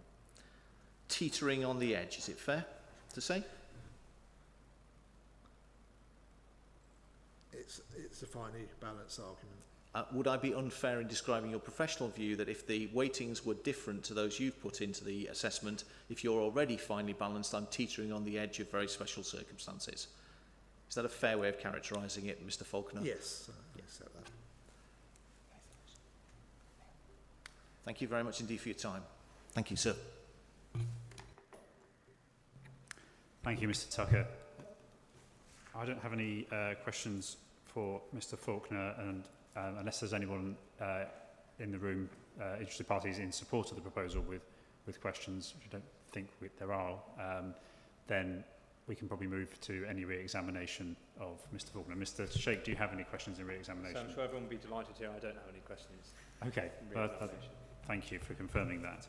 In which case that brings Mr Faulkner's evidence to a close. Thank you, Mr Faulkner, for your time this afternoon. Thank you. So we are close to 5:30, so we'll obviously, in a few moments' time, we'll adjourn for the day. And then obviously tomorrow morning we'll hear from Mr Dingle. Sorry, for a second I forgot your name, Mr Dingle, sorry, but we'll hear from your evidence tomorrow morning starting at 9:30. Just a quick reminder of sort of procedural points. If any inquiry documents from today can be added to the council's website if they haven't been already, and also the Google Share Drive as well that the appellant set up, then please make sure that's done. I don't know whether statements have been received by my case officer yet or sent through to them or the council. There's nods from interested parties, but I don't know if that's made its way through to the main parties. We haven't yet got them, sir, but that's something we can chase outside of inquiry. Okay. I mean, I think, Mr Sheikh, have you seen those? I haven't seen them. No. Okay. Well, obviously outside this inquiry, we can make sure those are shared and uploaded as needed and given numbers. And then I think obviously we're waiting to see a copy of the updated unilateral undertaking. Again, I've not seen that come through, but... So on that note, I have a copy for you at least. Okay. And you can also upload it. I've already handed copies to my own friends. Fine. Okay, thank you. I'll take a copy of that now then, Mr. Shake. Thanks. There's a mint red line, red pen version, and there's a clean. Right, so, okay, so there's I see a track changes, red line version and a clean version. I think that will be, I've lost track of the inquiry documents. I think that's inquiry document 5 then, if you want to add that. I think inquiry document 4 was something else, but no. Oh no, sorry, it is inquiry document 4. That is inquiry. Yes, I labelled it earlier. So inquiry document 4 then is the updated unilateral undertaking. And then obviously statements from interested parties we can number from 5 onwards once they are received. Thank you. And then I think there was also talk of a note on the legal agreement on biodiversity net gain. Mr. Tucker, is that in hand? That is in hand, sir. Certainly it's not been prepared yet. Others will be busy this afternoon. Thank you. And I don't know if Mr. Faulkner, you were able to look on the issue of the press notice for the appeal. Yes. No, okay, well, we can check that. I looked at my records, and I think there were press notices certainly at the application stage, and I think also advertising the updated part of the environmental statement. So a few weeks ago, or a month or so ago, there was a newspaper advert for that, but I haven't seen one for this inquiry. And as I said this morning, I don't think it's essential, but if there was one, That may be incorrect. I'll double check. Yes. Site notice obviously weren't Yeah. posted around the site. Yeah, but I think Just double check. if you can just double check, so I have a copy for the records, and obviously can update the Secretary of State as well accordingly, if there was one. Thank you. Otherwise, any other procedural points from anybody else? Mr. Tucker? Thank you. Mr. Shake, anything? No, thanks, sir. Okay, and Mr. No, sir, thank you. Sorry, my brain is going a bit... Yeah, Mr. Roden, thank you very much. That's fine. So I think we can leave things in the room overnight if people want to leave files and stuff. Yeah. I think we can, sir. I'm not sure when the room is locked, who has No, access, and obviously- etc. But we can leave things. Files and things, I wouldn't...